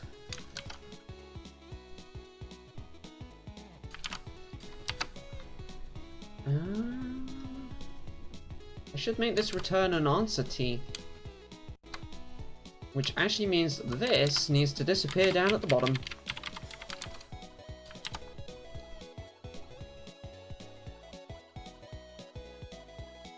No, you can't mix X and plus.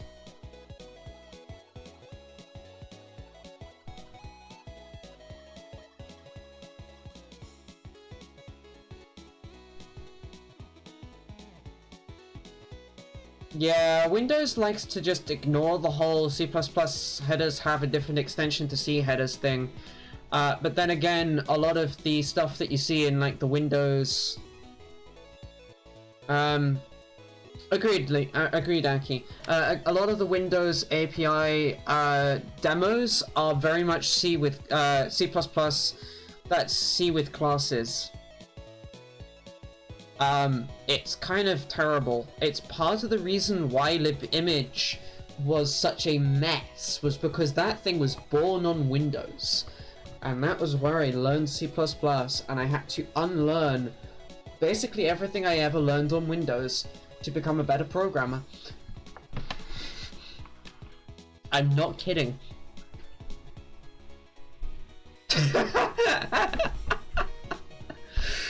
Oh, please no, dear. Please no. Oh.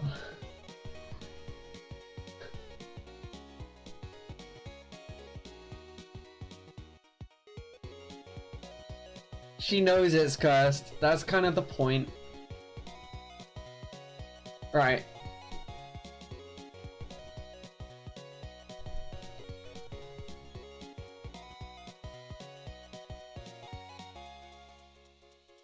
You're not made of cursed, but... okay.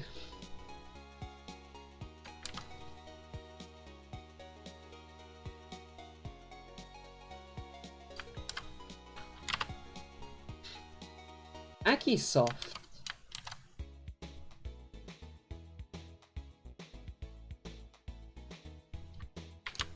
Aki is good.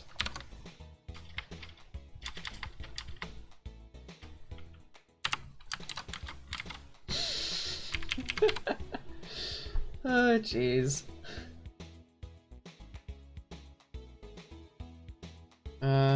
Realizing that there's actually an error right here because this shouldn't actually resolve like it's apparently doing.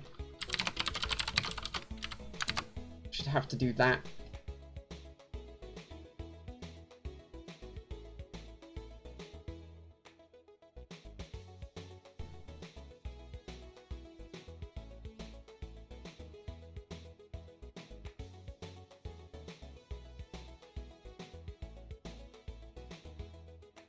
Physics is interesting.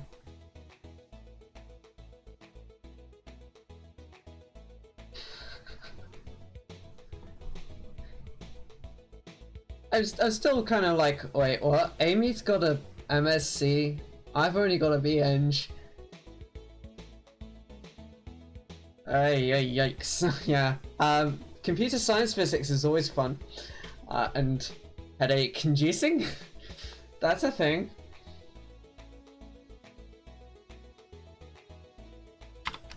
Anyway, so... we actually need the packet.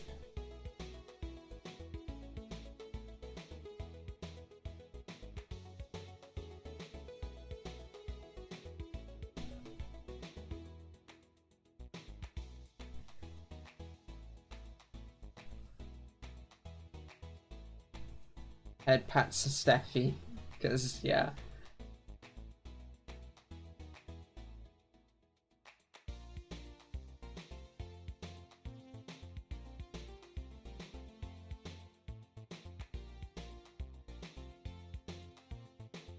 I just want to cuddle Aki right now. Aww. I approve of wanting to get an EE or ASIC design degree. That is...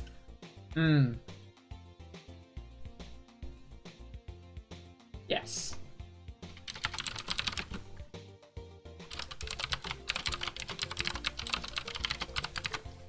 That should do the trick here to call into that bit of code I was just starting to write.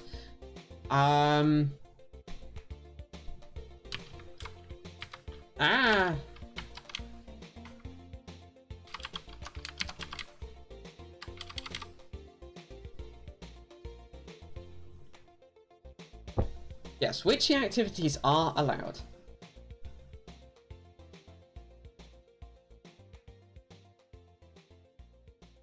Aww. Mind you, Steffi, you've had a lot going on, so... it happens. My degree is not a particularly good degree in terms of where I finished in the classes of degree, because I had a lot going on when I was at uni. Being trans sucks.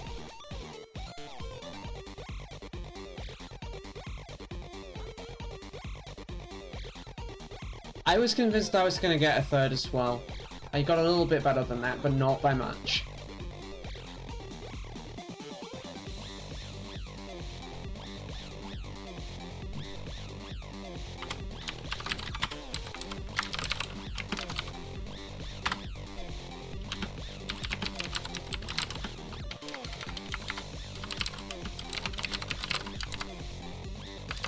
Let's see how we're doing build-wise. Does this still build?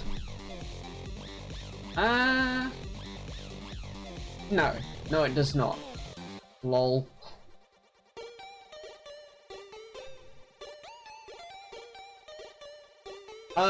You've got... first is, like, you did excellently. You passed so well that you are top of your field at that level. A 2-1 is the next step down from that. A 2-2, the next step down from that, both of which are class 2 degrees. A 3 is you passed, but you probably shouldn't have. Anything less than that is a fail. You just don't get a degree. You can get a first with honors, which is that you basically performed at the next tier of degree up. The underscore T thing is type, and it's inherited from the standard library.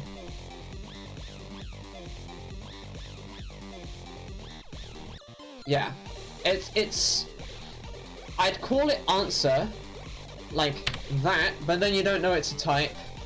I could call it answer like that, and that is actually how I prefer to do it in Viper. But here, the C standard library, sorry, not the C, the C++ standard library and the STL uses underscore T everywhere for types, so I do that too in my type naming in C++.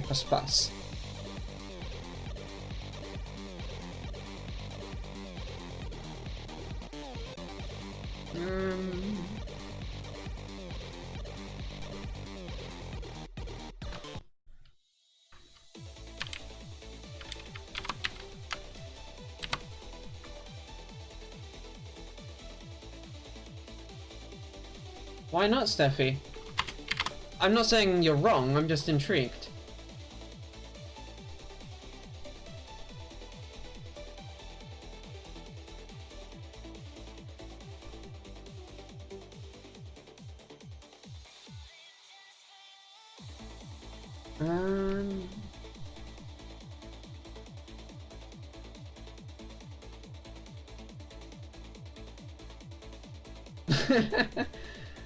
Yeah, that's fair, Aki. That's fair. You are allowed to have a love-hate relationship with it.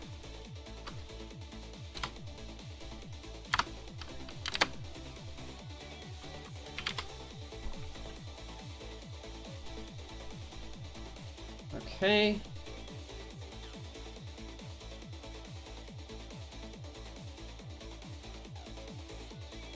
Yeah, the portability is pretty amazing, although that comes with problems.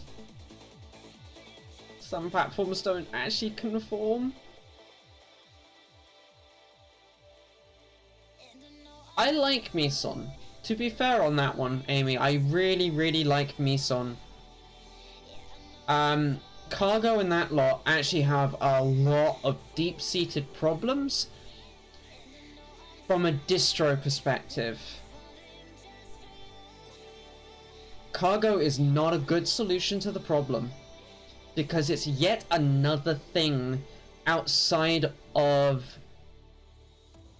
yeah, Conan is the C++ one. Yeah, Cargo is developer tooling, and that makes it very bad from a distro perspective because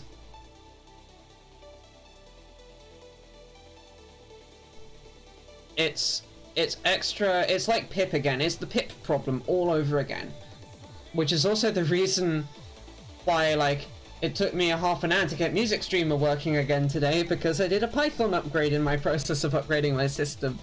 And, yeah, that doesn't end well.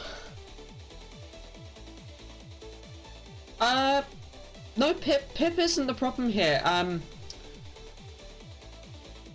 Python upgrading was the problem because virtual environment symlinked Python.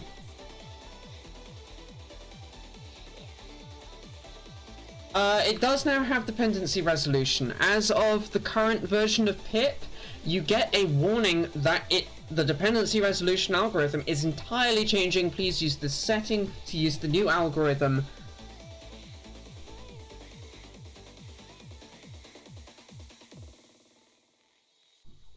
The Python ecosystem's nice, but it has problems. And the problems basically all stem from working outside of distro packaging. Python's tooling's not that bad, actually.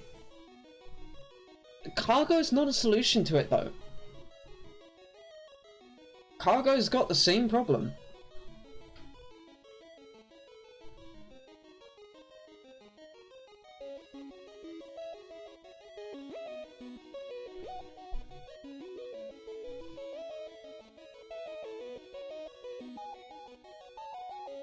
Anyway, moving on. Yeah, then there's Perl, yeah. Less said about Perl, the better. I know that's not possible for devs, but having your dev tooling not work in a way that then allows good packaging and good integration with distros and the distro management process, that's the bad part. That's why I like Meson. It's dev tooling, but it integrates really well with all the distro tooling. And I really mean that. It does a better job than AutoTools even. And AutoTools is like the de facto for distro tooling. Because most packages still use it, unfortunately.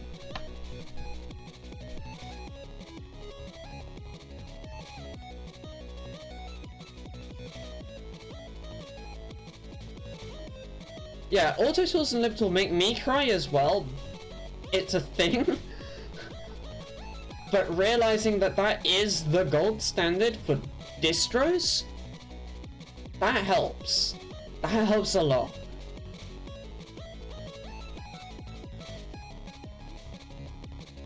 Which is why Meson makes it so that you do a ninja build with this environment variable of best dir set, and that puts your build into a destination directory to work with distro tooling. And that is very, very true, Amy. And Meson itself, you can do a ninja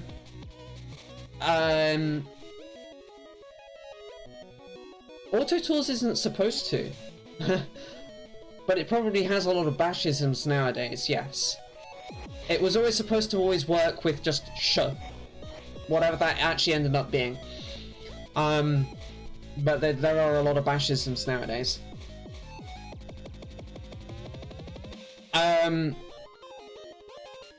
Meson also has this thing where you can do a ninja dist, and that gives you a distribution archive to then feed into your package build process for a distro maintainer. And then yeah, the being able to do a ninja dest dir equals path, and it install, and then does the build and then the install as if it were installing to the real system, but it redirects the output to that new location. So again, it works with the distro tooling. I don't know of any other tool of that ilk that does that. and does that so seamlessly.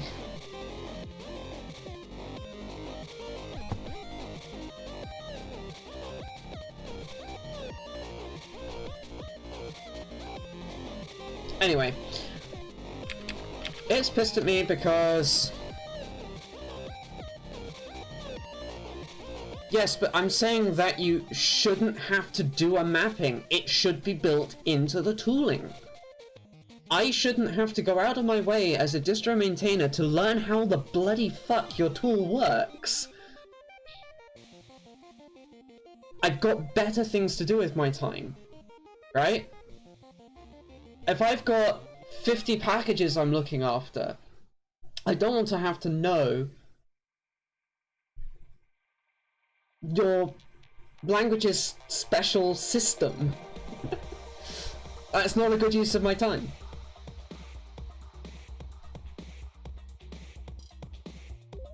And yeah, that's a fair point with Meson. Meson does alleviate the problem for Rust, but it then doesn't work with the crate thing, which I can see people getting very mad about.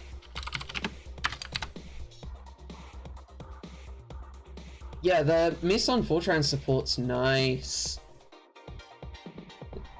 You're just going to go through listing the languages that it supports at this point.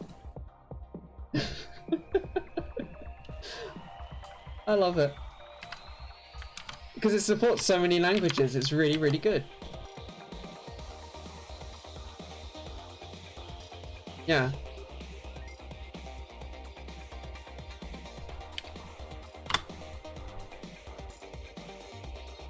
That's better.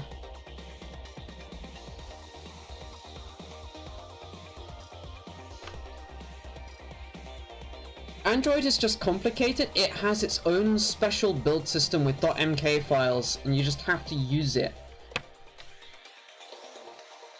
The compiled into one executable is really not good from my perspective, but then I am tainted by high performance compute.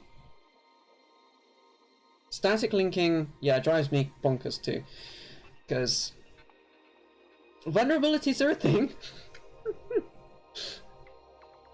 We need to be able to upgrade libraries. And that whole shebang.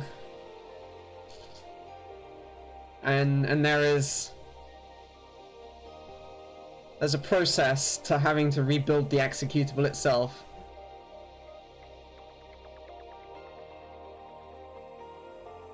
And it's a very time expensive, people expensive, and money expensive problem.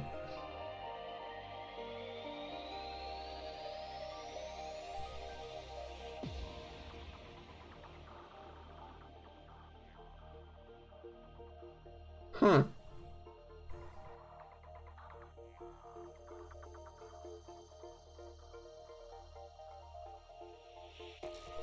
That's cursed.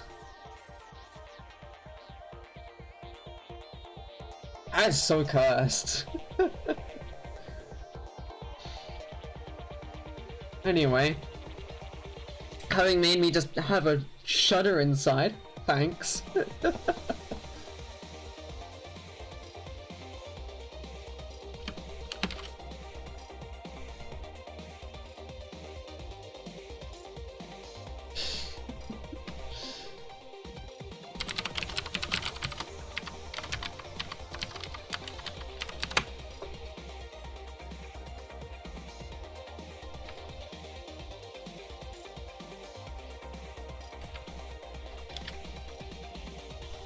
There we go.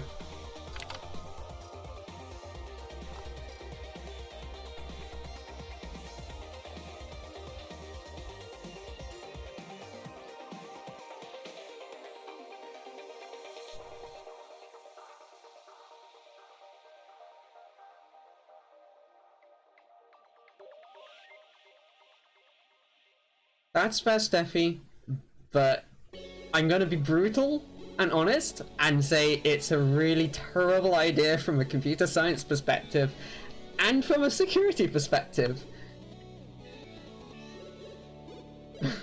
So, yeah. And I completely agree with Aki on this one. Just because an application's had a vulnerability and that was fixed, I should not have to rebuild the bloody thing in order to be able to apply that change.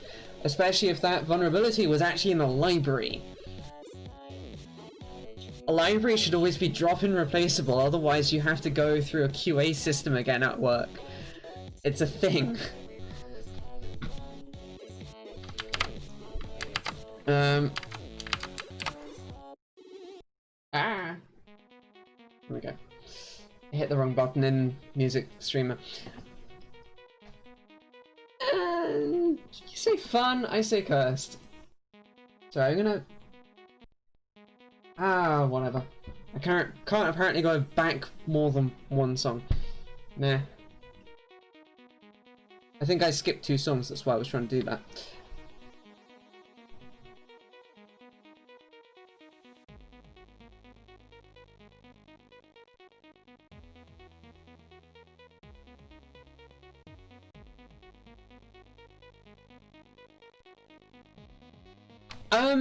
So Obliterous, very frequently what we're doing at work is having to update libraries because we found vulnerabilities that we have to fix.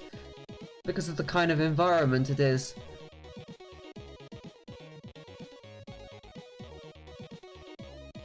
You can't do much about newly introduced vulnerabilities as a result.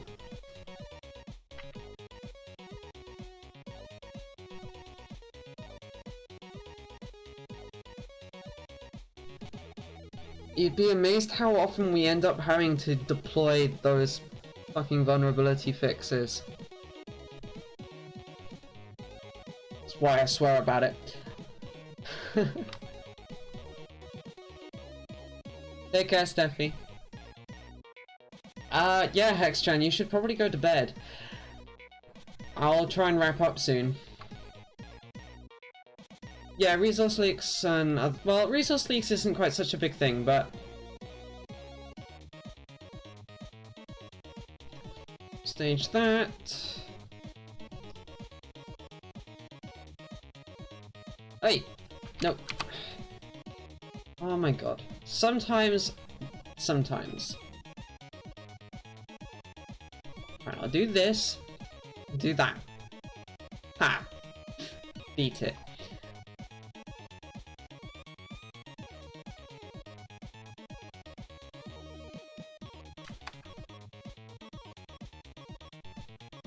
Okay, there's that one. I'll come back to that. Device.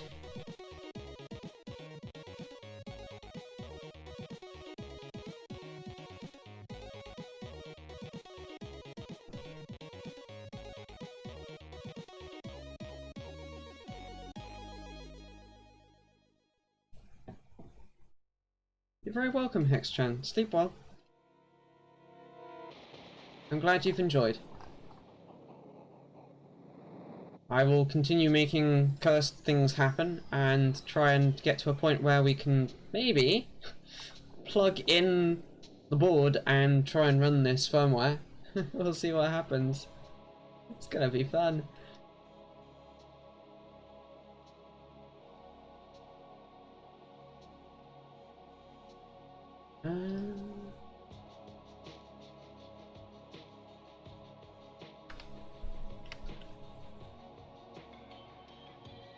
It is not if you have not changed the...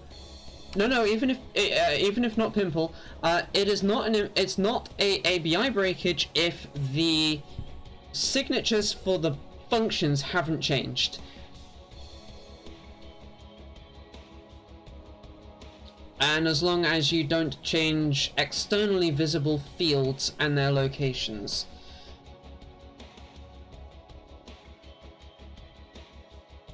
I.e., as long as the type's size remains constant, yeah, It's not usually an impl change is not usually an AVI breakage in C++, but it can be. It depends a little bit, but not always. Not usually.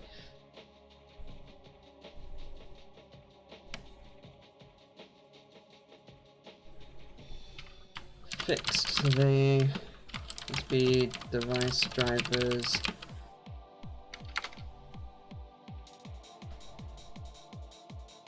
Bring up sequencing to allow correct bus attachment and execution of addressing.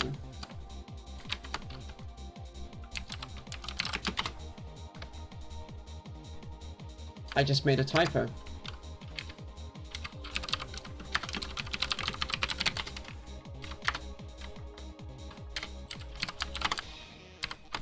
Yeah, there we go.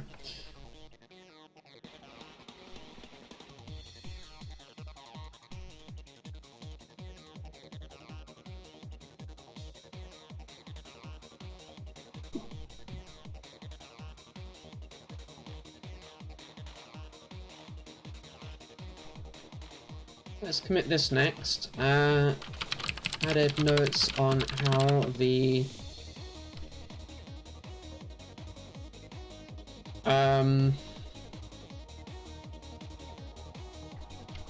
USB peripheral works.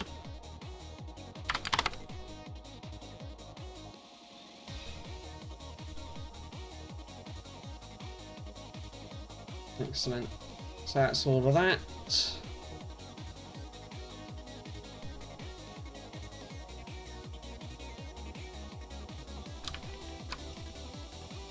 Those ranges, I'm going to ignore that part for a moment.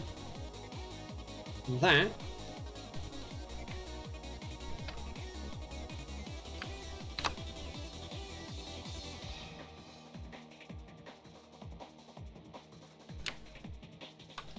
And that, because that's not yet ready to go into repo.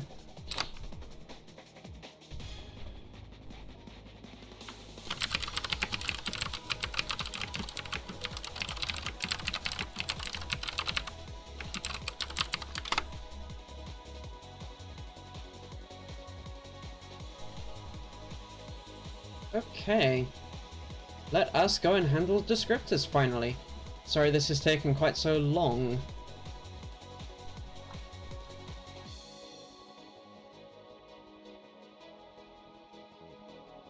So we can now do if packet.request type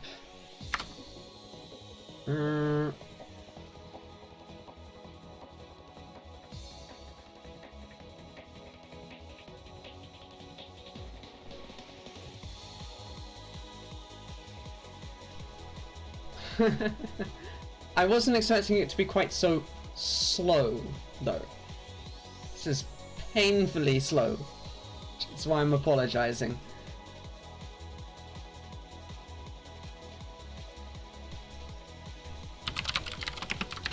So if the direction is endpoint direction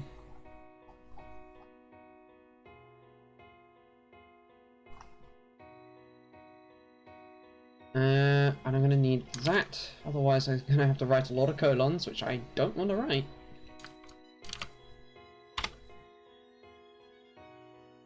Yep, USB types endpoint direction, which is in here somewhere, but important part is... Oh, okay, I will have to go and look. It's the in direction to the PC, or to the host.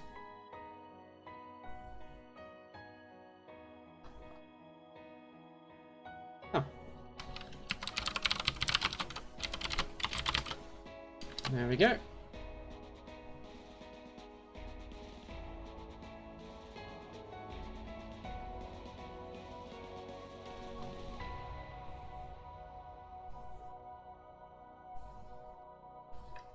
Actually, this should be a check for if it's out, then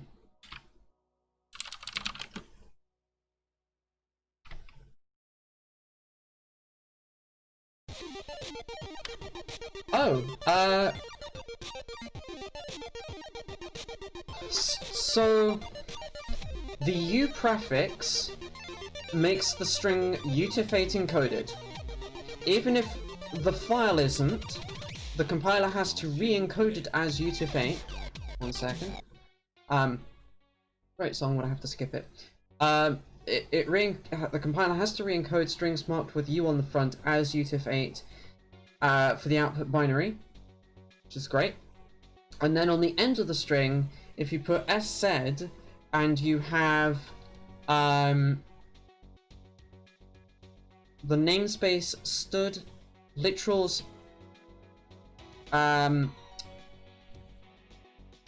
no, not SZ, it's SV, string view literals, then it turns the string into a string view. You still get all of the static allocation and stuff, but so like here, sorry, I said utif. I said you said U was utif8. It's not utif. It's utif16. So this here is a utif16 string in the output binary, which is good because that's a whole nightmare.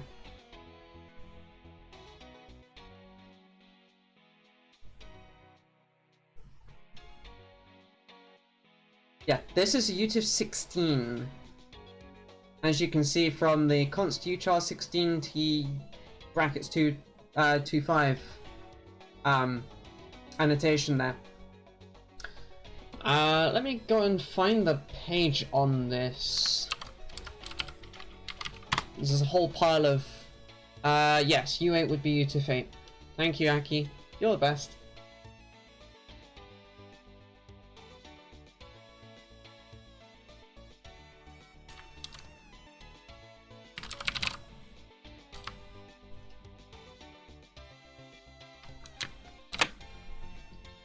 So this is the thing that's driving all of this. Now C++11. I can't not, Aki. The USB standard specifies that those strings are utif16. Done. You have to make them utif16 or it will not work. Yes. Agreed. Yeah, CPP reference really should be on speed dial. It's a great resource. So U8 here forces the string to be a utif8 encoded string literal.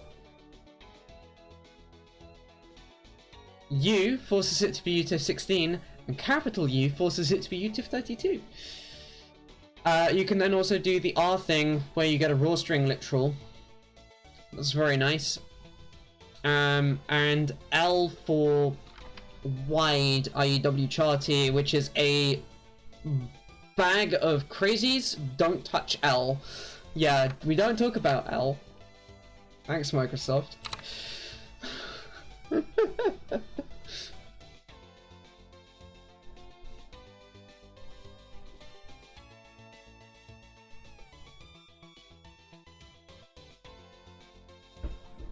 And then yeah, the it's not just strings that you can do this on, by the way. The suffixing things with, like, for example, S, US, MS, depending on what you define, underscore, MHZ, underscore KHZ, etc. That's the user-defined literal system. So if you've got a literal and you put something on the end of the literal, it is interpreted as a user-defined literal annotation, and it will try and apply the function of the form operator double quote underscore, sorry, operator double quote thing that you suffixed, which then kicks out a new value. So for example, if I wanted to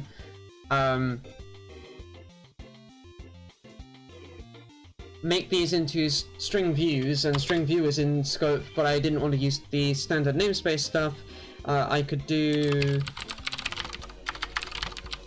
stud string view operator double quote underscore SV const char star, const value, const unsigned long length. I'll make this no except. We can also make this inline static and const extra returns a stirred string view of value length.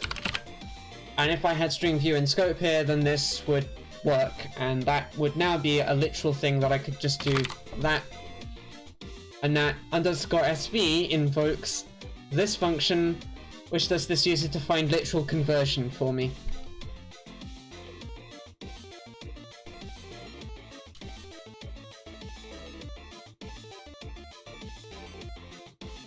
I hope that all makes sense.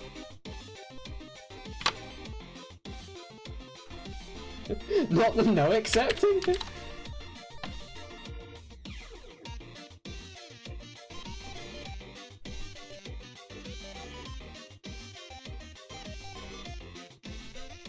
Because I say no accept a lot.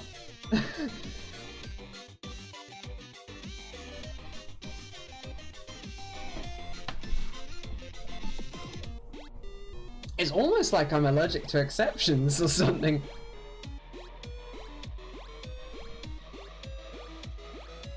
No, I'm a witch is that I can explain it.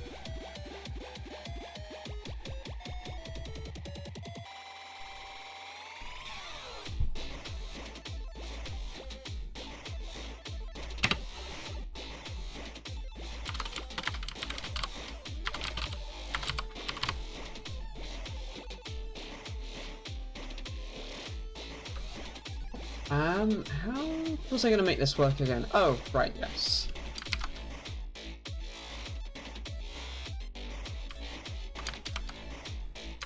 There we go, so that's the proper handling for that, unlike how I did it here, where I had to do extra indentation as a result.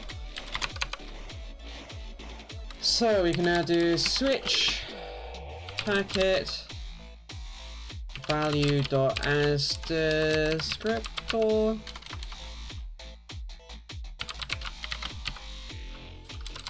type. That should do the trick. Maybe. If I've remembered how I set this up right. Yes, okay.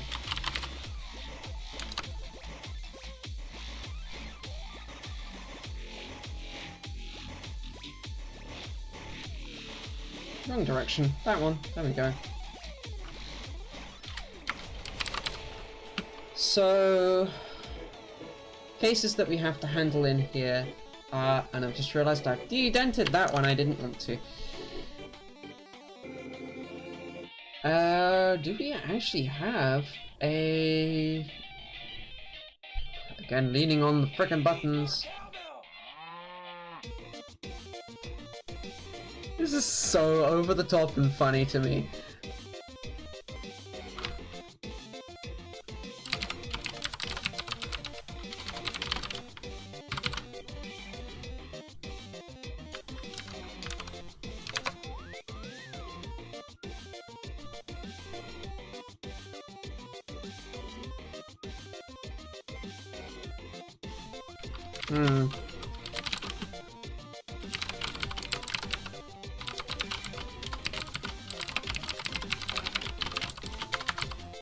It would actually help if I spelled the descriptor right, wouldn't it? There we go. And now I don't need that line because above I'm actually doing the right using. Yeah.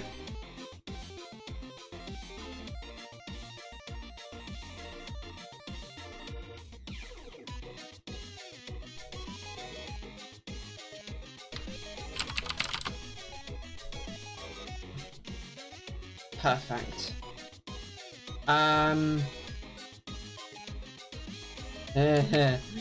Okay, I know what I've done wrong here. I need to force that to be the USB descriptor T type. Or I need to actually put USB descriptor T into the type description in the header here. When I click the right header.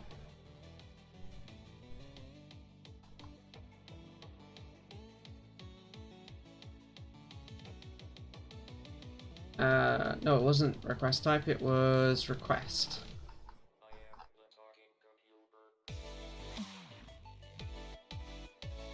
Oh, value. Would help if I'm looking.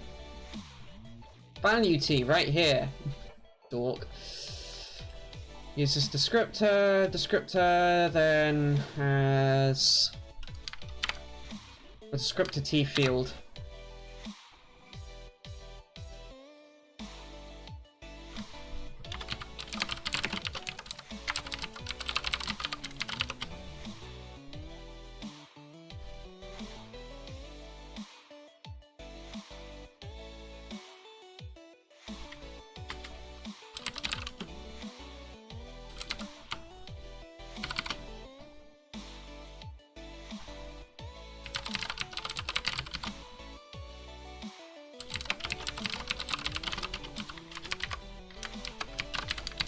I don't know that that's actually going to compile and work, but we'll try it that way. Because I'd really rather not have to do this really gargantuanly horrible cast. We'll see how that works.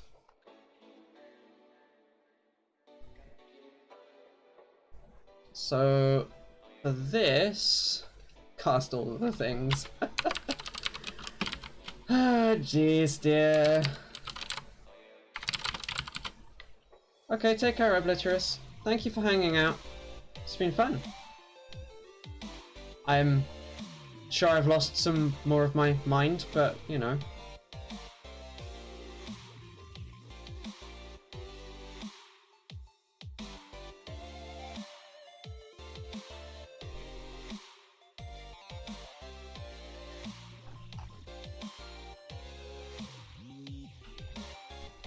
So this is a data response.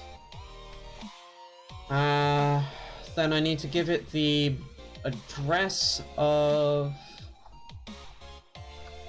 this descriptor.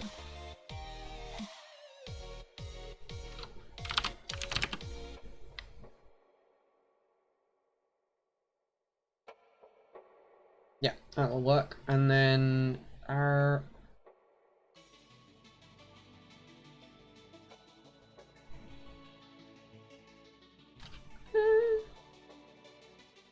yeah, we can reuse the field because it's already got the length calculated there. That's nice.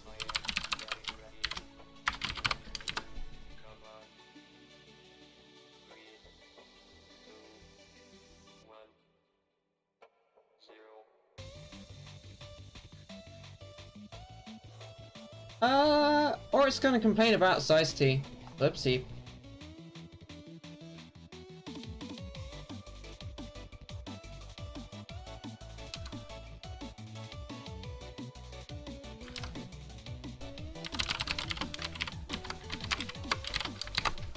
Does that make you happy?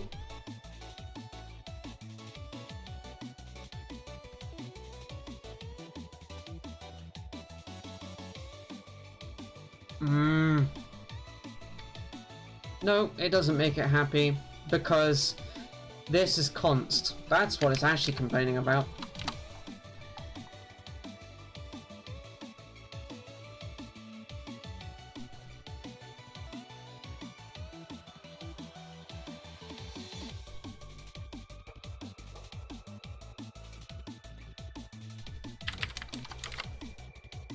Yep.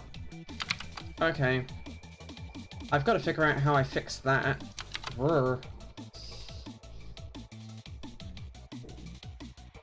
Aki, it's being mean. For now, I'm gonna just... I don't know. How do I want to deal with this?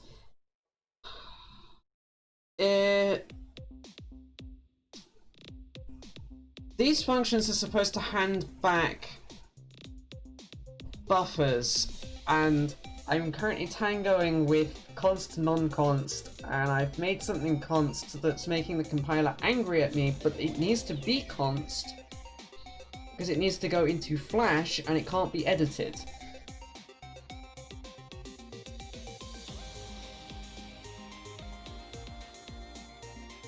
And hence the angry squiggly right here.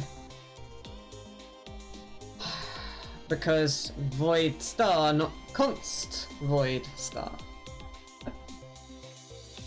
Ah, it's being mean. I'm gonna just put a const there and see how it implodes. It's gonna have imploded, I just don't know how yet. That's not a namespace. Fuck. I've got to move some stuff in a header into a different header. Or actually,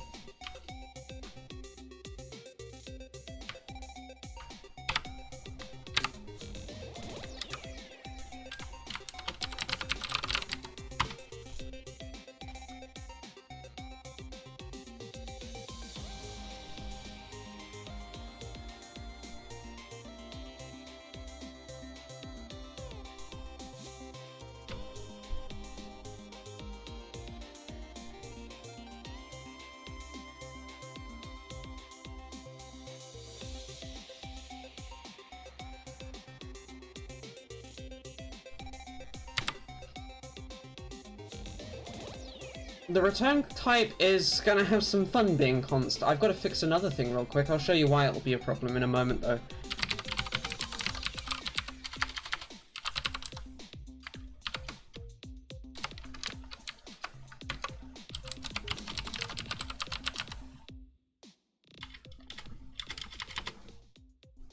I'd really like it if you'd do the replace.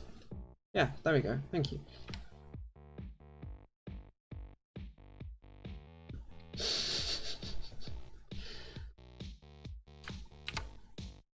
I guarantee Amy Spark is now regretting saying yes please. But not because Nike's done a bad thing, but just because it's preprocessor reviews. Okay, that fixed. Yeah, that fixed some stuff. How bad is it? Let's see.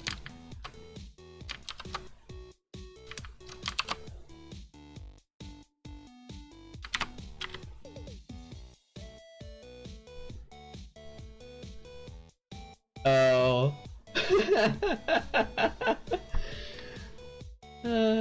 Yeah. Oi, I'm not that bad. Meanie. Oh, apples clang. Oh, yeah, okay, that's fair. There we go. This is the problem right here. There we go. So, membuffer.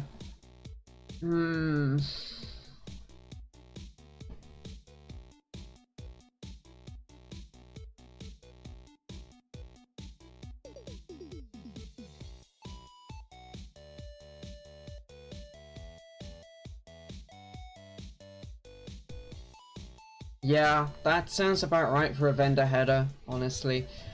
I'm just realizing here that what I should really do for the send side of things is I should just have a different mem buffer thing. I've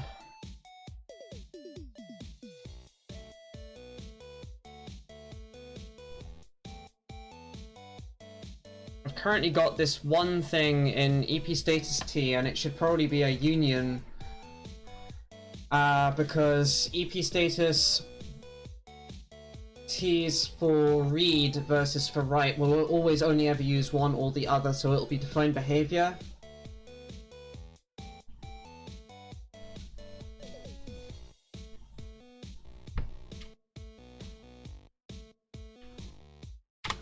I think what I'm going to do is we're going to do union of void buffer or const void star const buffer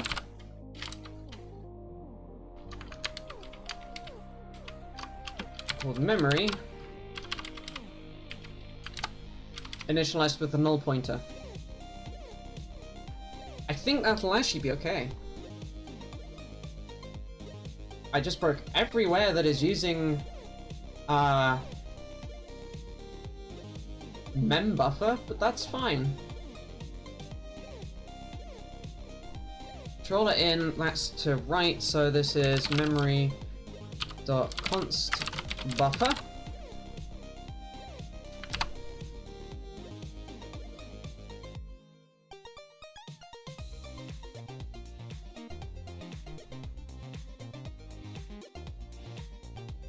Bob Twinkles, you're right.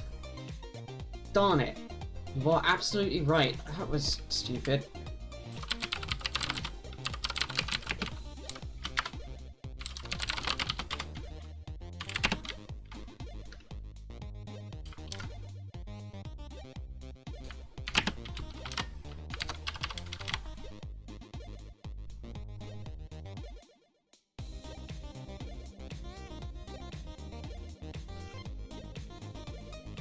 I agree. I knew it wasn't going to be a problem at this stage, but you are right that it's generally not a good idea. Well, let's put mem buffer back in there then. And I think where I'm gonna have to go now to fix this.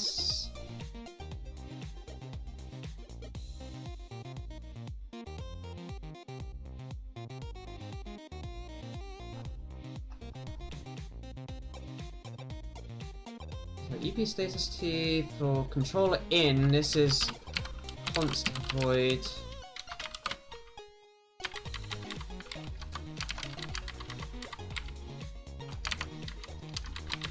void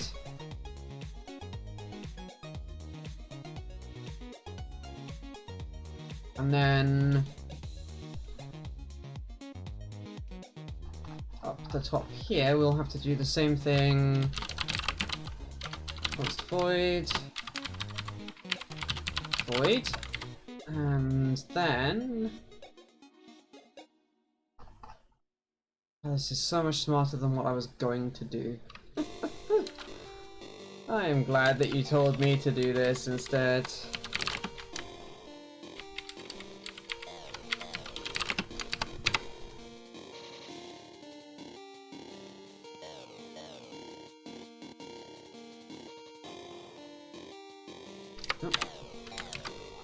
We actually just fixed a const correctness problem that we'd introduced right at the very start of doing this, or I had introduced, I should say.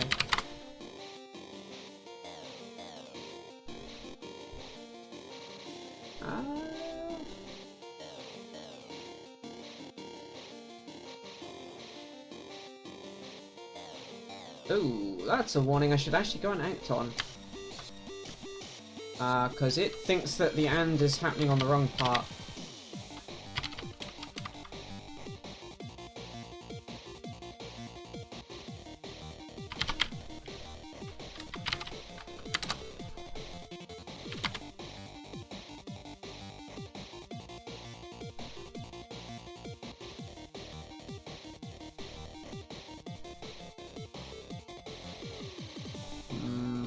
Multi-part tables multiply defined? What?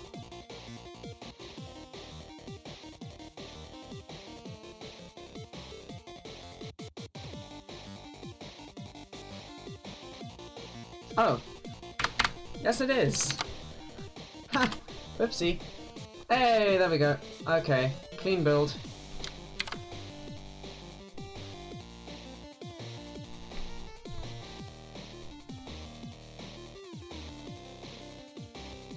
And now it's no longer being mean to me. That's so much better. Oh. I still can't believe that I went, oh yeah, let's just make this, you know, fucking union. Templates, woman, templates. That's your thing anyway. Ah.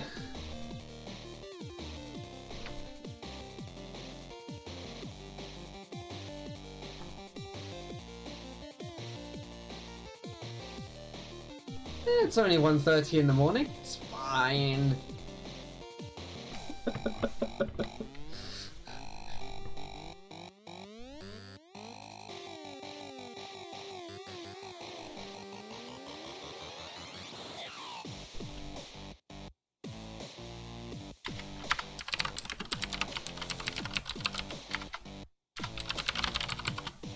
So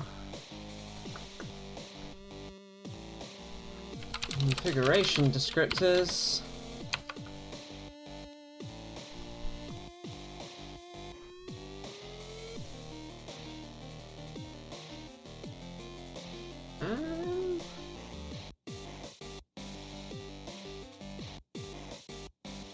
So if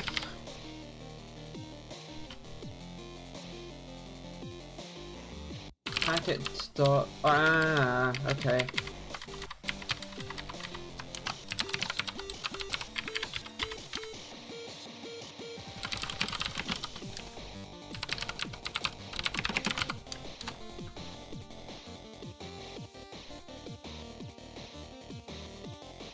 Get rid of the ampersand because that comes back as not a reference but a value. So this is descriptor dot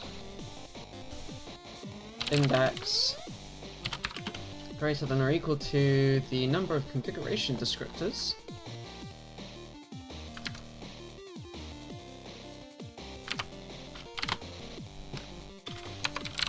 Break, because we don't want to handle that. Otherwise, we must auto config descriptor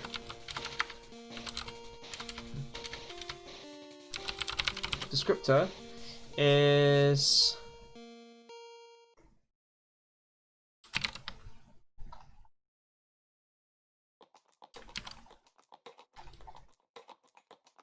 config descriptor index.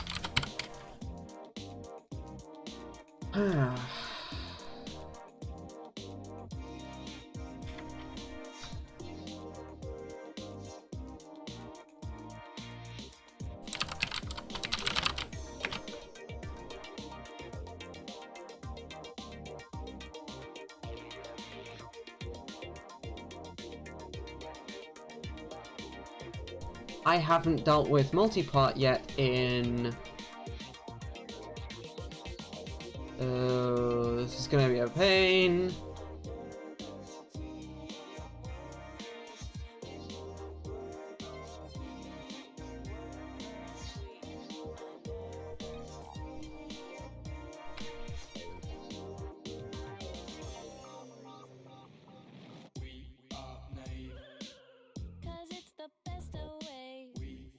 Okay, this is funny as hell, so I'm just gonna let it play.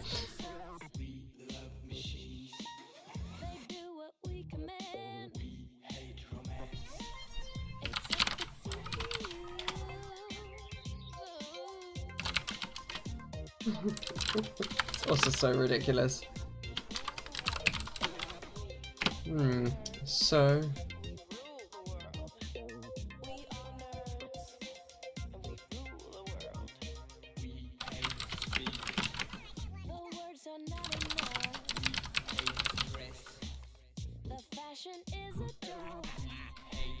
Numdesk. That was a really terrible name. I wonder if I actually called it that in there.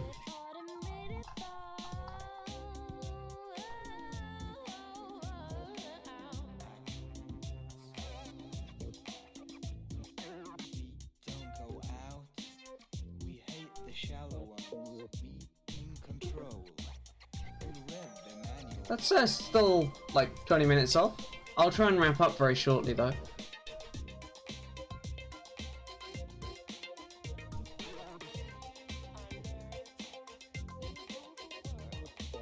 I'm wondering if it was num interfaces, but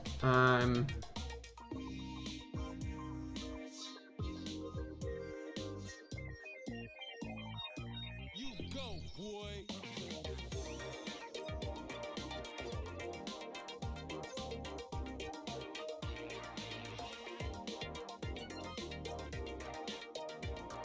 Descriptors.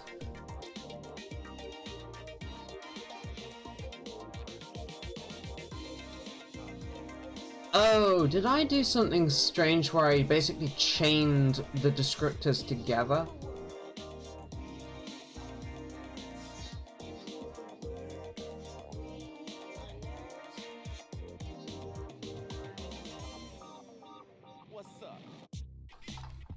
is certainly communication here, but exactly what this body Oh, okay. intense discovery.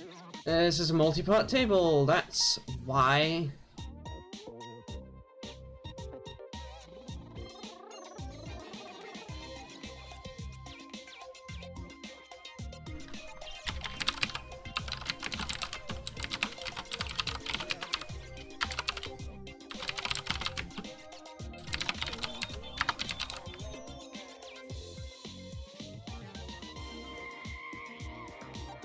Also, I'm just noticing how, that should be a stood array.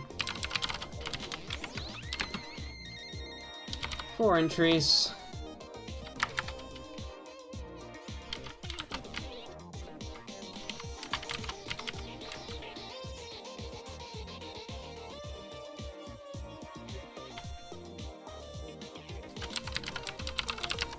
USB config descriptors.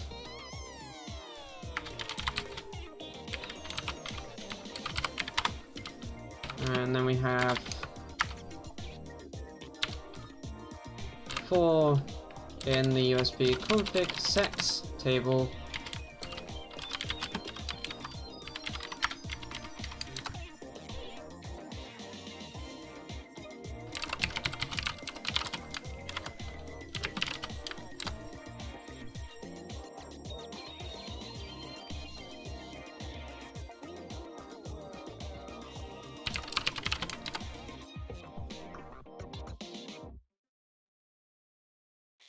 Ayo Shato, Light Zone, 3 p.m. Realizing I could do better than that. There we go.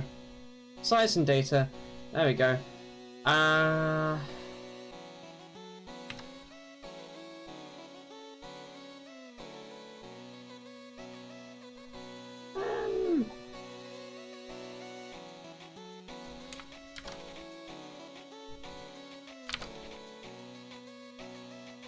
Okay, now this might all actually make some sense. But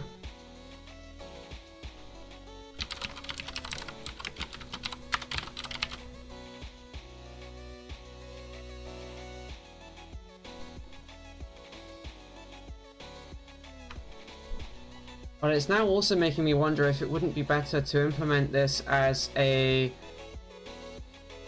begin-end pair iterating over an array.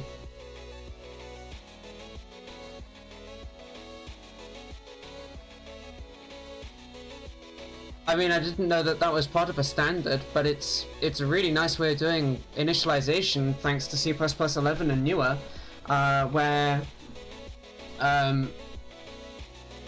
it's all type matched and no implicit conversions except when you explicitly want a conversion, you then can force one. Yeah. It's just a nice way of doing an initialization. That's all I think I'm trying to say. It weirds me out when I see people not using it. Mm-hmm.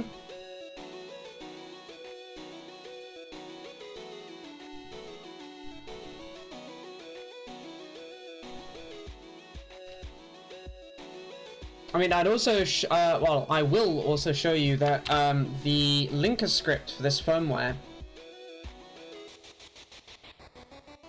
Look at where my stack is. And then puzzle, why? Why have I put my stack there? That's top of stack, by the way.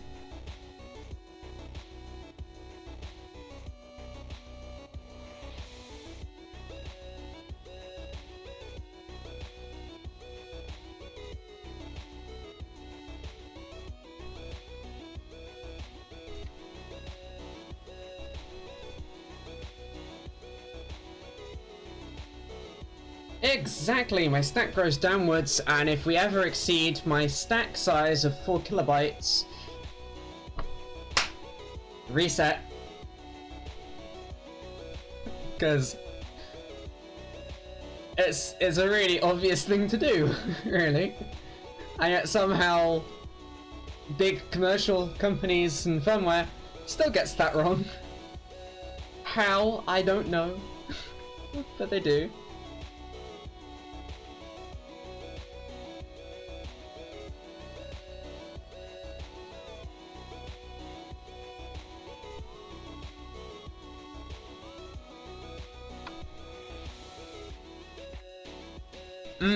Fair.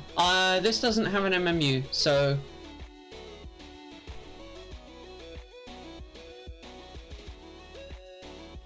I mean, even if you've got an MMU, have your stack not at the fucking end of RAM. So that if someone accidentally disables the MMU, your stack's still not gonna smash everything. Because stack smashing's a thing. It's like, stick it at the front, go on. It's RAM, it's fine, you can do that. And then, even with the MMU off, you won't get problems. Unless of course your stack grows upwards, in which case put it at the end for the love of everything. Knowing the direction your stack grows in is very important.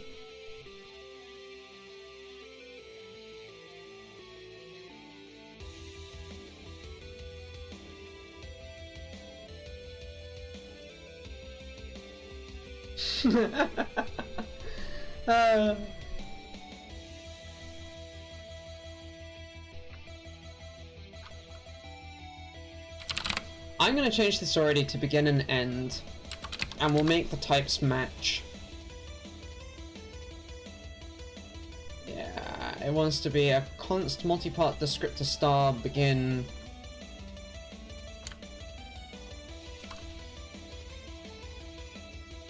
I mean shellcode, but fair.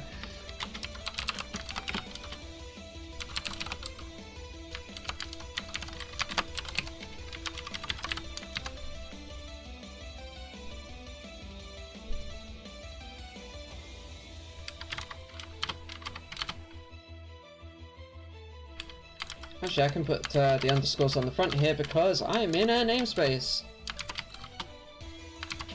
I know, it's not the by accident clause that's the problem there, it's that it can happen. You have to consider malicious intent in here. It's firmware.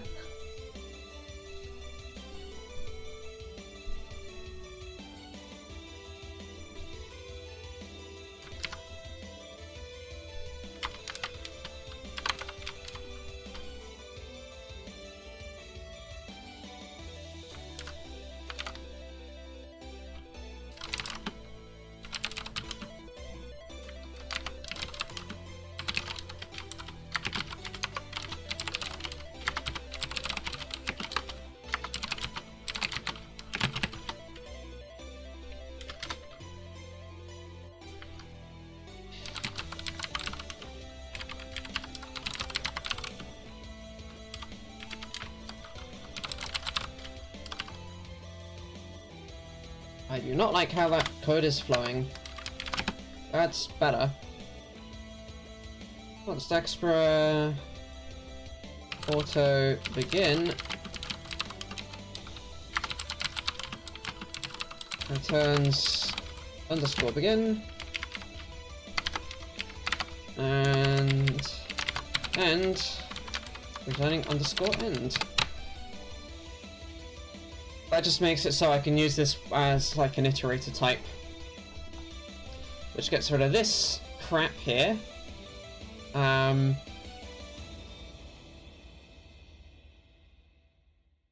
Because all that this is doing is it's going through adding all the lengths up.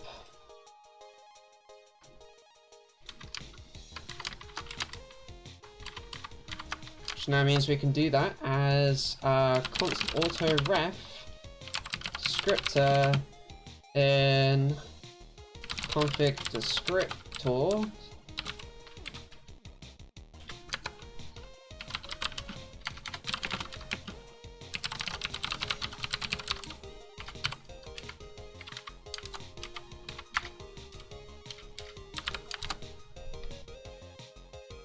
Yeah, there we go. Nice, nice. I mean, yes, this is technically std accumulate, and I could use the std accumulate, but I'd actually have to go and write it, because... so we'll actually leave ourselves a note of convert to std accumulate later.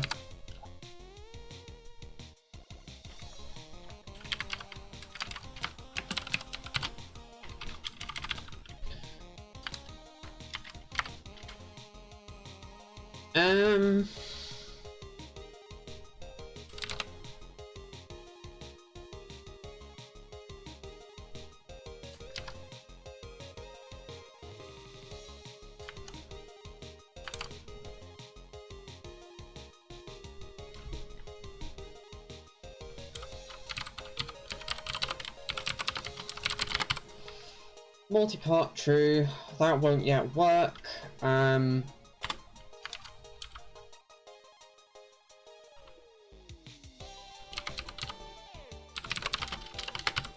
Part 1 and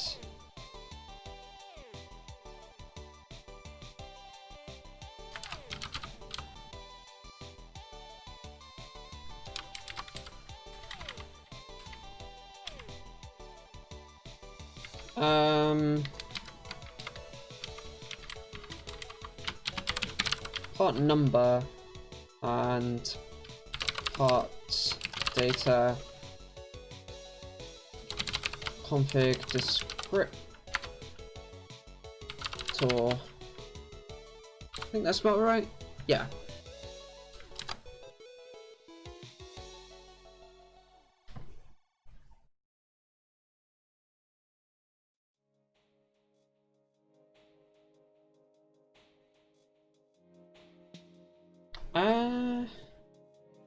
That should actually be a 0 because it should be 0 based.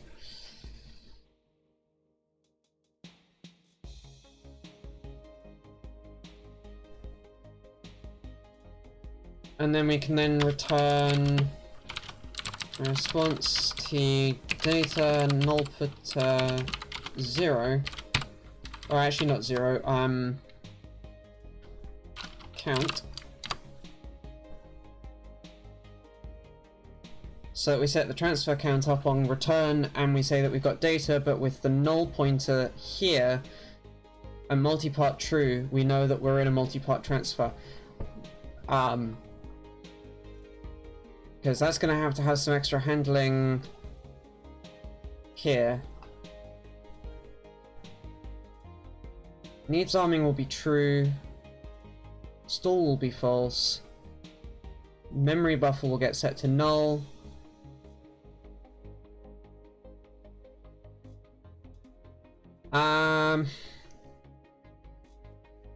Yeah, this is going to have to change slightly. If the response is, wacko, don't do the stupid thing, well, we're going to be doing the stupid thing.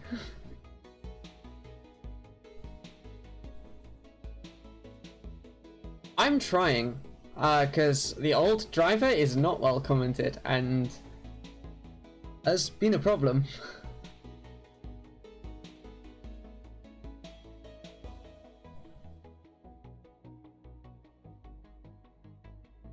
So configuration descriptors are going to need more work. That's fine though.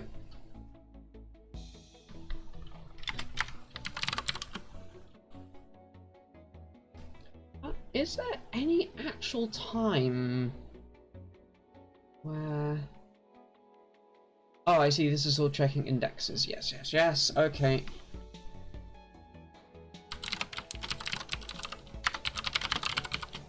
So we got interface descriptors, because you can actually request each of the individual types of descriptor separately. Most devices don't ever actually implement this, and they off. It's quite entertaining.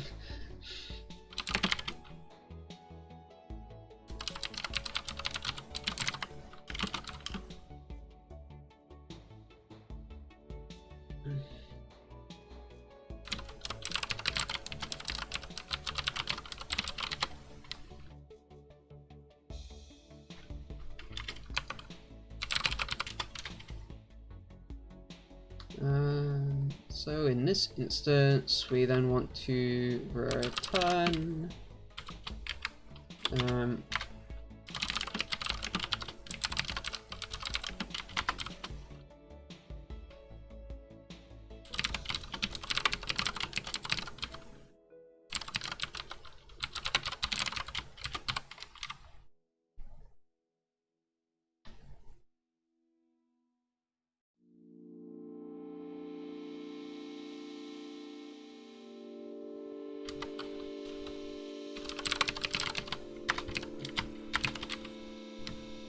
that was a fair complaint.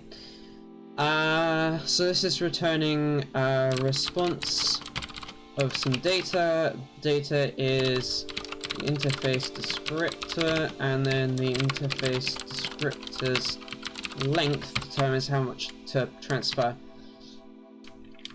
And then we're just going to copy paste that for 2 more times. Endpoint and string.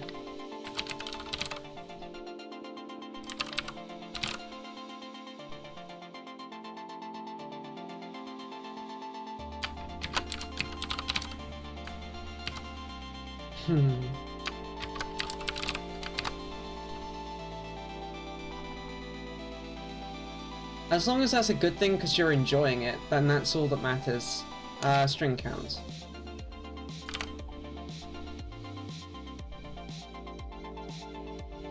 Interface descriptor becomes endpoint descriptor there, and then string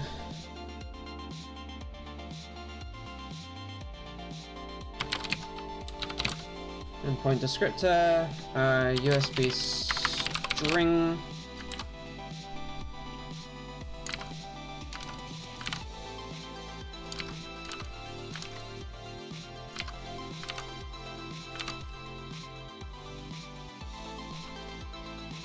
oh, it helps if I have an S on the end of strings.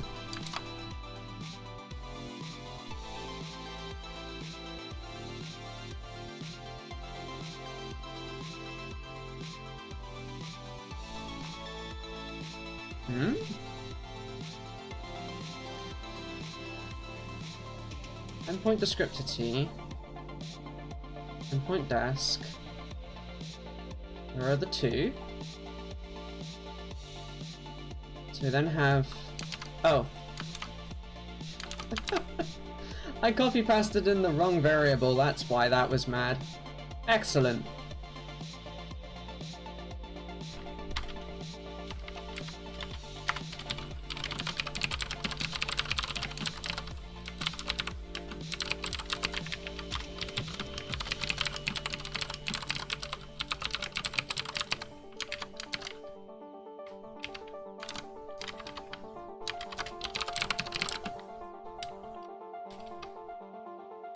It can. In this case, however, I think it's fine because it's such a short block.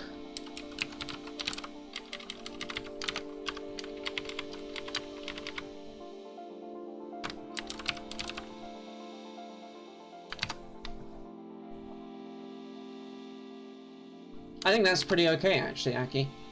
It's 4 lines, but they're 4 lines that you just can't function. You just need to repeat them. Because it's different variables every single time for everything.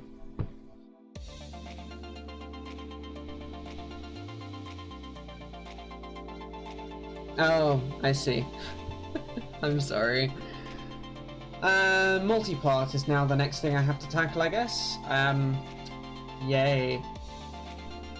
Multi-part's always been a problem, because it's kind of complicated to do.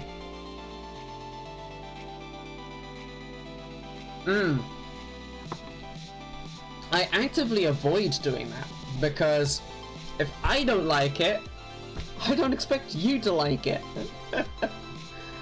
But now, I'm going to comment that out just so we can see if this builds, which it should, and commit it to repo.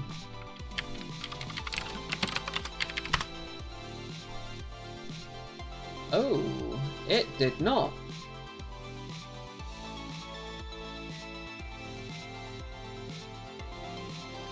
Oh. If you define a variable, you must have squirrely braces in there to be able to contain that variable in a switch case statement. Otherwise, this is the compiler error you get. There we go. I completely understand you on that one. There we go. Clean build.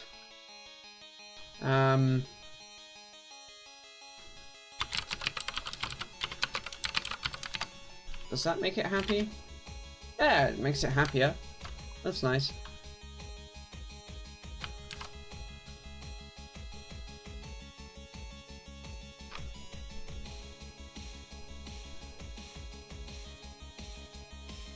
Because the default here is to go unhandled, which is fine. I don't hate that, and it is shorter than the old thing. Yay! we may have just got descriptors handled, except for the multi-part one, which is the main big config descriptor, which I can't really do much about right now, really.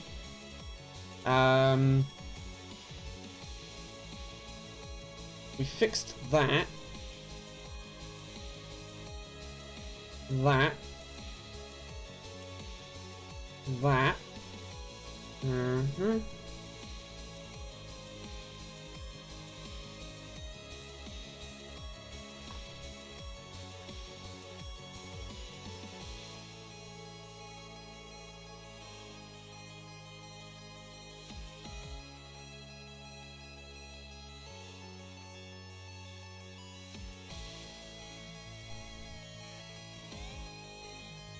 Oh god.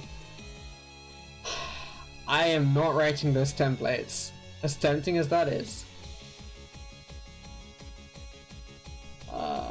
So cursed.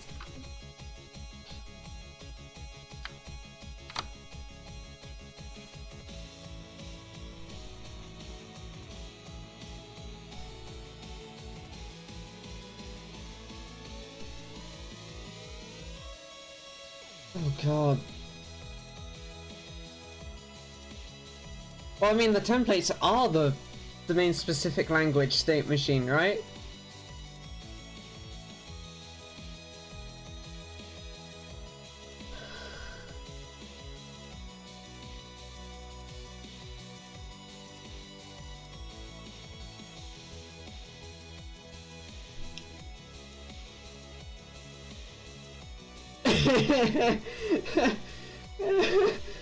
Oh, poor Amy, we've just broken her.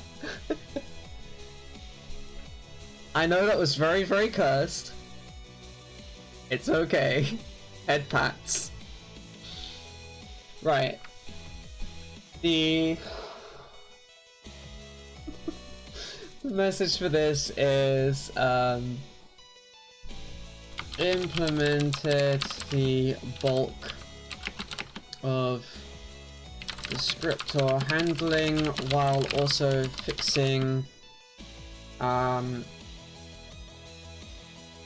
some const correctness in the endpoint buffer handling.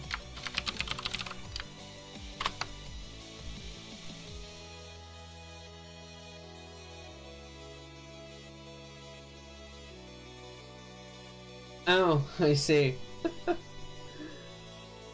I mean, it's Java. It's pretty cursed. And that was fixed some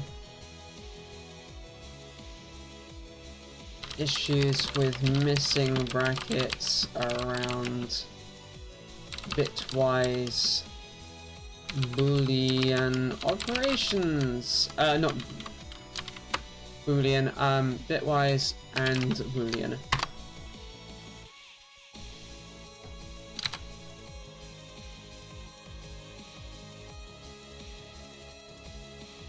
I am pretty happy with this because we've got to the point where descriptors are mostly in the bag. Now, I do want to know, before I finish stream, one thing. How badly is this now broken?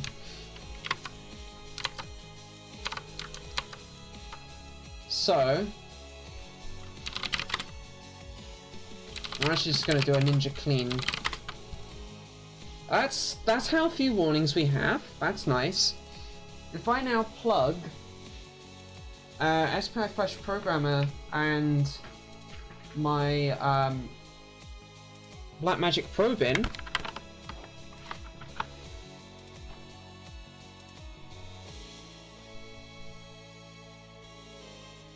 oof.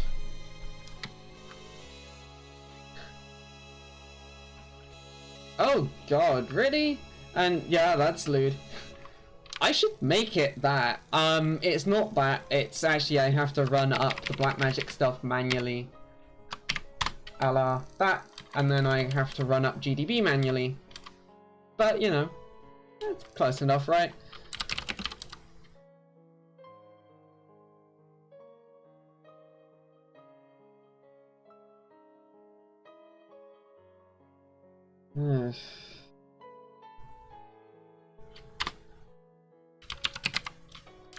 Not sudo s. Try sudo dmessage xtw, so we can monitor what dmessage says as we do this. Cxc bin. This is the ARM non-EABI GDB, taking firmware SPIFlashProgrammer ELF. Oh.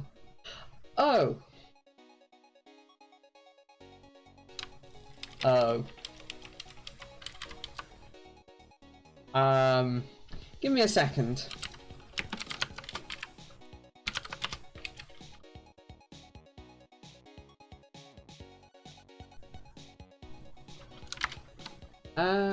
This is going to be in, it could be SRC GDB.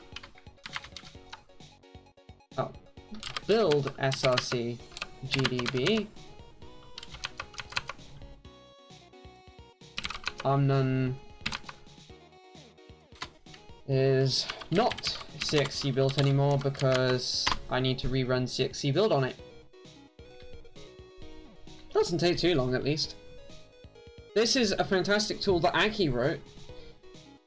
Gotta give her some love there. That allows really cheap and easy rebuild of compilers, etc. And this is just so good. Aki good. Aki does good things. Aki wholesome.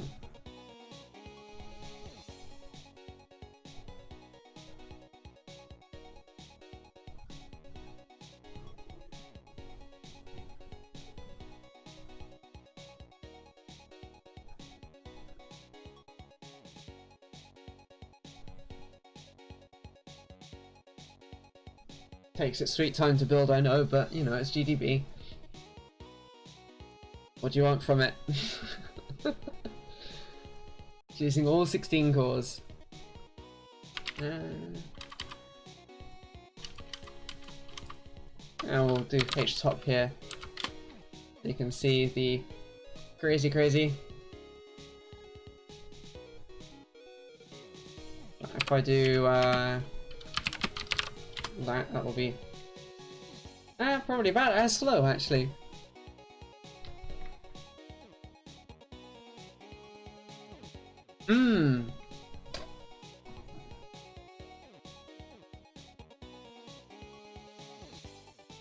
Yeah, that's a very fair comment.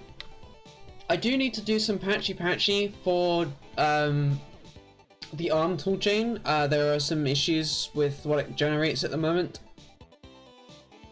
But I will be patching said broken toolchain into workingness when I find the spoons and time. It might be an impromptu stream later in the week, actually. There we go, it just finished.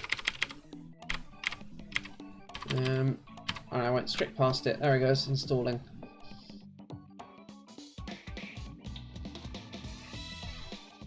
And there we go. It does the wrong thing with regards to newlib. Well, it doesn't do enough with newlib. It does mostly the right thing, but then there's a whole pile of ARM v7 architectures that just don't get built properly.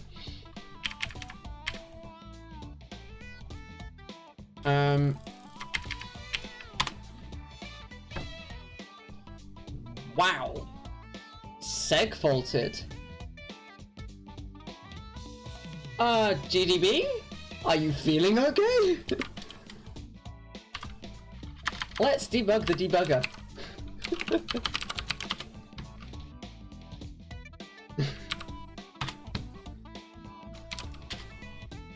Nope.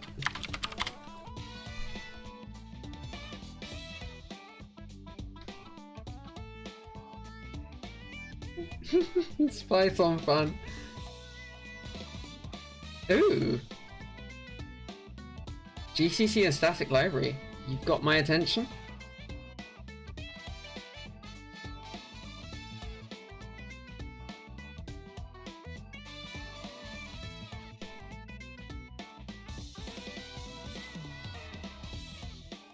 You're just gonna leave me hanging like that, Amy?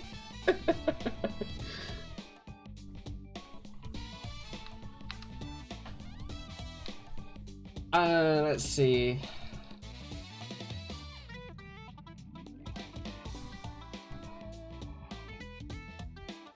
It's Python 3.9.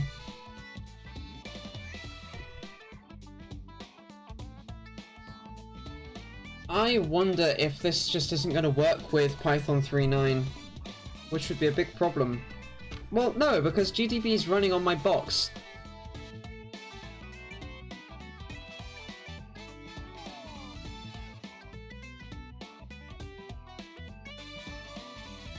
Huh. I'm probably gonna have to, aren't I? Damn it, I like it when I've got Python enabled for it. So this is the script. So enable multilib, enable interwork, disable Python? Is that what I do? I forget. I guess we can quickly do a build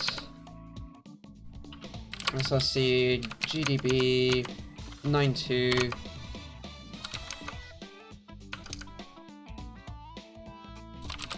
configure help.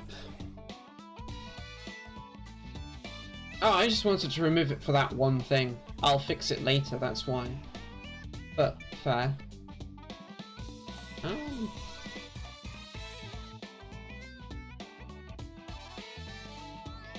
GDB, this is not a helpful output.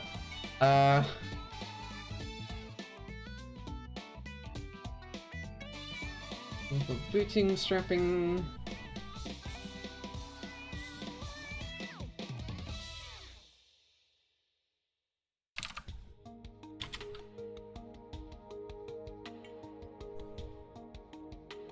I thought you could set without Python having done with Python and it just respected whichever the last one was.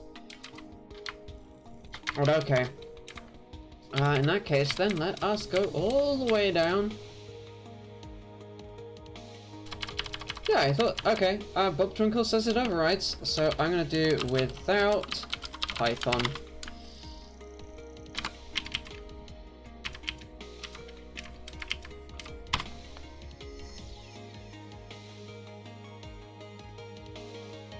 We'll know very, very quickly if this did or didn't work.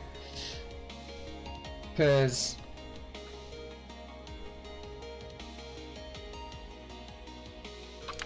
Okay, I'll kill that off then and I'll quickly go and check.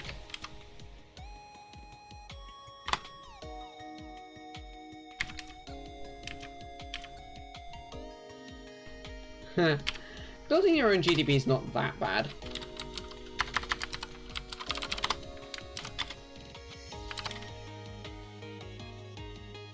It's with Python, so it has to be without Python.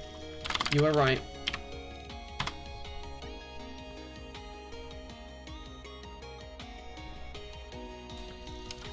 Oh, it's with Python to enable, so...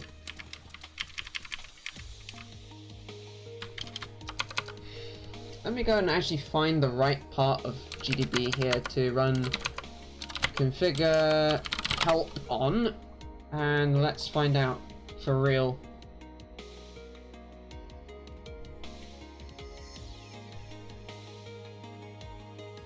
With Python, to include Python support, I could do with Python equals no, or I can do without Python.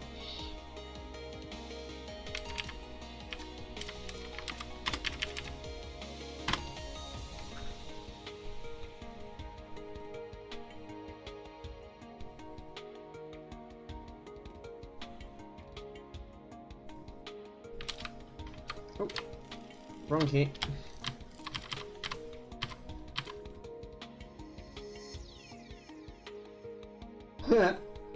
That's some fun kernel output.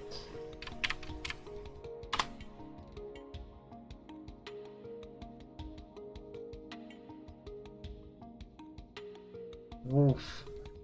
Ouch. This is because configure's running at the moment. This is why OBS is the highest usage thing. Oh, nice. There it goes.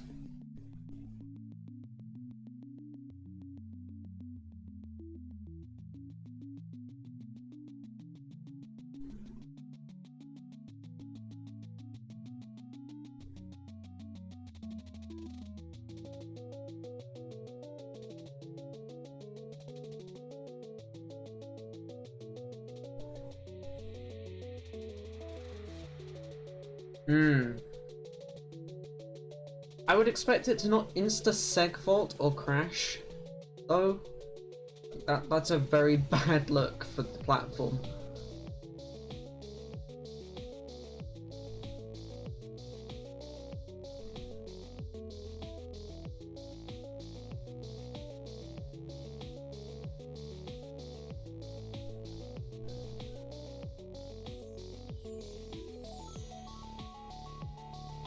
Okay. There it goes, linking. It's now doing an install step. Oh, okay, it's still building. It's just doing the make info stuff. There it goes.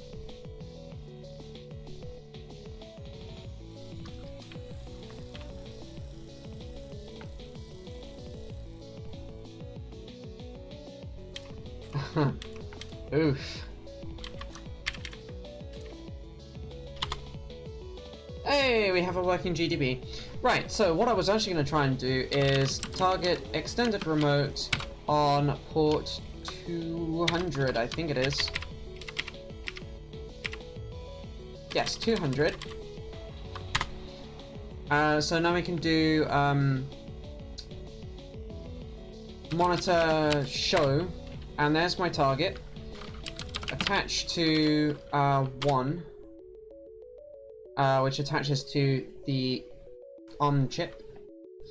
We can then do load firmware ELF file and run it and see what happens. Maybe. Ooh, segfault. Why did that segfault? Ooh, gnarly. That didn't even bring the USB device up, that just simply crashed. And that's not GDB crashing, that is actually my target crashing. I'm just gonna check some code. Just spin it.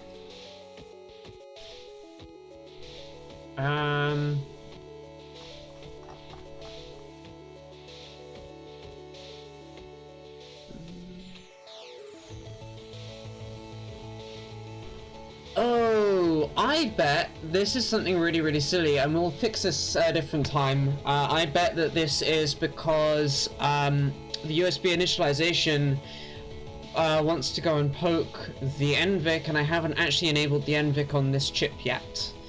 So it won't work. We'll have to comment that back out just to get it back to a working state. And you can just see that if I run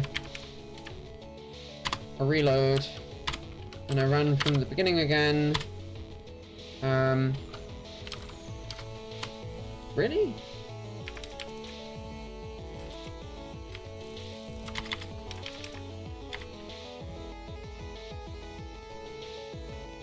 No, that's as it should be.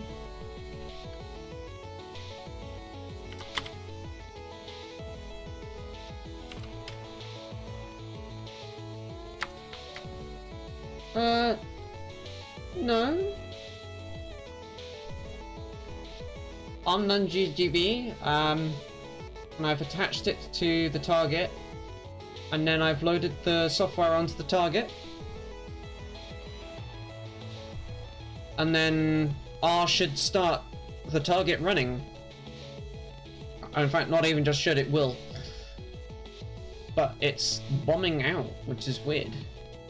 If I...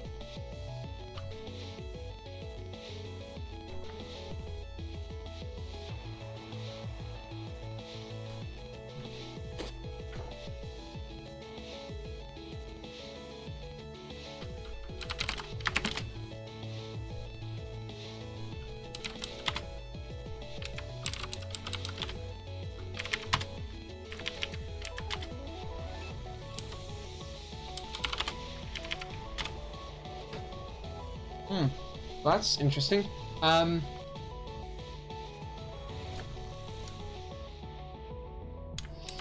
Okay, I'm gonna get out of GDB, tear down the black magic, and start it back up again. This sometimes happens, but it's very, very rare. So this is kind of weird. If we then do a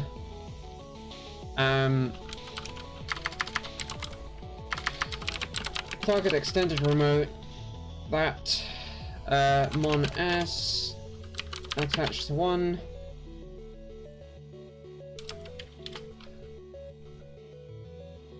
Okay, it's stuck in the NMI. That's interesting. Why is it stuck in NMI? Load firmware that. Run from the beginning. No cycle faults. Ow. That's weird.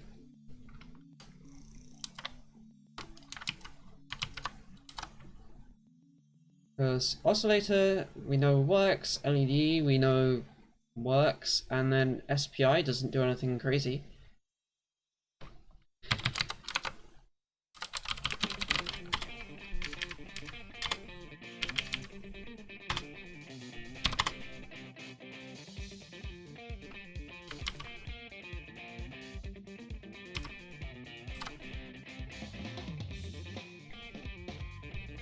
This is very, very, very spooky weird.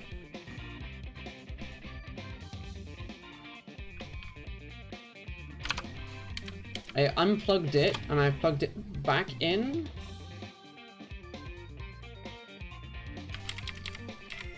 That made the Blackmagic probe very unhappy.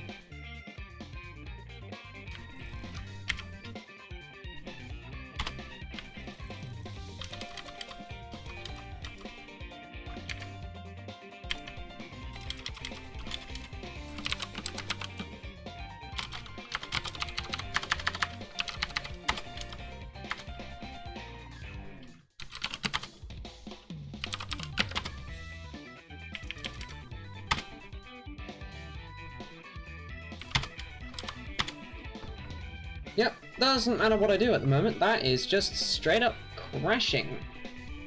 Wow. Well, okay. I'm gonna wrap up at this point, because that's not gonna be something I can fix in the next few minutes. It's a little frustrating, I can't lie.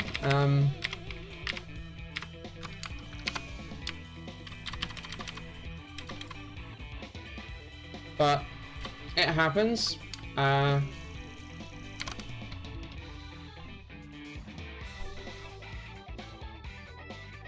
Yeah. What can you do?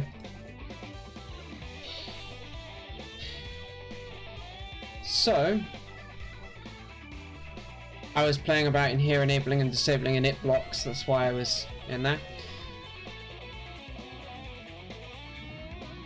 goodness knows what was happening exactly that made that crash quite so badly. But I'm pretty happy with the progress we've managed to make tonight. We've got a good amount done of the driver for USB.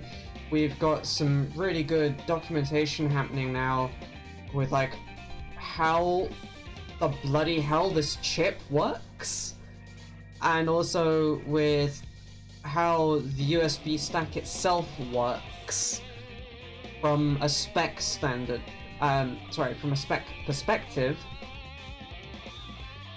which makes me very, very happy. We do want to save the creator file. We want to kill that. I now have some pretty nice notes here that we can expand on. I will make these publicly available at some point. These are currently in my personal notes though, so... yeah, thank you all for joining me. Sorry this has been quite a slow stream, but it's been good progress. By next stream, I will have... By next Saturday stream, that is, I will have the new keyboards. So I'm planning, I think, to do a marathon build a keyboard stream next Saturday, which means I'm going to start much earlier than normal. I will probably start more or less when I wake up, stopping only for supper and drinks. So do please come join me for that. Aw, thank you. I noticed that Shalan 50k is on, which is a nice, unusual thing, so I think we're gonna raid him. He always does some quite fun content. And with that, I bid you all a very good evening, and have a great rest of your day. Yeah, MX keyboard assembly is... I'm nervous with anticipation for it because I'm so worried that I fucked up in some way. But, like... it'll be fine, right? There's only one way to know if I fucked up, and that's build one. So, with that, let's go raid Shalan. Take care, everyone.